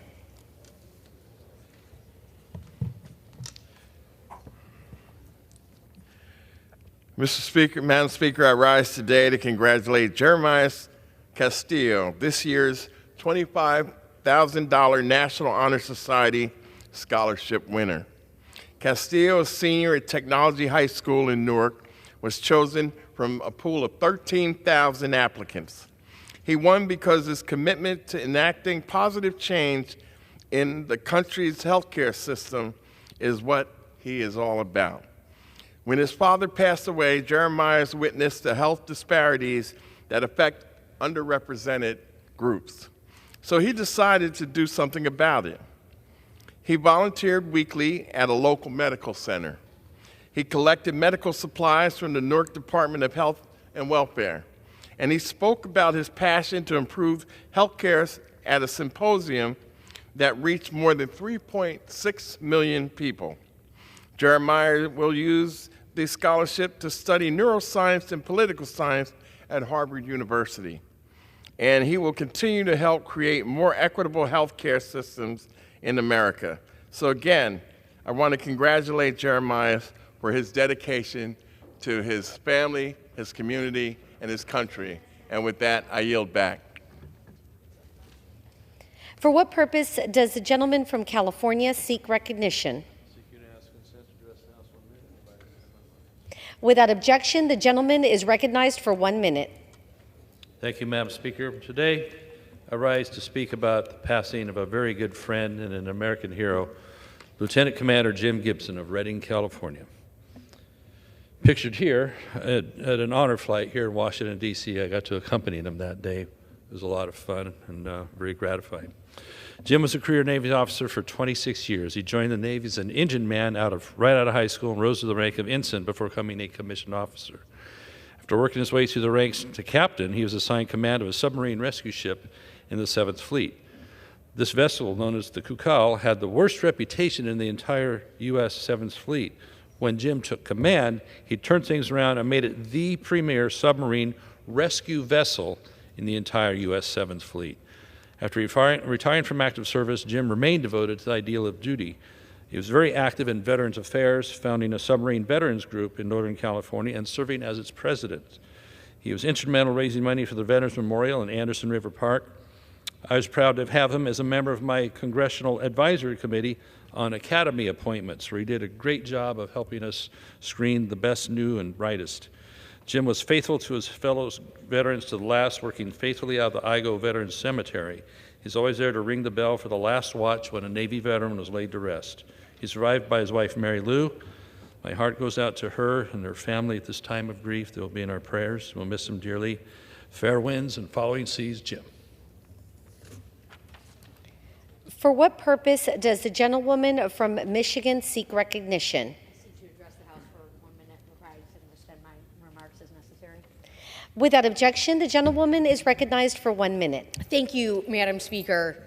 Organized labor is a beautiful thing, and it is incredibly evident today in the final hours of the UAW contract negotiations. And I want to let all of my UAW friends, neighbors, and hardworking men and women of Michigan to know that I have your back, from the halls of Congress to the well of this very floor. While working in the Obama administration during the auto rescue, while working on that auto rescue, we saw the union take concessions. 14 years later, the companies have rebounded, they've got record profits, and now is the time to deal workers back in. That is what is being negotiated. That is what our friends in organized labor are pushing for: dignity and justice. I stand with you today, tomorrow, and the tomorrow after that. We'll see you in Michigan, friends. I yield back. For what purpose does the gentleman from New York seek recognition? I ask unanimous consent to address the House for 1 minute and to revise and extend my remarks. Without objection, the gentleman is recognized for 1 minute. On September 9th, 2006, Corporal Jonathan Lee Benson from North Branch, Minnesota, succumbed to his injuries sustained in a roadside bombing during his second tour of duty in Iraq. He was 21 years old.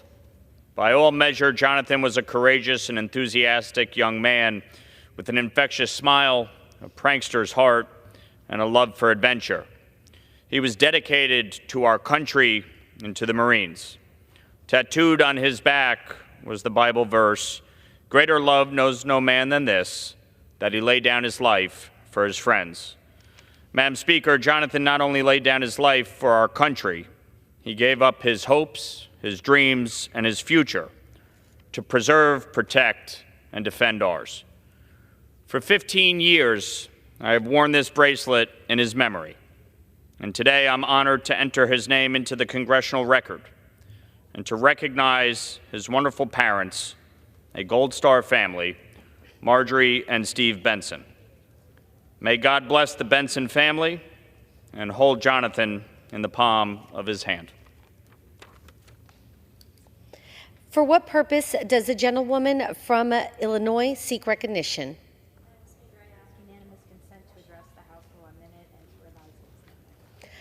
Without objection, the gentlewoman is recognized for 1 minute. Thank you, Madam Speaker. I stand before you today to celebrate the 60th anniversary of the Kraft Foods Group plant in Champaign, Illinois, and the dedicated employees, including my dad, who once worked third shift. These are the people who have helped produce the foods we all know and love for generations. The Kraft Heinz Champaign plant opened operations in 1963, making margarine and salad dressings. 60 years later, it has added production of their most famous macaroni and cheese, Velveeta, ketchup, and A1 sauce, and grown to fill an 88-acre site that produces more than 1.2 billion pounds of food each year.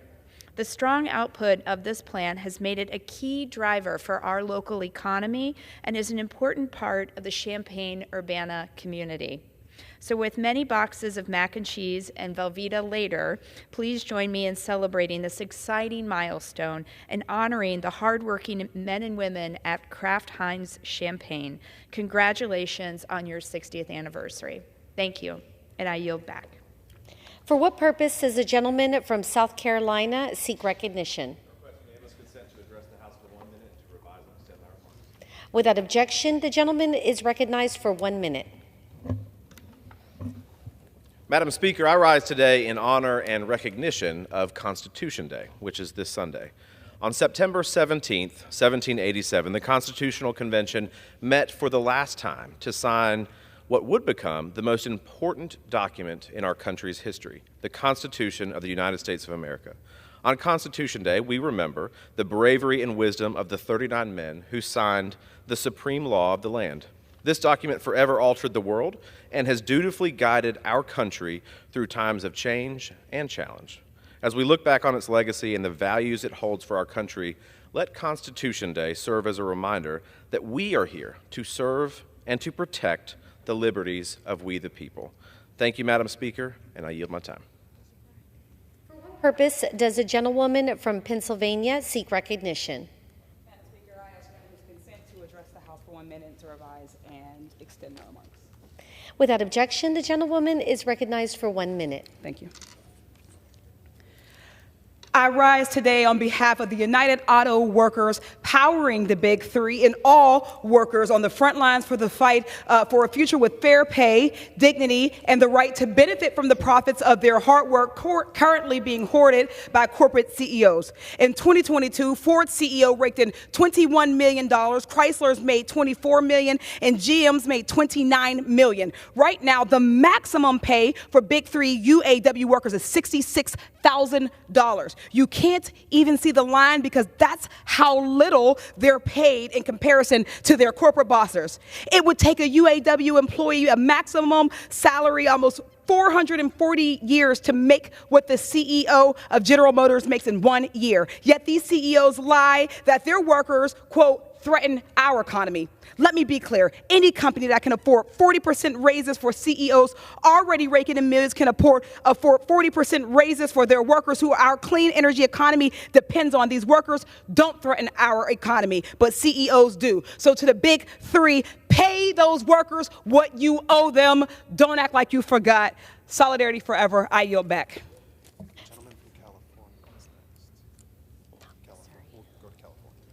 For what purpose does the gentleman from California seek recognition? Madam Speaker, I ask unanimous consent to address the House and revise and extend my remarks. Without objection, the gentleman is recognized for 1 minute. The American people are frustrated and exhausted with the corruption and role of big money in the halls of Congress. That is why I'm introducing a 5-point plan. First, ban all PAC and lobbyist money to congressional campaigns. I don't take a dime of it. Second, ban completely stock trading and members of Congress from ever becoming lobbyists. Activists like Unusual Whales, Quiver Quantitative, and the leaders at Crew have been mobilizing for this. Third, term limits for members of Congress. Fourth, term limits for Supreme Court justices. And fifth, an ethics code for Supreme Court justices. This is common sense. The people demand it. It's time we give them back their government and we reform in Washington. We should have bipartisan support for this 5-point plan. Thank you, Madam Speaker. I yield back. For what purpose does the gentlewoman from Ohio seek recognition?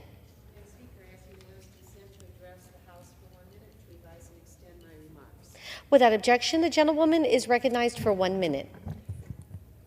Thank you, Madam Speaker. I rise today to support strengthening the American economy. How? To keep on task creating living wage jobs for America's workers, to lift them into the middle class, and to clamp down on billionaires and tax cheats who don't pay their fair share of taxes to balance our budget to keep our economy growing. If you look at what the United Auto Workers are fighting for as we are here on the floor today, they are fighting for what they have worked for. They deserve decent wages. The August jobs report from the U.S. Bureau of Labor Statistics reports 178,000 more jobs were added nationally. This is a time of very high job growth in our country, and unemployment is at a near historic low. Employers in Ohio and across our country have job openings and are hiring, but wages have to go up now, not only for billionaire owners and financiers. They're not the only ones that should benefit, but the people doing the work, the auto workers, the waitresses, the tech workers, the people across our country who work in supermarkets. Mr. Speaker, please heal your troubled, divided party. Time has expired. Bring us together. Let's not stall out American progress. Let's grow the economy and pay our bills through growth. Thank you so much. I yield back. For what purpose does the gentlewoman from Missouri seek recognition? To address the House for 1 minute and extend and revise my remarks. Without objection, the gentlewoman is recognized for 1 minute. Thank you, Madam Speaker. St. Louis and I rise in support of our unions, including the 150,000 United Auto Workers nationwide and our local 2250 in Missouri's 1st District. Auto workers have built $250 billion in profits for the Big Three, for Ford, for GM, for Stellantis in the past decade, including $21 billion in the first 6 months of 2023. Yet workers are currently making 10% less in wages, real wages, that they made last year. Our workers deserve fair wages. Our workers, they deserve better benefits and safe working conditions. They deserve to be rewarded for their sacrifices that they made and the profits that they have built. To UAW Local 2250, know that I have your back. I am proud to have delivered $1.5 million in community project funding for the creation of a premier automotive repair training center in St. Louis, and I am proud to keep up the fight right here in Congress to pass and to finally enact the PRO Act. Our work continues. Thank you, and I yield back. Under the Speaker's announced policy of January 9th, 2023, the gentleman from Texas, Mr. Green, is recognized for 60 minutes as the designee of the Minority Leader. Thank you, Madam Speaker. Madam Speaker, and still I rise, and I rise today at this moment to call attention to a news story reported by CNN. I have a news article that has been printed, and the style of the article reads, "Seattle police officer under investigation as footage shows him saying woman's life had limited value after she was fatally hit by a police car." Madam Speaker, this lack of empathy and sympathy, this is what I would call, as has been called by others, shockingly insensitive commentary, is something that cannot go unnoticed. I do believe that there must be a thorough investigation, and for those who have not had the opportunity to see what I'm calling to your attention, it is available to you on the internet. But this officer made a comment that concerns me, and I believe it would concern many others. One of the comments made was, the person is a regular person. A regular person. I believe that all people merit the same amount of respect. I don't know what a regular person is, but in this dialogue with another person, he is known to have said, "Yeah, just write a check," and then he laughs. And he goes on to make the comment that I called to your attention earlier. She had limited value. Limited value. To the family, I do not know them.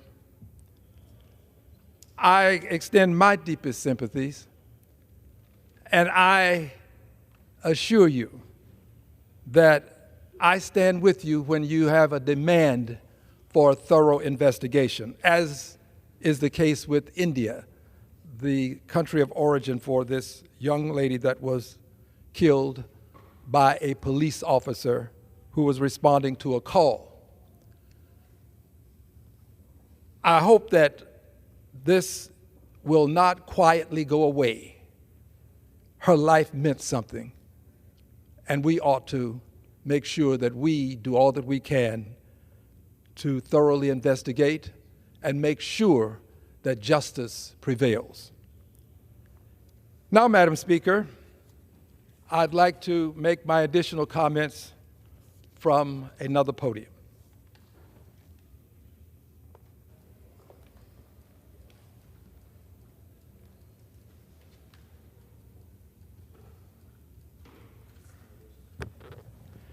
And still I rise, Madam Speaker,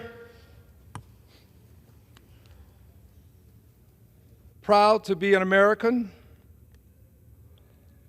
proud to have this opportunity to serve in the Congress of the United States of America.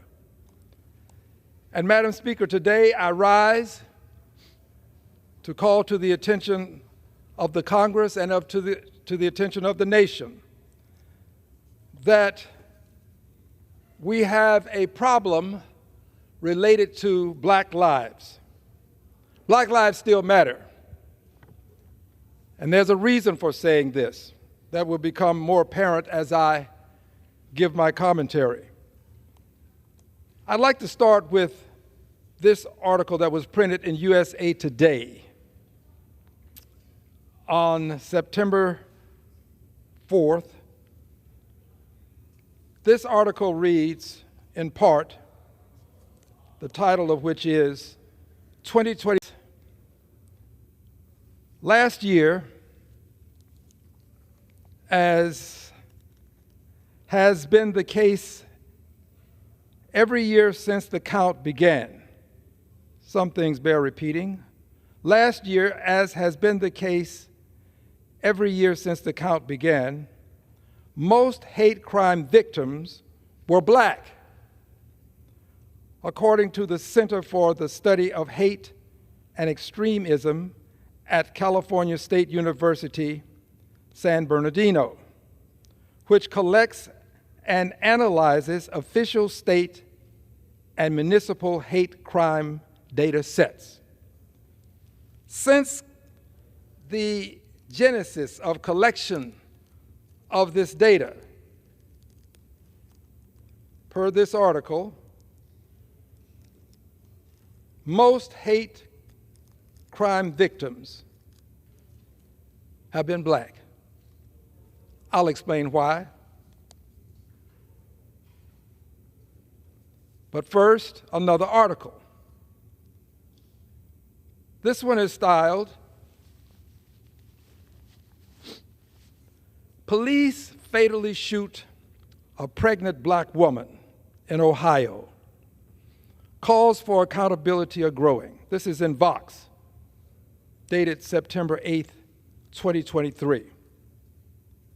In this article, there is the following language: Mapping Police Violence. This is the name of an organization. Mapping Police Violence, a group that collects data on police shootings, found though black Americans make up roughly 13% of the population, they comprise at least 20% of the people killed by law enforcement so far in 2023. So this is not old news. This is contemporary. 13% of the population, at least 20% of the people killed by law enforcement so far in 2023. This relates to black people. I'll explain why in just a moment. This article goes on to say, per the Washington Post tracker of fatal police shootings, the number of these killings has risen in the last few years. Goes on to say, because of incomplete policing data, the race of all police victims isn't known. But from what data is available, it's clear police also continue to shoot and use force against black people at a disproportionate rate. I'm paraphrasing slightly. The Post data shows black people are roughly twice as likely as white people to be the victim of a fatal police shooting. While Mapping Police Violence, that's the organization that I mentioned earlier, while Mapping Police Violence, which tracks police killings by any means, found black people are nearly 3 times more likely to be killed. Part of this disparity stems from the fact black people are more likely to be profiled by police. And then it goes on, for instance, black Americans are 20% more likely to get stopped for traffic stops than white people. Now we get to something meaningful and substantive. This article says, this is in Vox, there are a number of factors behind police violence and racial disparities. There are a number of factors behind police violence and racial disparities, including deep-seated systemic racism. Remember, this is from Vox, article dated September 8th, 2023. This is from Vox.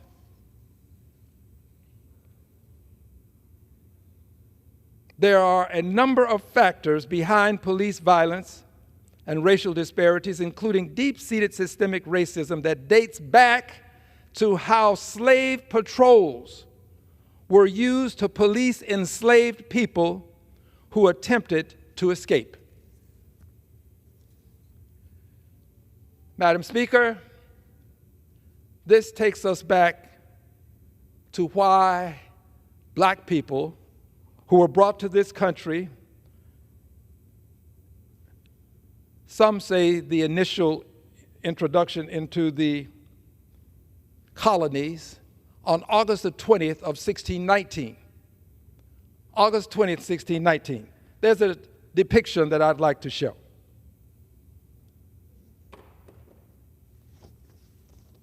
This represents the persons who were of African ancestry brought to this country August 20th, 1619, aboard this ship, the White Lion. And they were traded for goods.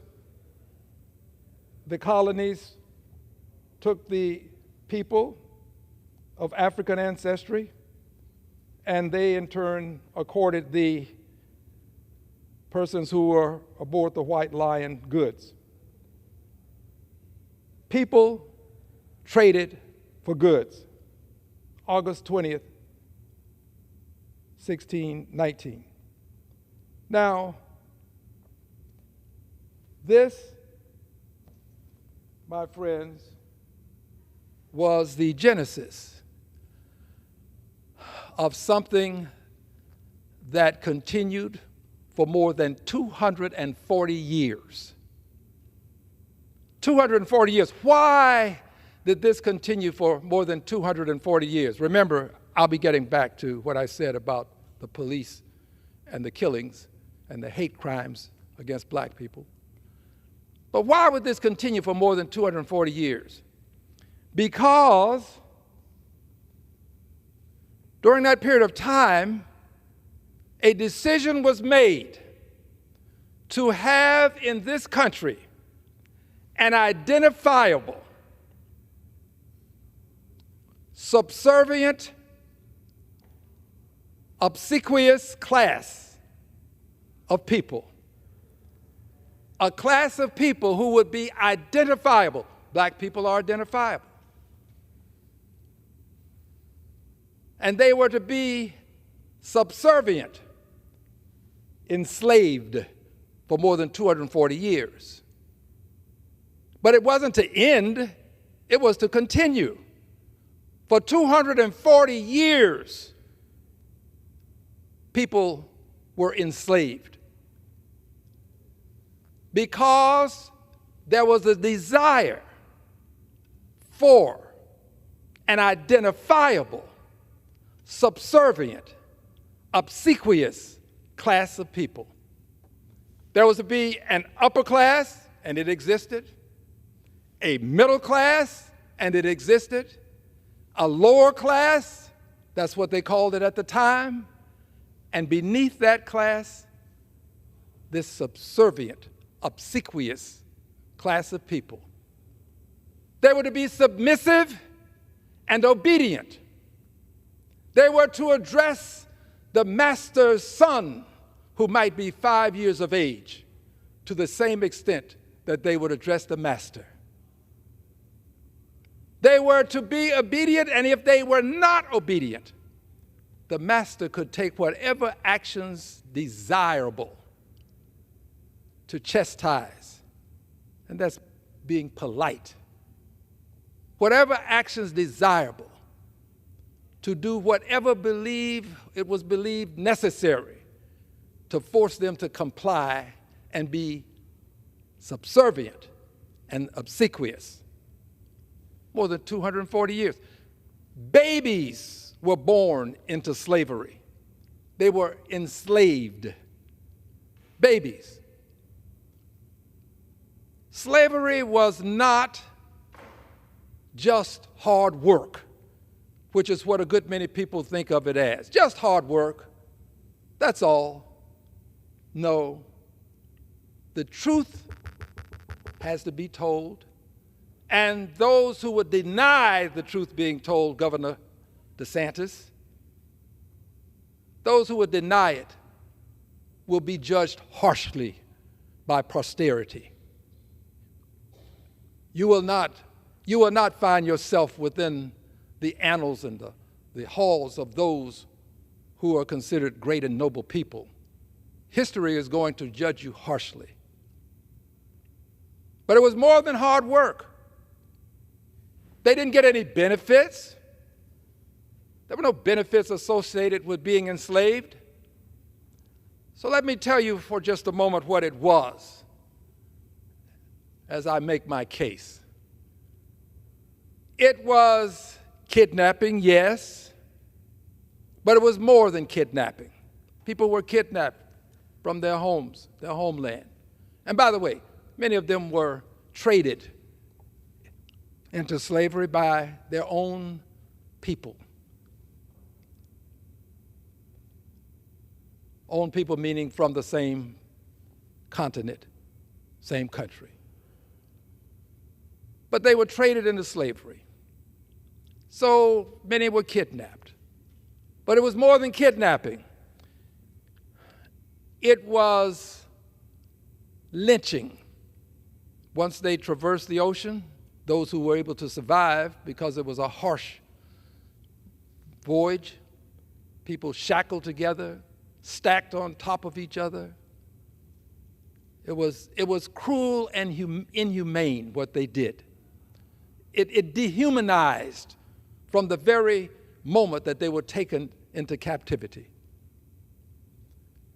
So it was more than kidnapping. It was more than the brutality of having to suffer this transatlantic journey.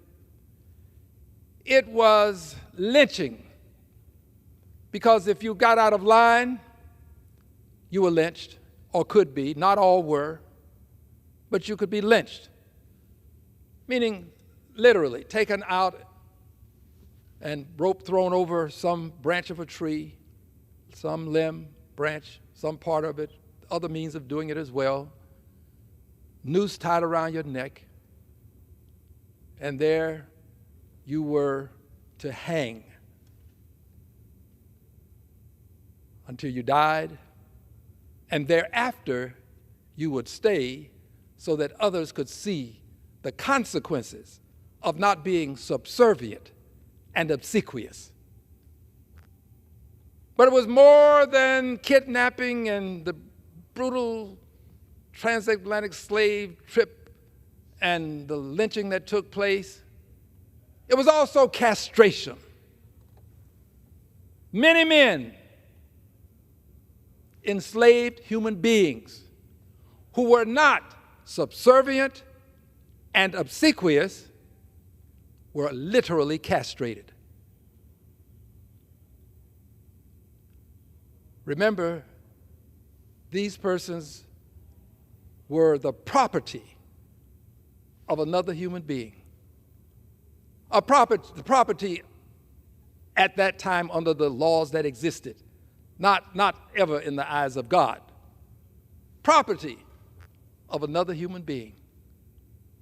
Courts declared that these enslaved persons had no rights that a white person had to respect. It was more than the slave trade, meaning crossing the Atlantic, being kidnapped, lynched, castrated. It was also rape. But it wasn't just rape, and that there's no way to say just rape. But it wasn't rape in just where a person decides, I'm going to show you who's in charge. It was also done to destroy the manhood of the woman's significant other, because it could be done in his presence, to dehumanize him, to make him understand that he had to be subservient and obsequious. It was all of these and more, because it was also the separation of families at the auction block. Literally, children could be sold and go to one master, mother goes to another, father could conceivably go to another. It was the dehumanization of human beings. By definition, that's what dehumanization is. But they were dehumanized. They had to be reduced to something less than a human being so that the rest of society could say, well, it's okay. These are not human beings. We wouldn't treat a human being this way. So they were something less than human beings. And they were to be subservient and obsequious. This, my friends, is what has been called, and I agree, one of the greatest crimes ever committed against humanity. Crime against humanity. And it continued for more than 240 years. And not only did it continue for 240 years, it then metamorphosed into convict leasing for another almost 100 years. Convict leasing, wherein there were black codes, and if you violated one of these black codes, you could be arrested. And if you were arrested, you could be incarcerated, and then after incarceration, you could be leased to someone who would work you possibly for the rest of your life. So you were back into slavery by another name. Convict leasing, but there was also lawful segregation. And with this lawful segregation came the notion, it didn't go away, that the persons who were segregated had to be obedient. They had to be subservient. They had to be obsequious. There was still the belief that didn't end with the ending of slavery, the passage of the 13th Amendment, which actually ended slavery in this country. Of course, we had the Emancipation Proclamation, I understand this, but it was the 13th Amendment that lawfully said, you can't do this. But it didn't, the ending of slavery did not end the mentality that had been inculcated in society. Society now, remember, had been corrupted with this mentality. And this was passed on through the generations. That these people who came, who were brought here to be this permanent, subservient, obsequious class, some would say underclass, class. It didn't end with them being extricated from slavery by way of the 13th Amendment. It was still within society.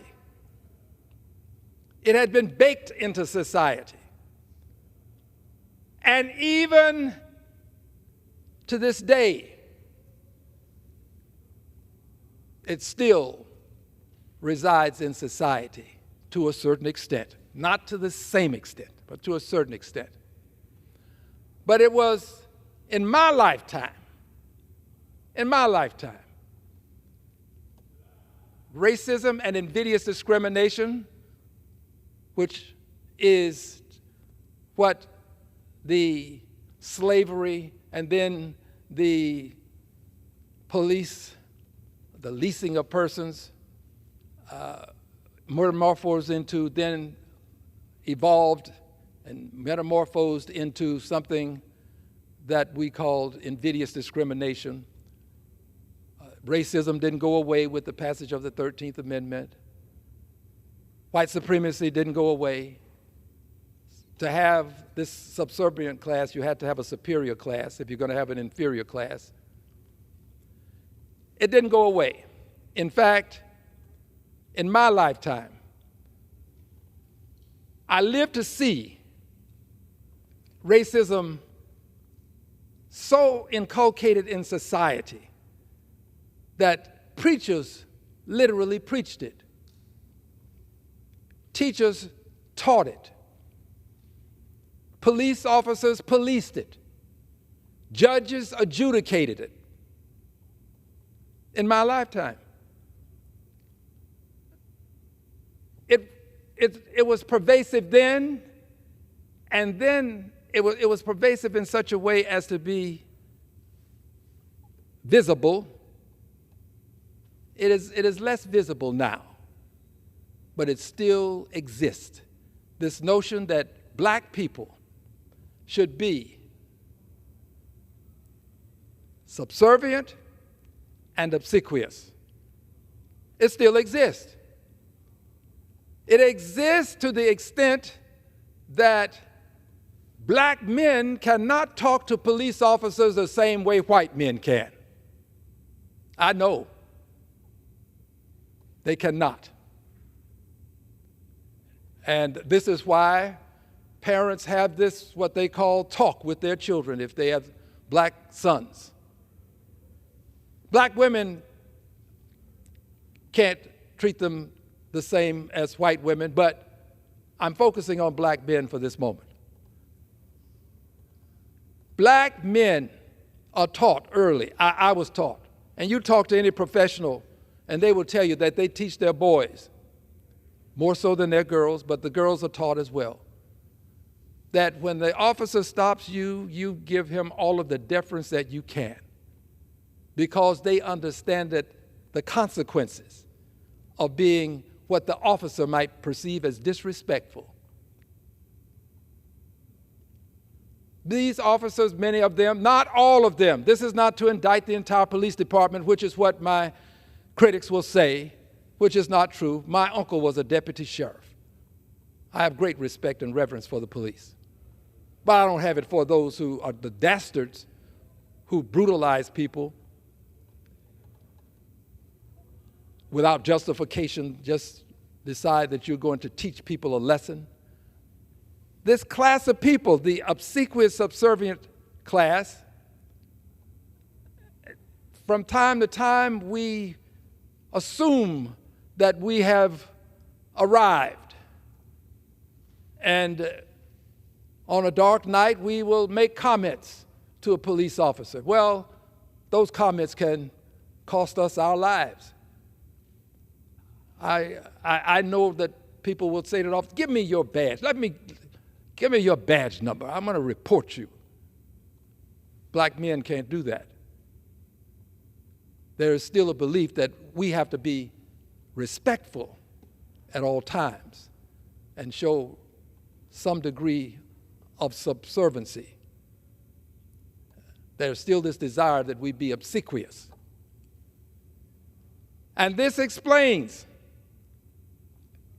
George Floyd. Those officers who held George Floyd down, they wanted to punish him. They wanted to teach him a lesson. It wasn't just about arresting him. You don't have to put your knee on a person's neck for this length of time to arrest him. They wanted to teach him a lesson. They wanted him to understand that he was to be subservient and obsequious.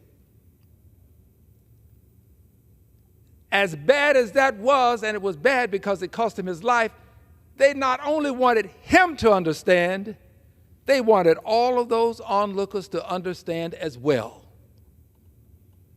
Just as when they would lynch a black man, they wanted all of the other enslaved people to understand.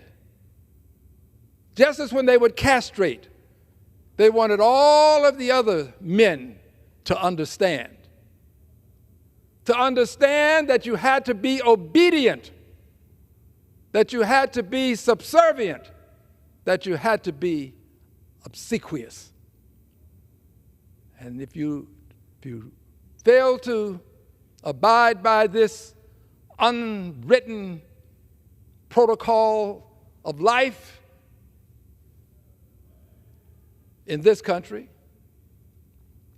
then these are the consequences. What happened to George Floyd and what happened to many of those who were enslaved. They wanted to put fear into the minds of those who were the onlookers and cause them to cower and to understand that they did not occupy a space such that they could speak up and stand up for themselves. So, my friends, I believe that this is why for 240 years we had persons enslaved, plus 240 years plus, but to this day they have not been respected. They have been disrespected. They have been disrespected. The proof is readily available. We in this country revere the enslavers and revile the enslaved. We revere the Confederate soldiers who fought to keep them enslaved, and we revile the people that were being enslaved. We have not given these persons whose lives were sacrificed for some 240 plus years the opportunity to be respected as they must and should be. They must be respected. They were the persons who planted the seeds, harvested the crops, fed the country, built the roads, built the bridges, built this very facility that I have the honor of standing in, helped to construct the White House, many other prominent facilities. They are the economic foundational mothers and fathers of this country. Gave the United States of America a 240-year head start with free labor. Free labor. Yeah, okay, you had to feed them, of course you did. Clothe them, of course you did, to the limited extent that they were.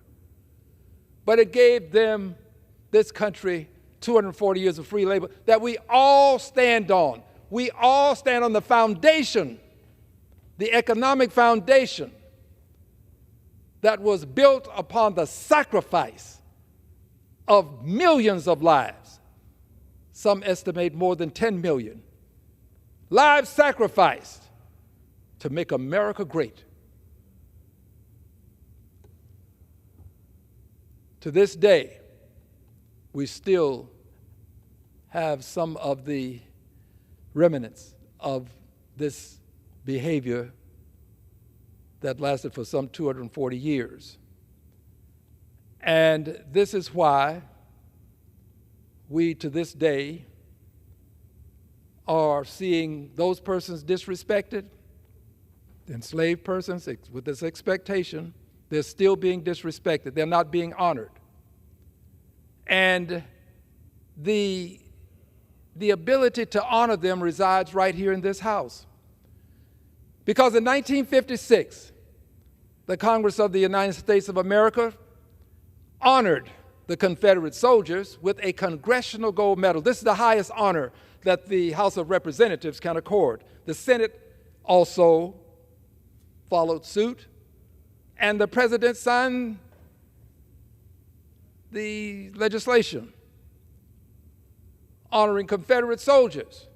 These were the enslavers. We have revered them, yet we still revile those who were enslaved. 240 years of enslavement. And it also can explain why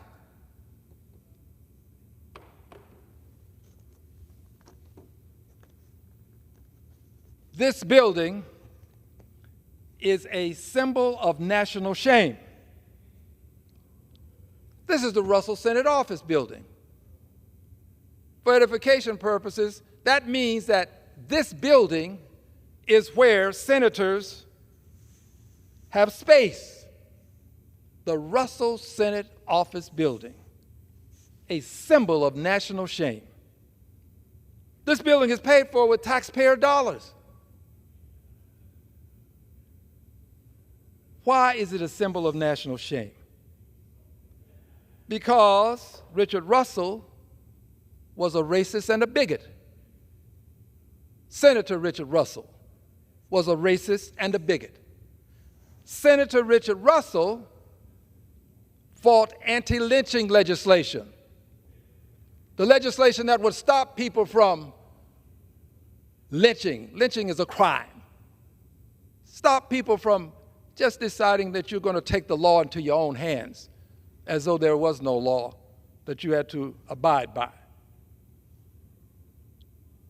Richard Russell fought civil rights legislation, opposed it.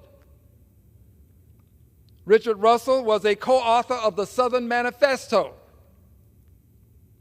Richard Russell was a bigot and a racist. Yet we have a Senate office building honoring Richard Russell. That's why the building is a symbol of national shame. And the senators ought to be ashamed to allow this to continue. They ought to be ashamed of themselves.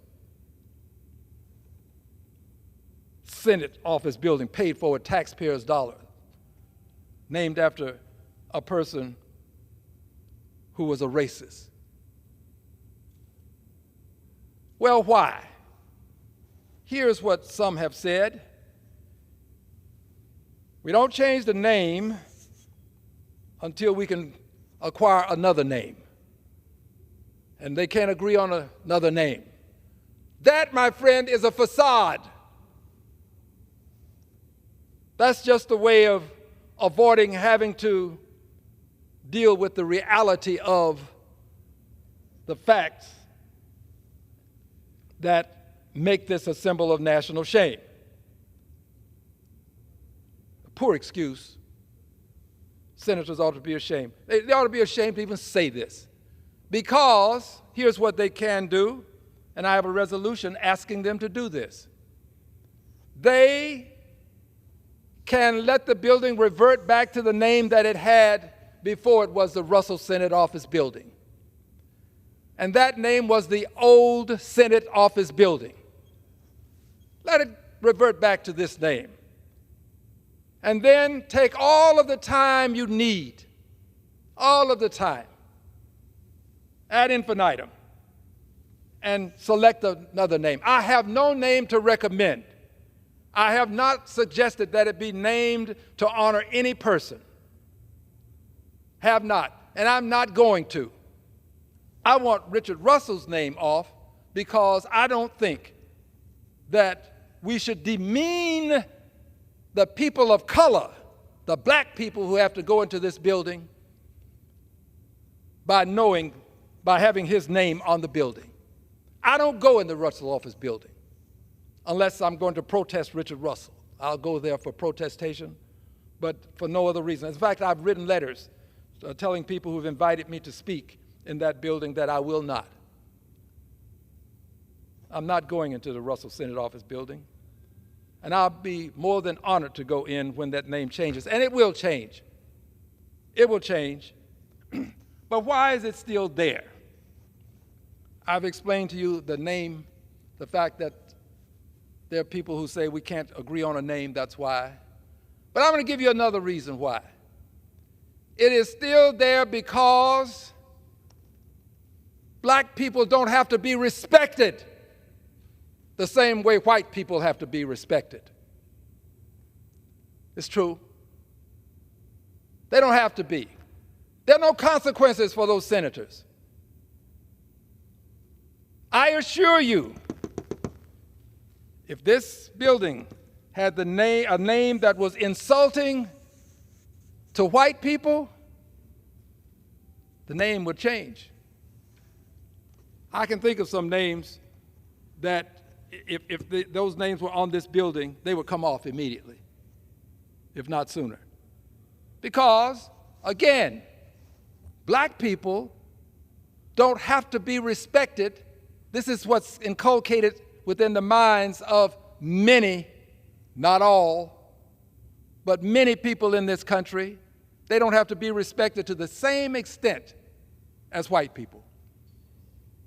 That is a belief that exists in this country. This is why a woman in the park, Central Park, I believe it was, could make the allegation that a person of African ancestry was accosting her, when it wasn't true. But in her mind, she knew that she could fall back on that. That was something that would trigger police action. Not respected to the same extent. And we know it. We feel it. Not respected to the same extent. So, senators, they know there are no consequences. Why remove the names? What are black people going to do? What can Al Green do other than come to the floor and denounce this with facts? What can he do other than this? No consequences. We're not going to lose any election because we're working in a building that's named after a racist. There are no consequences because black people are not respected to the same extent as white people, because there is a belief still inculcated in this society that black people ought to be subservient and obsequious. Not by all. All people don't believe this. Not all people, but a good many do. And a good many of them wear badges and carry guns. And a good many of them have raised their right hands and been sworn to uphold the Constitution, serve in the Senate of the United States of America. A symbol of national shame, the Russell Senate Office Building. This is why we have a request for the Congressional Gold Medal for African Americans who were enslaved. I believe that if this Congress, well, if a Congress in 1956 can accord a Congressional Gold Medal to the Confederate soldiers who were the enslavers, surely we can do it for the enslaved. Surely we can. But they don't have to. They don't have to. What are the consequences of doing the righteous thing, not the right thing, the righteous thing? What are the consequences? I would hope that there are no consequences for doing the righteous thing, but for not doing the righteous thing, there are no consequences. There are no consequences for deciding that there will not be a Congressional Gold Medal given to people who were enslaved for 240 years, who are the economic foundational mothers and fathers of this country, whose lives were sacrificed to make America great. There are no consequences. We don't have to do it. Not much will be said about it, but there is this conscious agenda that I put forth, and on this agenda, the conscience agenda, there is the awarding of the Congressional Gold Medal. There is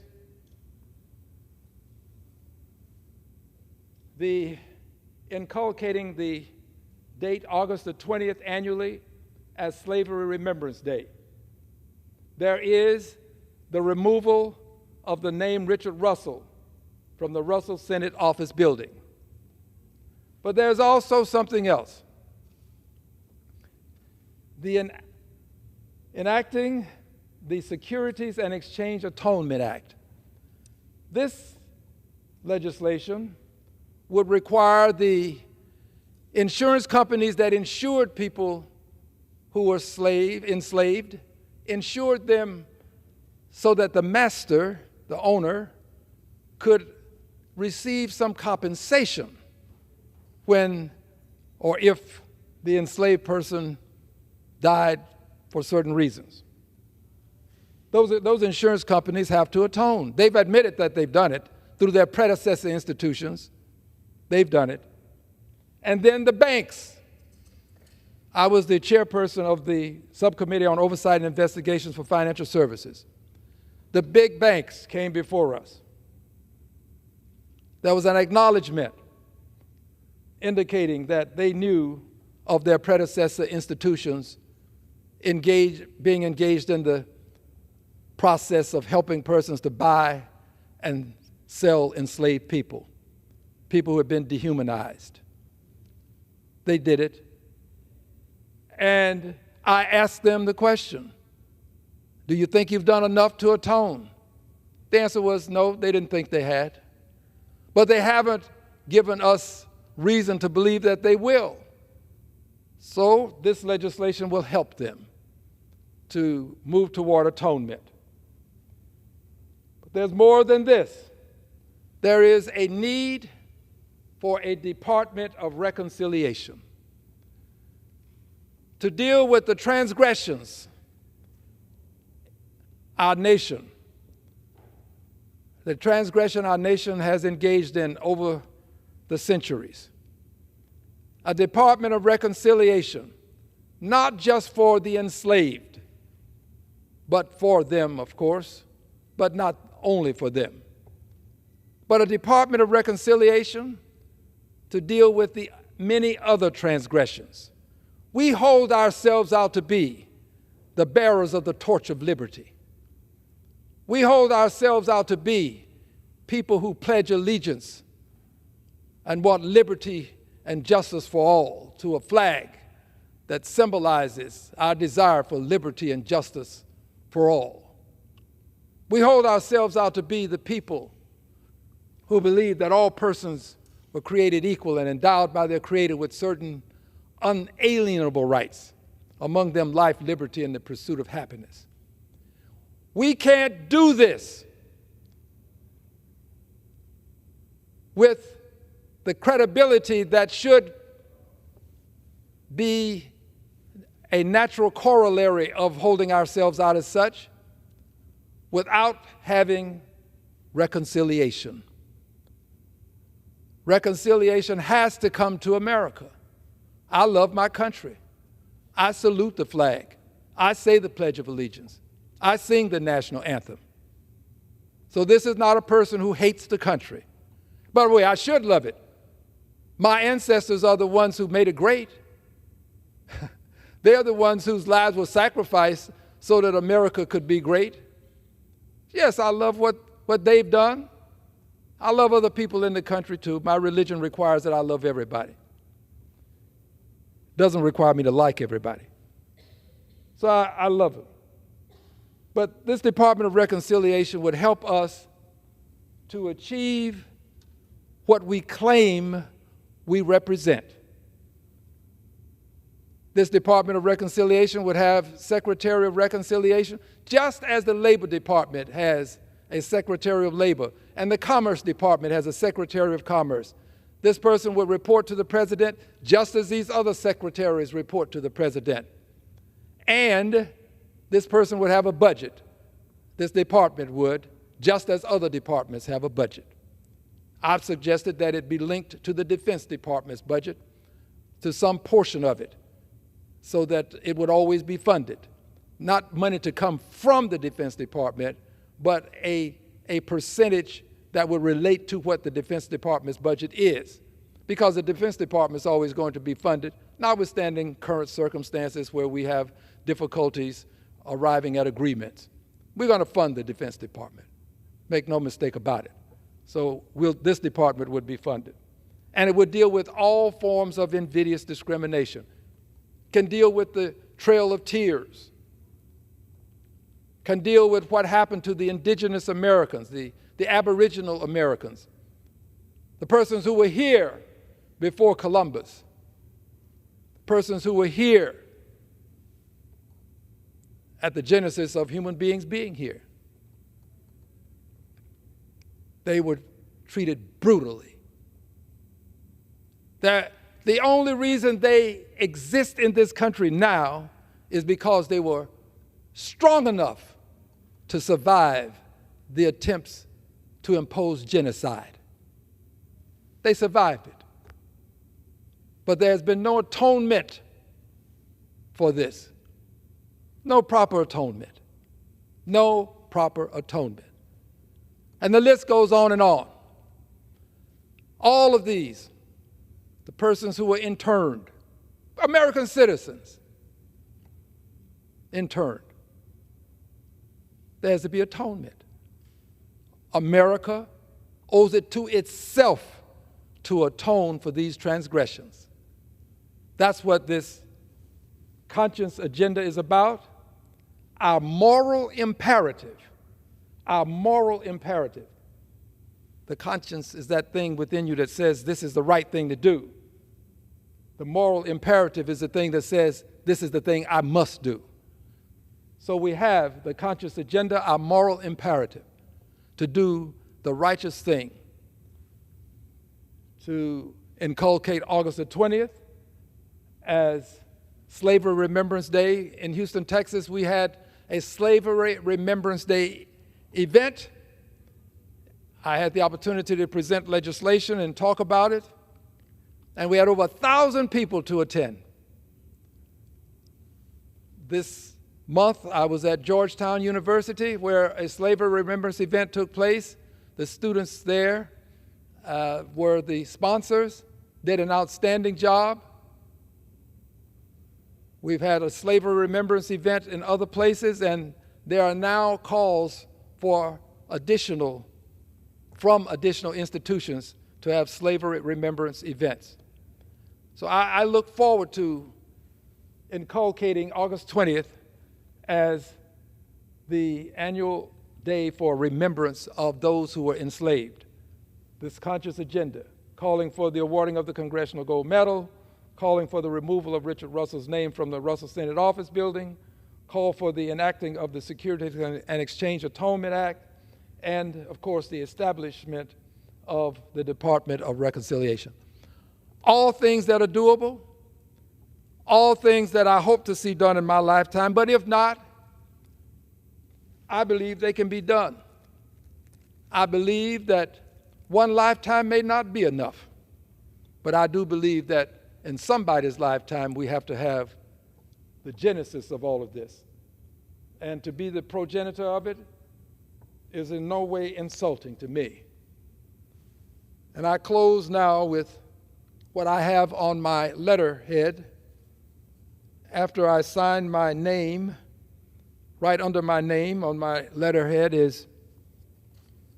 we type in Congressman Al Green, 9th Congressional District of Texas. And then right under that, you will see the words, Scion. Scion is a way of saying descendant, but it has nobility associated with it. The words Scion of the enslaved people whose lives were sacrificed to make America great. And still I rise, to quote Maya Angelou, bringing the gift my ancestors gave, the dream and hope of, I will paraphrase and say, the enslaved. And still I rise. Madam Speaker, I yield back the balance of my time.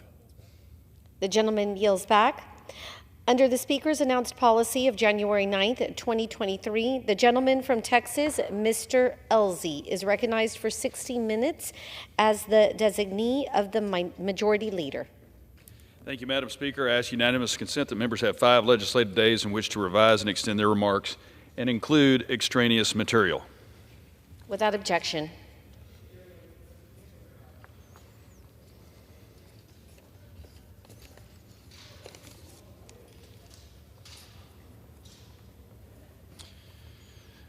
Madam Speaker, I rise today to recognize a fellow fighter pilot, a pilot who is immediately recognizable to millions worldwide who have seen the movie Top Gun: Maverick. And I know my good friend is watching right now.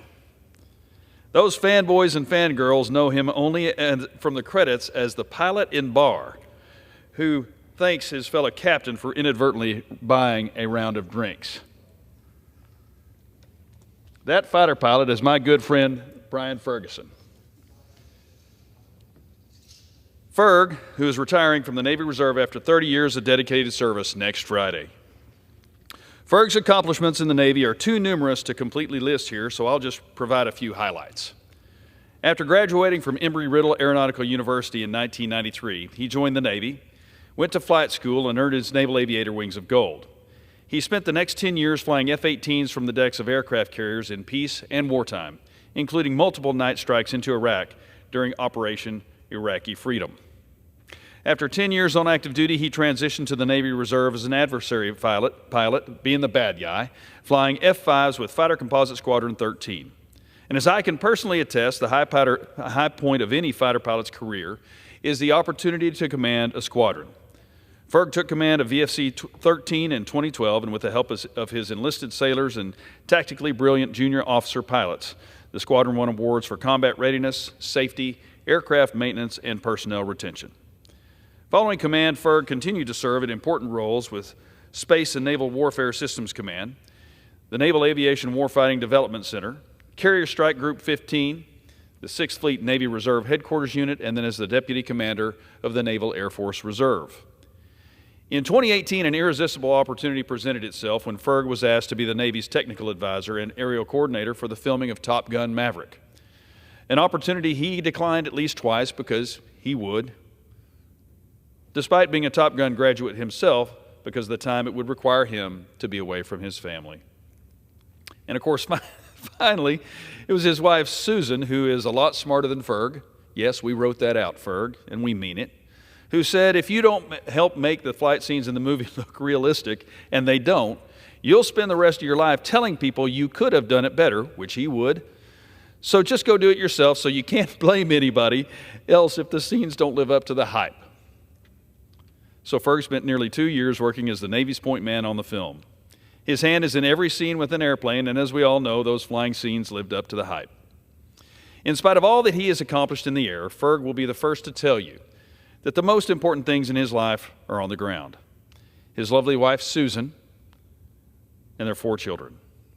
While Ferg was out flying fighter jets and other kinds of things all throughout his career, Susan raised 4 exceptional children.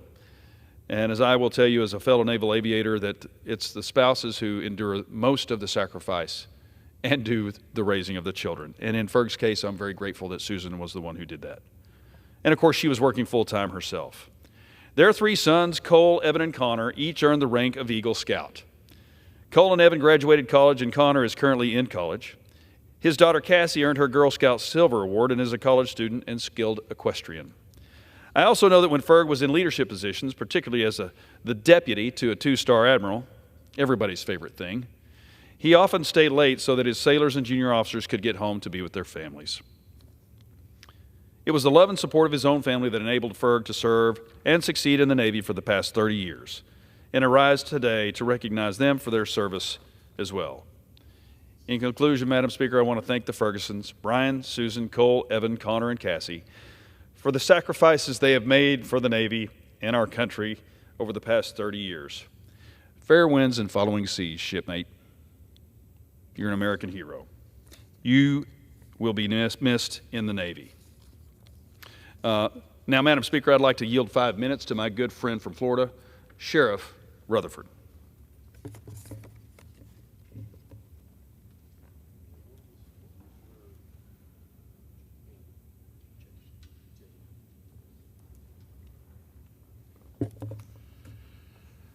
I thank my good friend from Texas for yielding.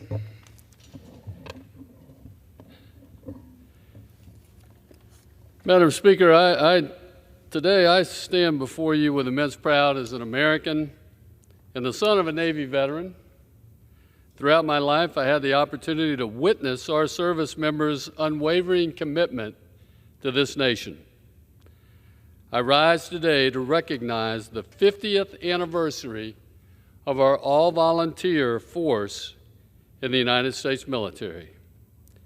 In January 1973, the Department of Defense replaced mandatory service with an opportunity for brave men and women to voluntarily step up and serve. Over 15 million proud Americans have served over the last 5 decades, with more than 2 million voluntarily serving today.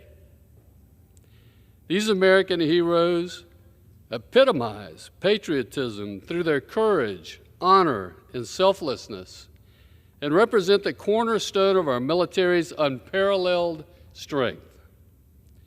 We may think our military strength in regards to weapon systems and ships and aircraft, but Madam Speaker, this does not highlight our biggest military advantage, which is our people.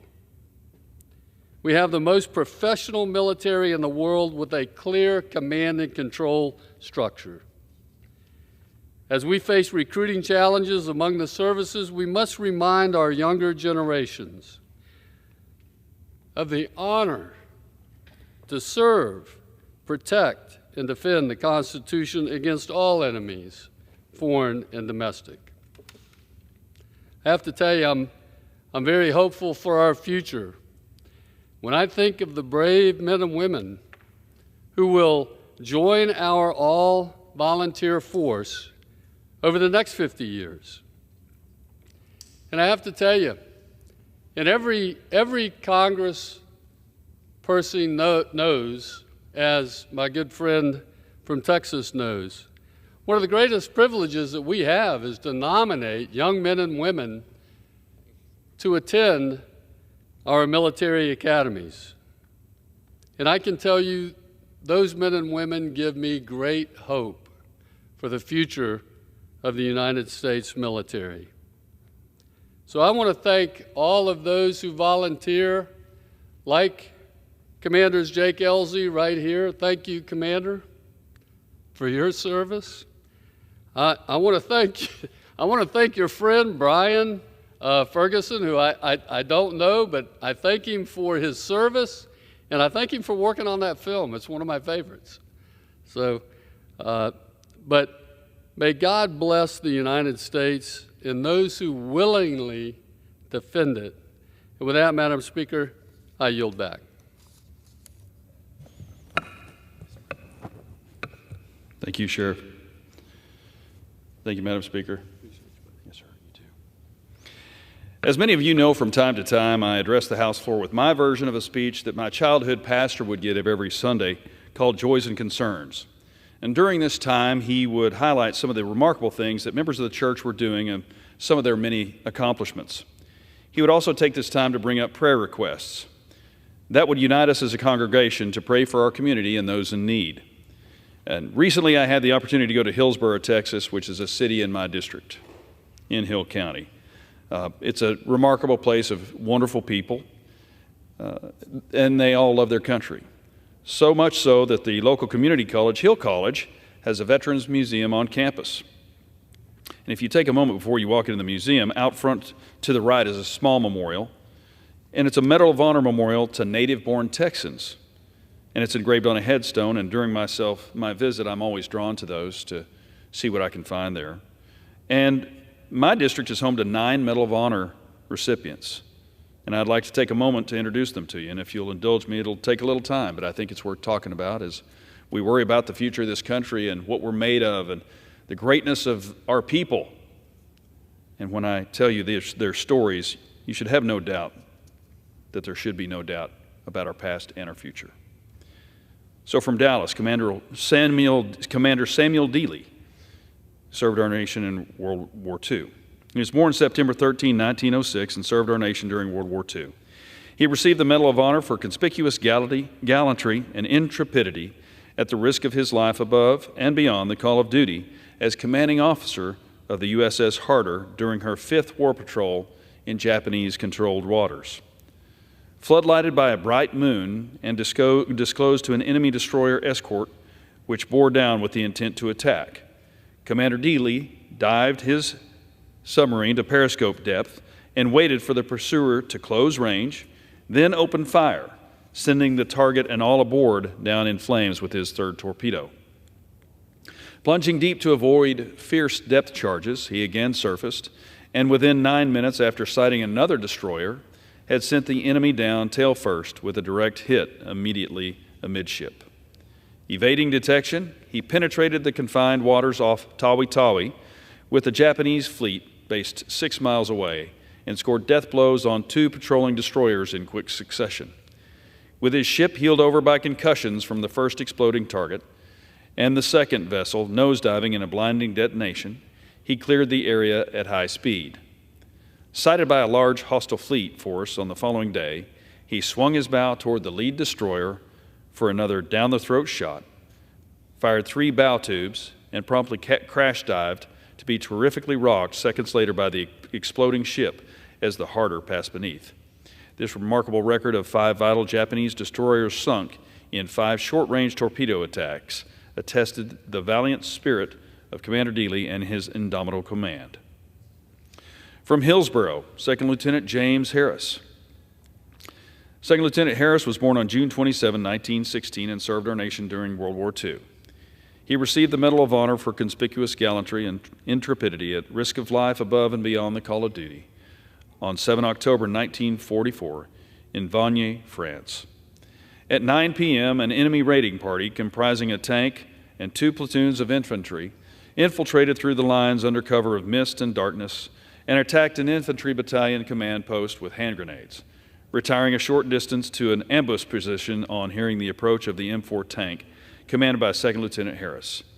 Realizing the need for bold, aggressive action, 2nd Lieutenant Harris ordered his tank to halt while he proceeded on foot, fully 10 yards ahead of his 6-man patrol, and armed only with a service pistol to probe the darkness of the enemy.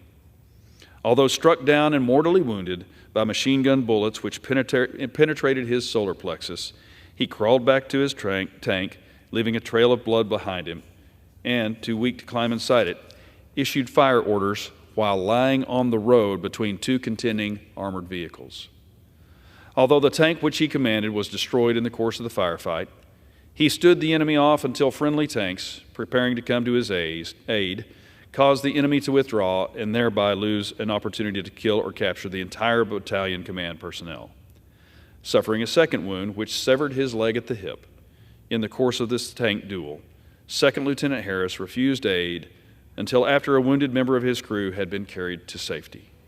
He died before he could be given medical attention. God bless you, 2nd Lieutenant. From Dallas, 1st Lieutenant Turney Leonard. Turney Leonard was born on June 18, 1921, and served our nation during World War II. He received the Medal of Honor for displaying extraordinary heroism while commanding a platoon of mobile weapons at Kammerscheid, Germany on the 4th, 5th, and 6th of November, 1944. During the fierce 3-day engagement, he repeatedly braved overwhelming enemy fire in advance of his platoon to direct the fire of his tank destroyer from exposed, dismounted positions. He went on lone reconnaissance missions to discover what opposition his men faced, and on one occasion, when fired upon by a hostile machine gun, advanced alone and eliminated the enemy emplacement with a hand grenade. When a strong German attack threatened to overrun friendly positions, he moved through withering artillery, mortar, and small arms fire, reorganized confused infantry units whose leaders had become casualties, and exhorted them to hold firm. Although wounded early in the battle, he continued to direct fire from his advanced position until he was disabled by a high explosive shell which shattered his arm, forcing him to withdraw. He was last seen at a medical aid station which the enemy subsequently captured. By his superb courage, inspiring leadership, and indomitable fighting spirit, 1st Lieutenant Leonard enabled our forces to hold off the enemy attack and was personally responsible for the direction of fire, which destroyed 6 German tanks. From Ennis, 1st Lieutenant Jack Loomis. Jack was born October 22, 1915, and served our nation during World War II.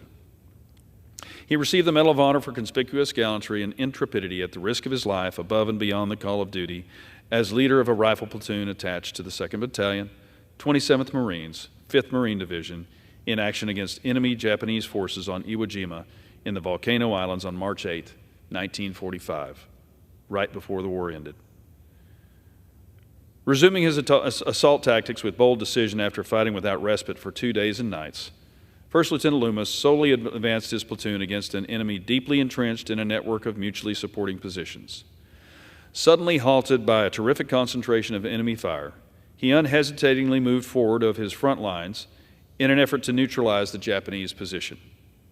Although knocked to the ground when an enemy grenade exploded close by, he immediately recovered himself and again, moving forward despite the intensified barrage, quickly located, attacked, and destroyed the occupied emplacement.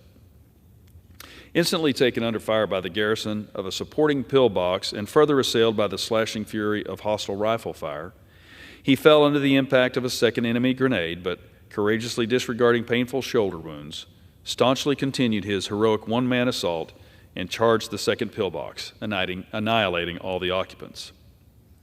Subsequently returning to his platoon position, he fearlessly traversed his lines under fire, encouraging his man to advance and directing the fire of supporting tanks against other stubbornly holding Japanese emplacements. Held up again by a devastating barrage, he again moved into the open, rushed a third heavily fortified installation, and killed the defending troops. Determined to crush all resistance, he led his men indomitably, personally attacking foxholes and spider traps with his carbine and systematically reducing the fanatic opposition until, stepping on a landmine, he sustained fatal wounds. By his outstanding valor, skilled tactics, and tenacious perseverance in the face of overwhelming odds, 1st Lieutenant Loomis had inspired his stout-hearted Marines to continue the relentless drive northward, thereby contributing materially to the success of his regimental division. His dauntless leadership and unwavering devotion to duty throughout sustained and enhanced the highest tradition of the United States Naval Service. He gallantly gave his life in the service of his country. From Fort Worth, Second Lieutenant George O'Brien. Second Lieutenant O'Brien was born September 10, 1926, and served our nation during the Korean War. He received the Medal of Honor for conspicuous gallantry and intrepidity at the risk of his life above and beyond the call of duty as a rifle platoon commander of Company H in action against enemy aggressor forces.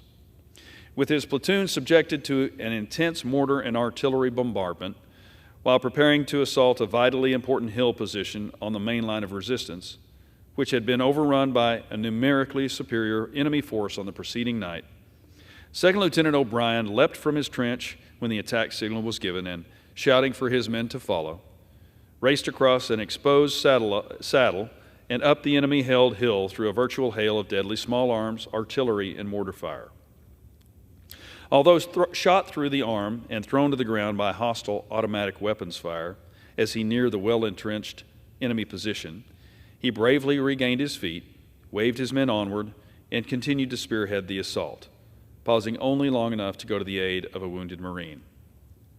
Encountering the enemy at close range, he proceeded to hurl hand grenades into the bunkers and, utilizing his carbine to the best of his advantage in savage hand-to-hand combat, succeeded in killing at least 3 of the enemy. Struck down by the concussion of grenades on 3 occasions during the subsequent action, he steadfastly refused to be evacuated for medical treatment and continued to lead his platoon in the assault for a period of nearly 4 hours, repeatedly encouraging his men and maintaining superb direction of the unit. With the attack halted, he set up a defense with his remaining forces to prepare for a counterattack, personally checking each position, attending to the wounded, and expediting their evacuation. When a relief of the position was affected by another unit, he remained to cover the withdrawal and to assure that no wounded were left behind. By his exceptionally daring and forceful leadership in the face of overwhelming odds,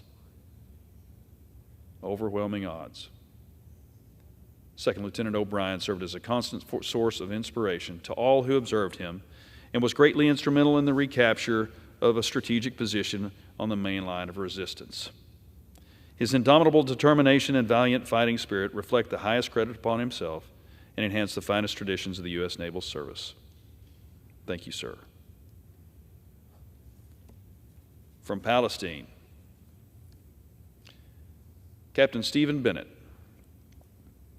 Captain Stephen Bennett was born on April 22, 1946, and served our nation during the Vietnam War. Captain Bennett was the pilot of a light aircraft flying an artillery adjustment mission along a heavily defended segment of route structure. A large concentration of enemy troops was massing for an attack on a friendly unit. Captain Bennett requested tactical air support, but was advised that none was available. He also requested artillery support, but this too was denied due to the close proximity of friendly troops to the target. Captain Bennett was determined to aid the endangered unit and elected to strafe the hostile positions. After 4 such passes, the enemy forces began to retreat. Captain Bennett continued the attack, but as he completed his 5th strafing pass, his aircraft was struck by a surface-to-air missile which severely damaged the left engine and the left main landing gear.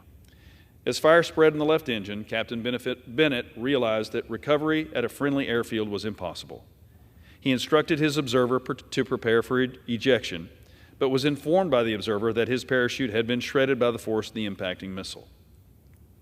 Although Captain Bennett had a good parachute, he knew that if he ejected, the observer would have no chance of survival.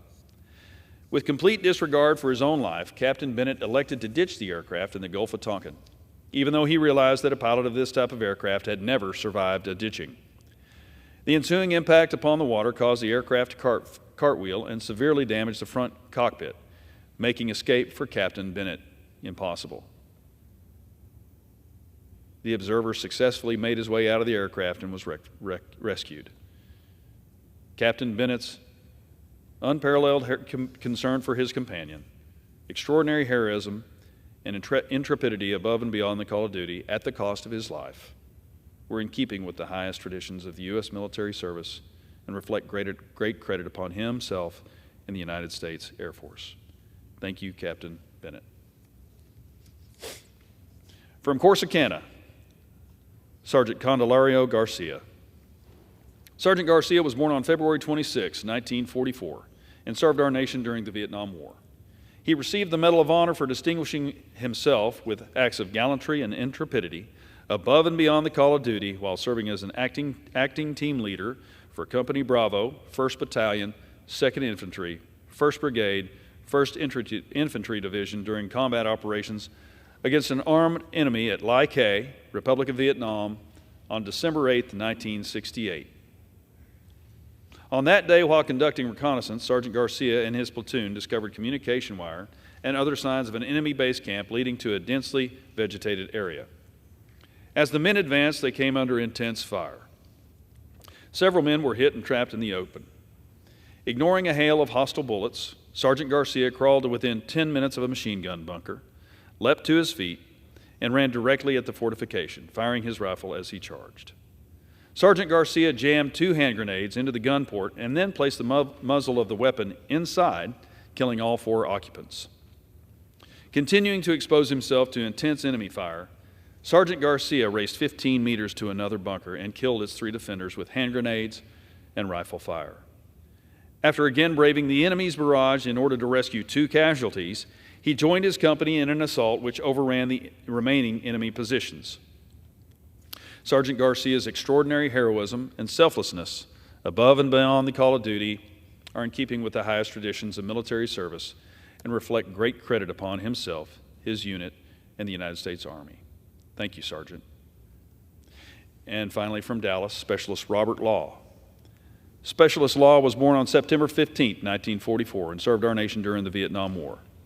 He received the Medal of Honor for conspicuous gallantry and intrepidity in action at the risk of his life above and beyond the call of duty. Specialist Law distinguished himself while serving with Company I. While on a long-range reconnaissance patrol in the Tin Phuoc Tan province, Specialist Law and 5 comrades made contact with a small enemy patrol. As the opposing elements exchanged intense fire, he maneuvered to a perilously exposed position flanking his comrades and began placing suppressive fire on the hostile troops. Although his team was hindered by a low supply of ammunition and suffered from an identified irritating gas in the air, Specialist Law's spirited defense and challenging counter-assault rallied his fellow soldiers against the well-equipped hostile troops. When an enemy grenade landed in his team's position, Specialist Law, instead of diving into the safety of a stream behind him, threw himself on the grenade to save the lives of his comrades. Specialist Law's extraordinary courage and profound concern for his fellow soldiers were in keeping with the highest traditions of the U.S. military service and on the U.S. Army. Thank you. These men gave the ultimate sacrifice for their fellow soldiers, their families, and their country. I was humbled and moved to see their names displayed for all those who visit to see, and I wanted to talk about them on the floor. If you have the opportunity, I encourage you to visit this memorial to pay respect to those men whom we all owe a debt of gratitude for the freedoms we enjoy today. Now I want to recognize some members of our community that have gone above and beyond. Kira Neff from Midlothian, congratulations on recently obtaining the rank of Eagle Scout. This level of success is only accomplished through dedication and hard work. The many hours that you put into this badge are evident by your success. Kyle Austin from Palestine, congratulations on being awarded the Anderson County Sheriff's Office Life-Saving Award. Thank you for all that you do. Lycus Kelly from Corsicana, congratulations on winning the state championship in powerlifting in your respected weight class. A tremendous accomplishment. Mason Couch from Palestine, congratulations on your recent promotion to sergeant in the Correctional Division for the Anderson County Sheriff's Office. Our community is very fortunate to have you take on this new role, and the citizens of Anderson County will benefit from your years of experience in law enforcement. Michelle Woodall from Mansfield, congratulations to you and the students of Ben Barber Innovation Academy on being named DECA Chapter of the Year for 2022. Being recognized on a national level is an amazing accomplishment, and you should be proud of everyone who worked hard this past school year to help you earn this accolade. Nora Frazier from Mansfield, Congratulations on being awarded the 2022 Excellence in Leadership Award for the Texas Organization for Nursing Leadership and for being recognized as one of 23 notable women in Texas hospitals, healthcare, and public policy by the Texas Hospital Association. These awards are a tribute to your courageous and selfless acts working in healthcare and the exemplary contributions you have shown to the hospital. I truly appreciate all that you do in the field of nursing and the outstanding service, compassion, and leadership that you show toward your staff and those around you. Thank you for keeping our community's health a high priority. William Stewart from Palestine, congratulations to you and the Palestine High School Student Council on winning the Sweepstakes Award and being recognized as a Sweepstakes Council by the Texas Association of Student Councils. It's an incredible accomplishment, and I know it took many hours of practice and dedication to reach this success. Paul Box from Waxahachie, congratulations on placing 3rd overall in the men's division at the World Marathon Challenge. It's an incredible accomplishment, and I trust that your hard work and enthusiasm for running will inspire others to exhibit the same discipline and leadership qualities that have helped you become a world-class athlete. Rustin Smith from Midlothian, also achieving Eagle Scout. Congratulations. Victor Campa from Ennis, congratulations on being named Firefighter of the Year for 2022 from the Ennis Fire Department. This award is a tribute to your courageous and selfless acts as a first responder. Thank you for your willingness to serve Ennis and the state of Texas. Mary Gunter from Fairfield, congratulations on 40 years of service for the Child Nutrition Department at Fairfield Independent School District. Thank you for your commitment and love for your students and families in your community. Mike Luttrell from Dawson, congratulations on being inducted into the Ag Teachers Association Texas Hall of Fame. Thank you for all your hard work in teaching ag through hands-on learning at Dawson IND and Feeding the World. Andy McClendon from Midlothian, congratulations on your graduation from the American Legion Boys State program. I myself was a Boys State graduate. Being elected to participate as a delegate reflects your hard work, dedication, and strong leadership skills. Chris Putz from Corsicana, I want to recognize you for being awarded the Star of Texas by Governor Abbott. This honor recognizes your commitment to our community, which will have a lasting impact for many years to come. I want to thank you for the risks that you have taken, the sacrifices you make, and your acts of selflessness for others. Navarro County is a safer place to live because of you. I'd also like to congratulate the Waxahachie Care for being awarded Nonprofit of the Year from the Waxahachie Chamber of Commerce. Thank you for supporting the families in our wonderful community. Your commitment to helping families in need in our area are truly remarkable. And finally, I'd also like to thank the Hill County Emergency Management, the Texas A&M Forest Service, Hillsborough Fire Department, and the White Bluff Volunteer Fire Department for their work containing the wildfire near Blum, Texas on July 31st. This deadly fire engulfed over 300 acres and claimed several buildings. But because of the dedication and hard work of all those involved, no homes were lost and no lives were lost. Finally, I want to congratulate Commissioner Lane Grayson, Neil Bridd, Chad Spence, Casey Crow, Ruben Benavidez, Brenda Blaylock, James Byrd, Neil Byrd, Jimmer Canaday, Rodney Dickerson, Russell Ellison, Dwight Koch, Fernando Limon, Adam Pryor, Chad Spence, Tim Jabojnik, and Leon Zajic of all of Ellis County Precinct 2 for achieving 3,000 days of no lost time. This is an achievement that few construction crews can claim. It requires 3,000 days of no work-related injury. Thank you for all your hard work and, more importantly, putting the safety of your fellow co-workers and citizens above all.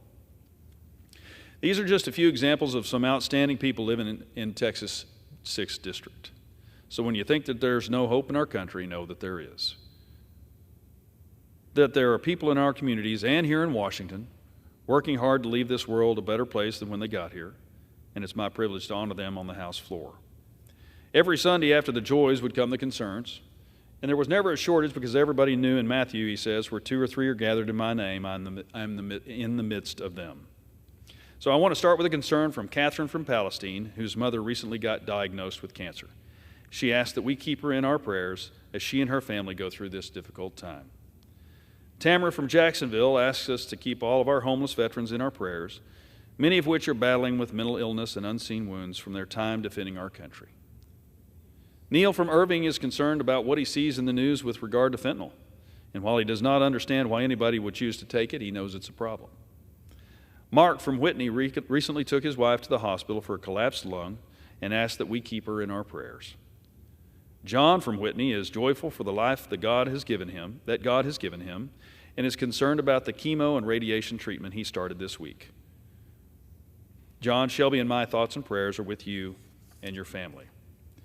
And to close out, I want to bring attention to a brave young lady who has been visiting us here in Washington this week and needs our prayers. Isabella Day is 12 years old, and during a routine doctor visit, she was diagnosed with stage 4 neuroblastoma when she was only 9 months old. Since the day she was diagnosed, Isabella and her parents, Tim and Leslie, along with her sisters Anna and Jacqueline, have dedicated themselves to helping children with childhood cancer. Back in May, I met Isabella in my office, and I was moved by her story. But before that, I met her out on the campaign trail, and she came and talked to me and asked me some really hard questions. And I was really impressed by her and asked her to come to the office. This week, she has had the opportunity to share her story with Chairwoman Granger, Congresswoman Julia Letlow, Congressman Steny Hoyer, Catherine Clark, Kathy McMorris Rogers, Dan Crenshaw, Anna Eshoo, Robert Adderholt, Debbie Dingell, and Congressman Juan Ciscomani. And I think if she was probably of age, according to the Constitution, I think she would be probably put forth as a candidate for president. She's that impressive, and I'm proud to know her. I'm thankful to each of my friends who took the time to visit with her. It changed my life, and she has changed my life, and I know it did yours.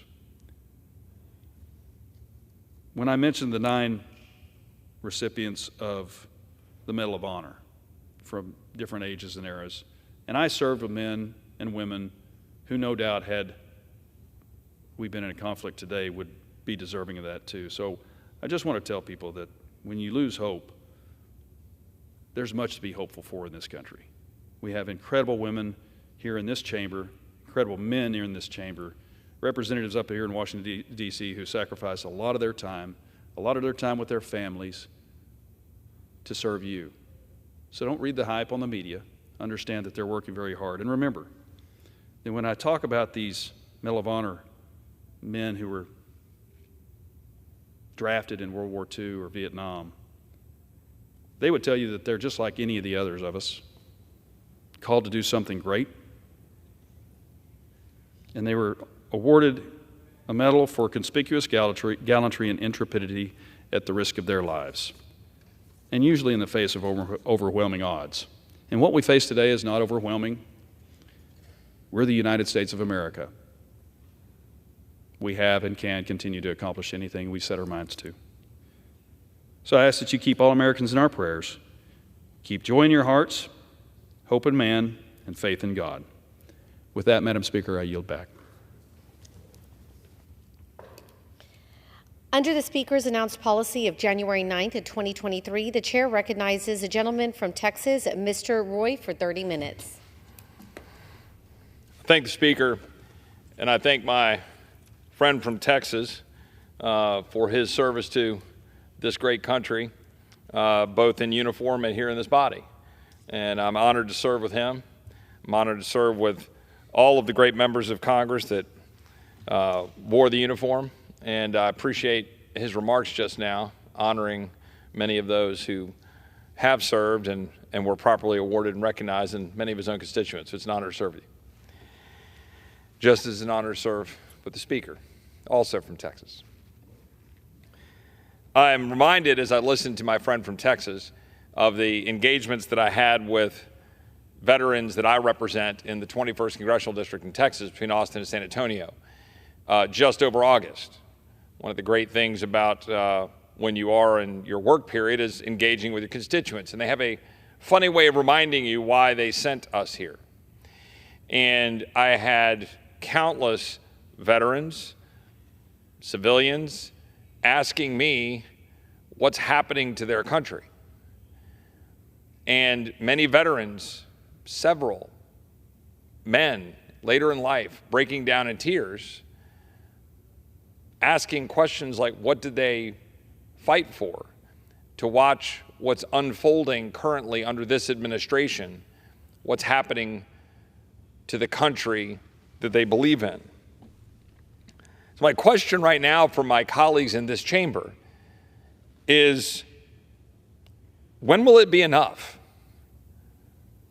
When will what we're experiencing, seeing with our own eyes every day, be enough for us to act? And I'm not just speaking to colleagues on my side of the aisle, but the whole chamber. We have a responsibility under the Constitution of the United States to stand up in a government of separated powers and check an executive branch that is flouting the law on a daily basis. This is an administration that is engaging in utterly lawless acts on a daily basis. And it is resulting in the endangerment of not just individual American citizens, but the republic itself. And that is not hyperbole, and I don't say it lightly because I very much share the optimistic tenor of my colleague from Texas who just spoke on the floor, talking about the hope that he has for this country, given the strength of this country in its past and the strength of so many of our American people. But as a friend of mine and a good mutual friend of my friend from Texas, Mr. Ellzey, former Governor Rick Perry, wrote in the first chapter of a book about a decade ago, America is great. Washington is broken. And it remains broken, badly broken, no longer following the constitutional guidelines set forth, no longer serving the American people, and as the Constitution calls for, carrying out the general welfare of the people and securing the blessings of liberty. That's literally what our call is as servants in Washington. And so my question again is, when will it be enough? There's a long laundry list of things that should be giving us great pause. Actual existential crises. Spending. We will spend $2 trillion more this year than we take in. We are $32 trillion in debt, barreling towards 33, barreling towards 34, and we just passed the debt ceiling increase of $4 trillion, frankly, probably more than that. And oh, by the way, our interest payments are now more than what we spend on national defense. Inflation is rampant. Are we going to do anything about it? The resounding answer currently from this body is no. We continue to fund appropriations bills that spend more than last year. It's just going up. Are we going to do anything about spending? When will it be enough? How about our Defense Department? This Defense Department is undermining our national defense by turning our military into what I describe as a social engineering experiment in a uniform. President Biden's Pentagon is outright ignoring the law by funding abortion tourism with taxpayer funding, in blatant violation of the traditional bipartisan agreement under the Hyde Amendment to not do that. Let states decide. That's what the court just said. We continue to fund it with federal dollars. President Biden's Pentagon is using millions of taxpayer dollars to fund gender transition procedures. The Air Force released a memo entitled Department of the Air Force Observance of LGBTQ Pride Month, which empowered installation commanders to plan and conduct activities in honor of Pride Month.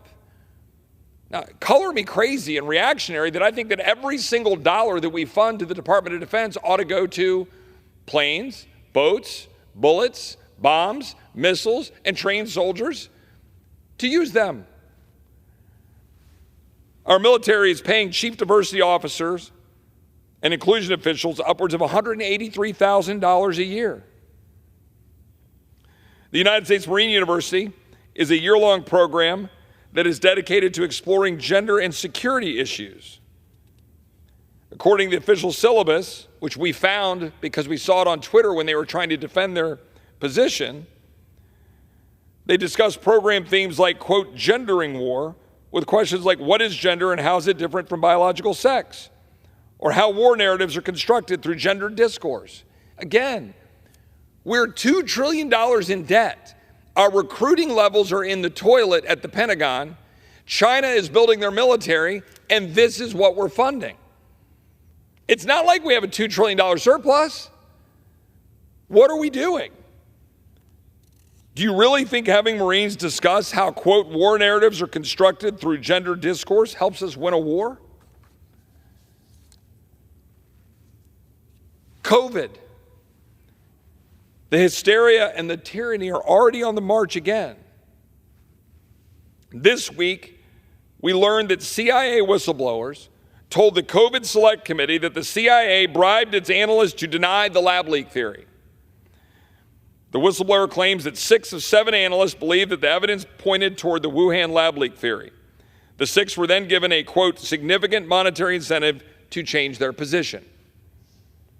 Earlier this week, the FDA approved new COVID-19 boosters for children as young as 6 months old. Just one panel member argued that the new shot should initially be recommended only for older people. CDC's own data shows that giving 1 million teens the COVID vaccine will save between 0 to 1 life and cause between 100,000 to 200,000 side effects. All while Moderna and Pfizer make more than $1.6 billion on the contract. Coincidence?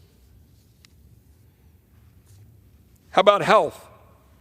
We're funding a healthcare system broken by Washington and big insurance, and average Americans can no longer afford health care, no longer go to the doctors of their choice.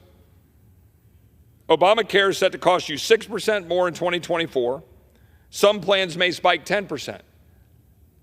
When I had cancer about 11 years ago, I went to MD Anderson. To the best of my understanding, under the Obamacare plan that I would have to use as a member of Congress, I wouldn't be able to go to MD Anderson. How is that coverage? How are we doing that to the American people? But don't fear, big insurance revenue reached $1.25 trillion and profits hit $70 billion, a 300% increase in revenue and a 300% increase in profits from just 10 years ago. Life is good for big insurance. United Health Group, $20.6 billion up, 16% year over year. Cigna, $6.7 billion up, 24% year over year. CVS Health, $4.2 billion. Humana, $2.8 billion. Meanwhile, the average American family spends more than $22,000 a year on premiums, which is expected to increase 6.4% this year. In 23, we will spend more than $1 trillion subsidizing insurance. Yes, we're borrowing another $1 trillion to subsidize those insurance companies I was just describing. You like corporate cronyism? Well, you've got it. How about energy? Are any of these things going to be enough? Healthcare, COVID, Department of Defense, wokeism, energy. We're actively destroying our ability to have reliable energy to the benefit of China and a bunch of elitists who don't live in reality. The Inflation Reduction Act has essentially a $1.2 trillion handout to subsidize billion-dollar corporations. Something like 90% of the subsidies are to billion-dollar corporations. Pretty much heavily led by very rich, white, elitist liberals. Making money hand over fist with your subsidized money, giving money to China to fund solar panels from China, battery-powered cars, batteries with cobalt mined in the Congo, almost entirely by slave labor, heavily including children. Your taxpayer dollars and borrowed money at work. Yet it's not even producing a good result for the American people. Energy prices have increased by 40% since Biden took office. Gasoline is up over 50%. Electricity is up almost 30%. And while oil is at $90 a barrel, our strategic petroleum reserve is at its lowest level since 1983 because the president has been dumping the strategic petroleum reserve in order to try to keep gas prices down while advancing a radical leftist agenda that is making it impossible for us to have affordable energy. The Inflation Reduction Act expands subsidies for electric vehicles, 78% of which are claimed by Americans making over $100,000. Of course, because the average EV costs $17,000 more than one with the internal combustion engine, which this administration wants to end. They don't want you to have an affordable car. And then Secretary Granholm decides to go on a trek across the country to prove how great electric vehicles are. Goes up to a charging station. They're running behind. We got to find a charging station. They take a gas-powered vehicle, put it in a slot, block the slot, the secretary can get a photo op, and a family with a baby with an EV was sitting there waiting for a slot and couldn't get one. That's your Biden administration at work trying to promote the propaganda of a left-wing radical vision for energy that is destroying the hardworking Americans' ability to live their lives. Poor people across this country, working-class people across this country are wondering how they can afford a car because of this administration's living in a dreamland that won't dent carbon dioxide. India and China are dumping carbon dioxide into the atmosphere. You could get rid of every internal combustion engine in America and you will drop CO2 production by like 1.5%. It's insane. We're unilaterally disarming our competitiveness, our security advantage with respect to energy, and empowering China in the process. Meanwhile, the Biden administration's EPA has implemented a rule that would force 2/3 of the new vehicles sold in the United States to be EVs by 2030. You can't make this up. That's a direct assault on the well-being of the American people. And what are we in Congress doing about it? We passed a bill today trying to pull back on some of California's nonsense. We're really good at that, ladies and gentlemen. Passing bills, knowing they'll die in the Senate, going home and campaigning about how crazy the administration is, and then putting all our eggs in the basket of one day in the future. Trust us, when we have the biggest majority in the House and we have 60 in the Senate and we have that president one day all at once, trust us, we'll get it done. How's that working out for you? When will we use the tools we have before us right now? We have the power of the purse. Last time I checked, Republicans have the majority in this body. We should use the power of the purse to stop the radical abuses of this president and his administration. Again, spending $2 trillion deficit. Are we going to do anything about it besides, it's a little better than what they would have done? Are we going to do anything about energy? We passed a bill. Are we going to do anything about it? Are we going to do anything about those health care prices? Are we going to do anything about the continued advancement of COVID tyranny, mask mandates, vaccine mandates, importantly, the subsidy of vaccines to be forced upon American people? Are we going to do anything about it? Anything about the Pentagon?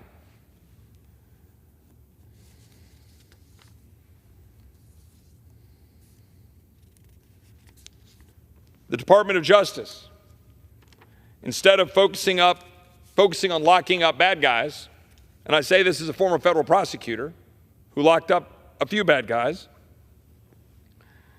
instead of doing that, this Department of Justice is advancing a politicized form of injustice against American citizens and a former president. My friend Scott Smith in Loudoun County. Governor Glenn Youngkin just pardoned Scott Smith.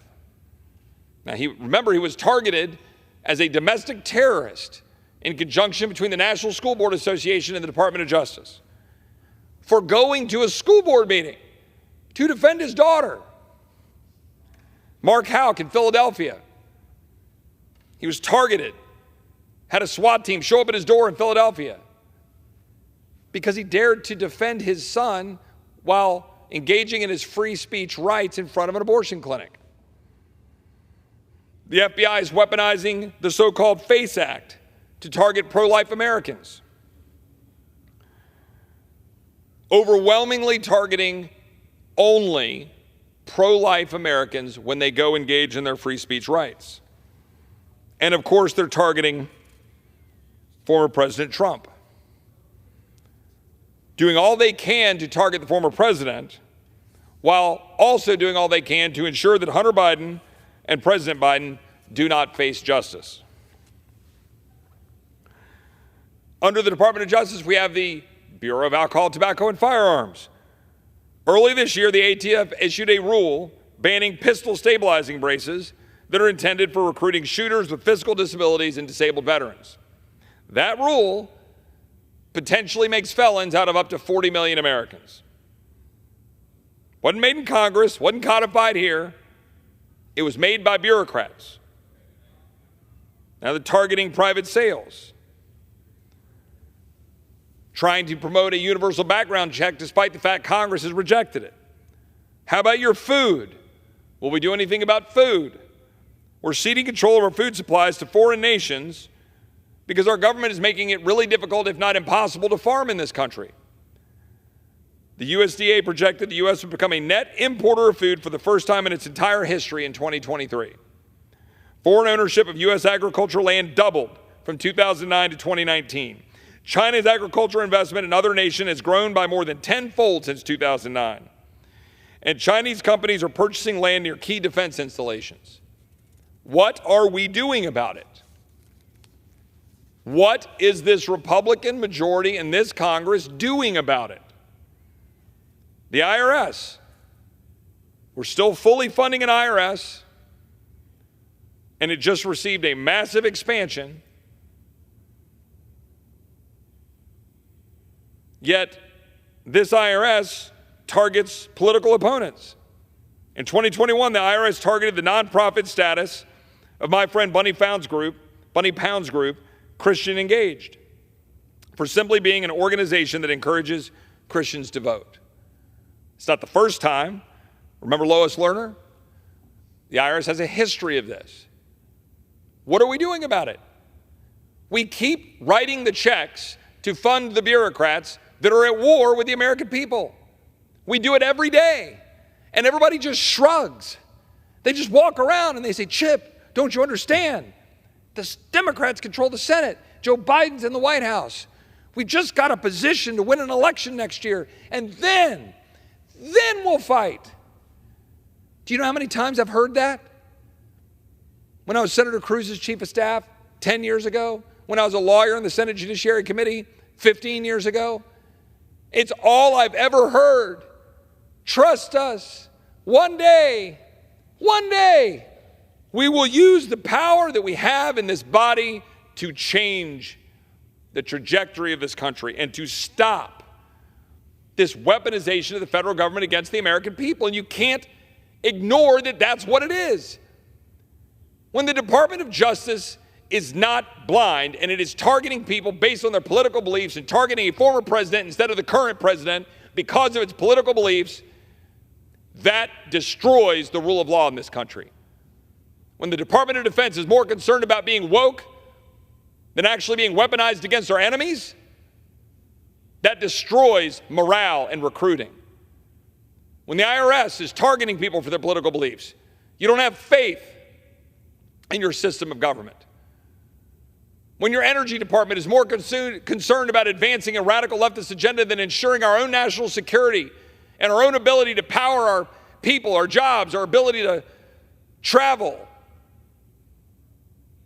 you're funding the very mechanisms of government that are undermining the liberty and the freedom of people's right to go have a job, right to go provide for their family. And perhaps worst of all, the southern border. In July alone, Border Patrol encountered across this country 240-something thousand individuals. Reports today indicate that preliminary CBP data show migrant encounters for August are on track to surpass 230,000, making it the sixth month in 2023 above 200,000. On Tuesday, reports surfaced that CBP apprehended more than 7,300 individuals across the southern border, I believe maybe 9,000 nationally. 3 of the 4 busiest Border Patrol sectors were in Texas. The El Paso sector had 1,100 illegal crossings. The RGV sector, 1,400. The Del Rio sector, 1,800. We've had 10,000 criminals caught at the border in FY23. But here's the thing. With over 1 million gotaways, who are we not catching? What do we do about the stories we just saw unfold in Pennsylvania, where a guy was charged with crimes in Brazil, came to our country, brutally stabbed to death his girlfriend, then he's on a jailbreak in Pennsylvania, illegal, not legally present? How about the 11-year-old boy in Ohio who just died because someone released by the president ran into a school bus on the first day of school? An 11-year-old boy dead by someone here illegally released by this president. According to the Inspector General of the Department of Homeland Security, DHS has the wrong addresses for 177,000 of the nearly 1 million people released into the United States between the spring of 21 and the summer of 22. Think about that. Many of those addresses were used more than 50 times each.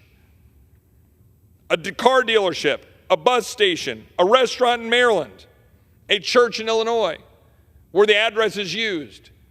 Who are they and where are they? If 99% of them are great people looking for a better way of life, God bless them.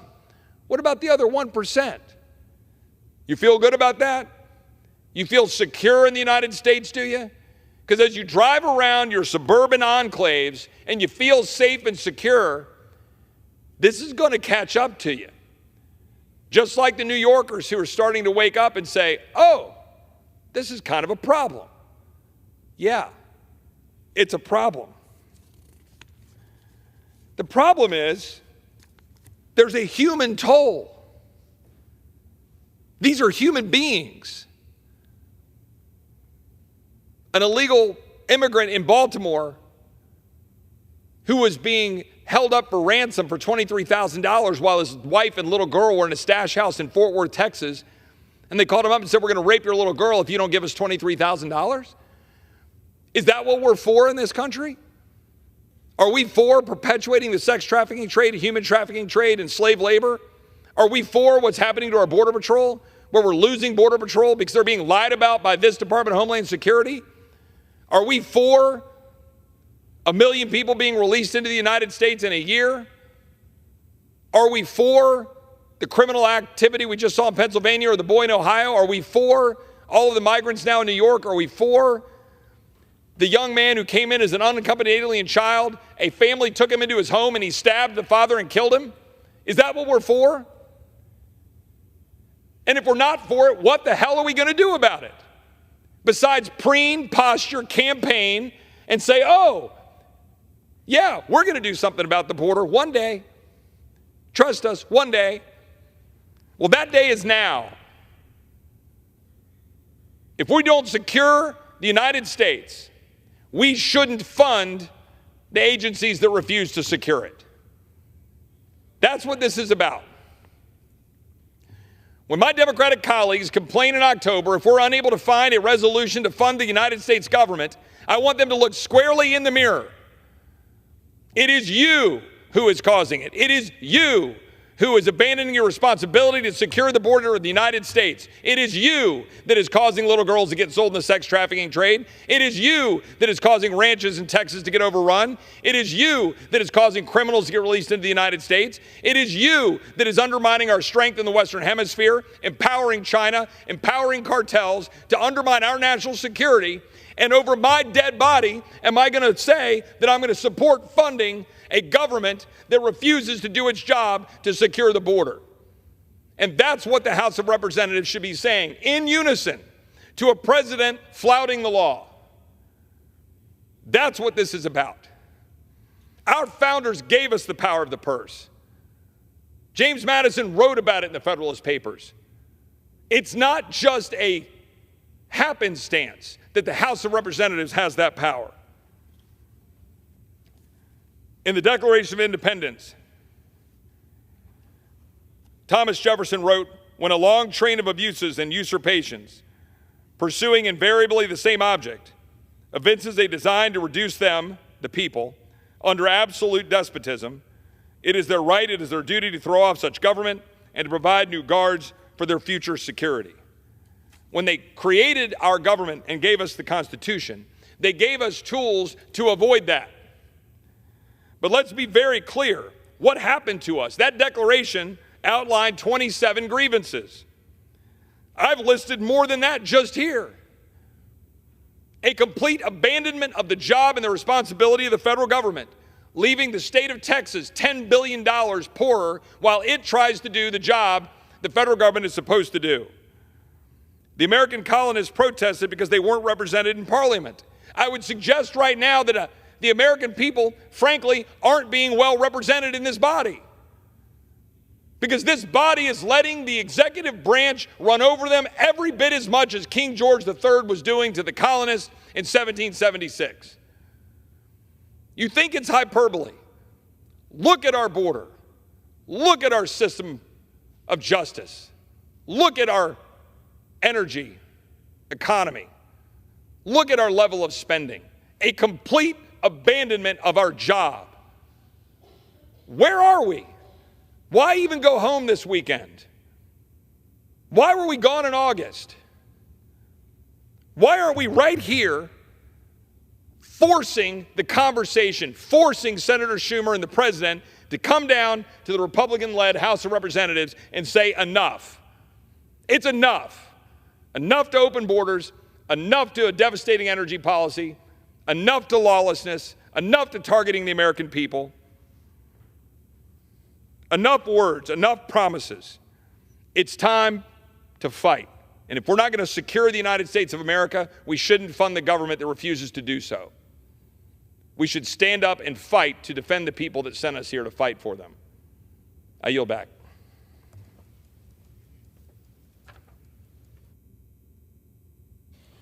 Does the gentleman have a motion? Move to adjourn. The question is on the motion to adjourn. Those in favor say aye. Those opposed say no.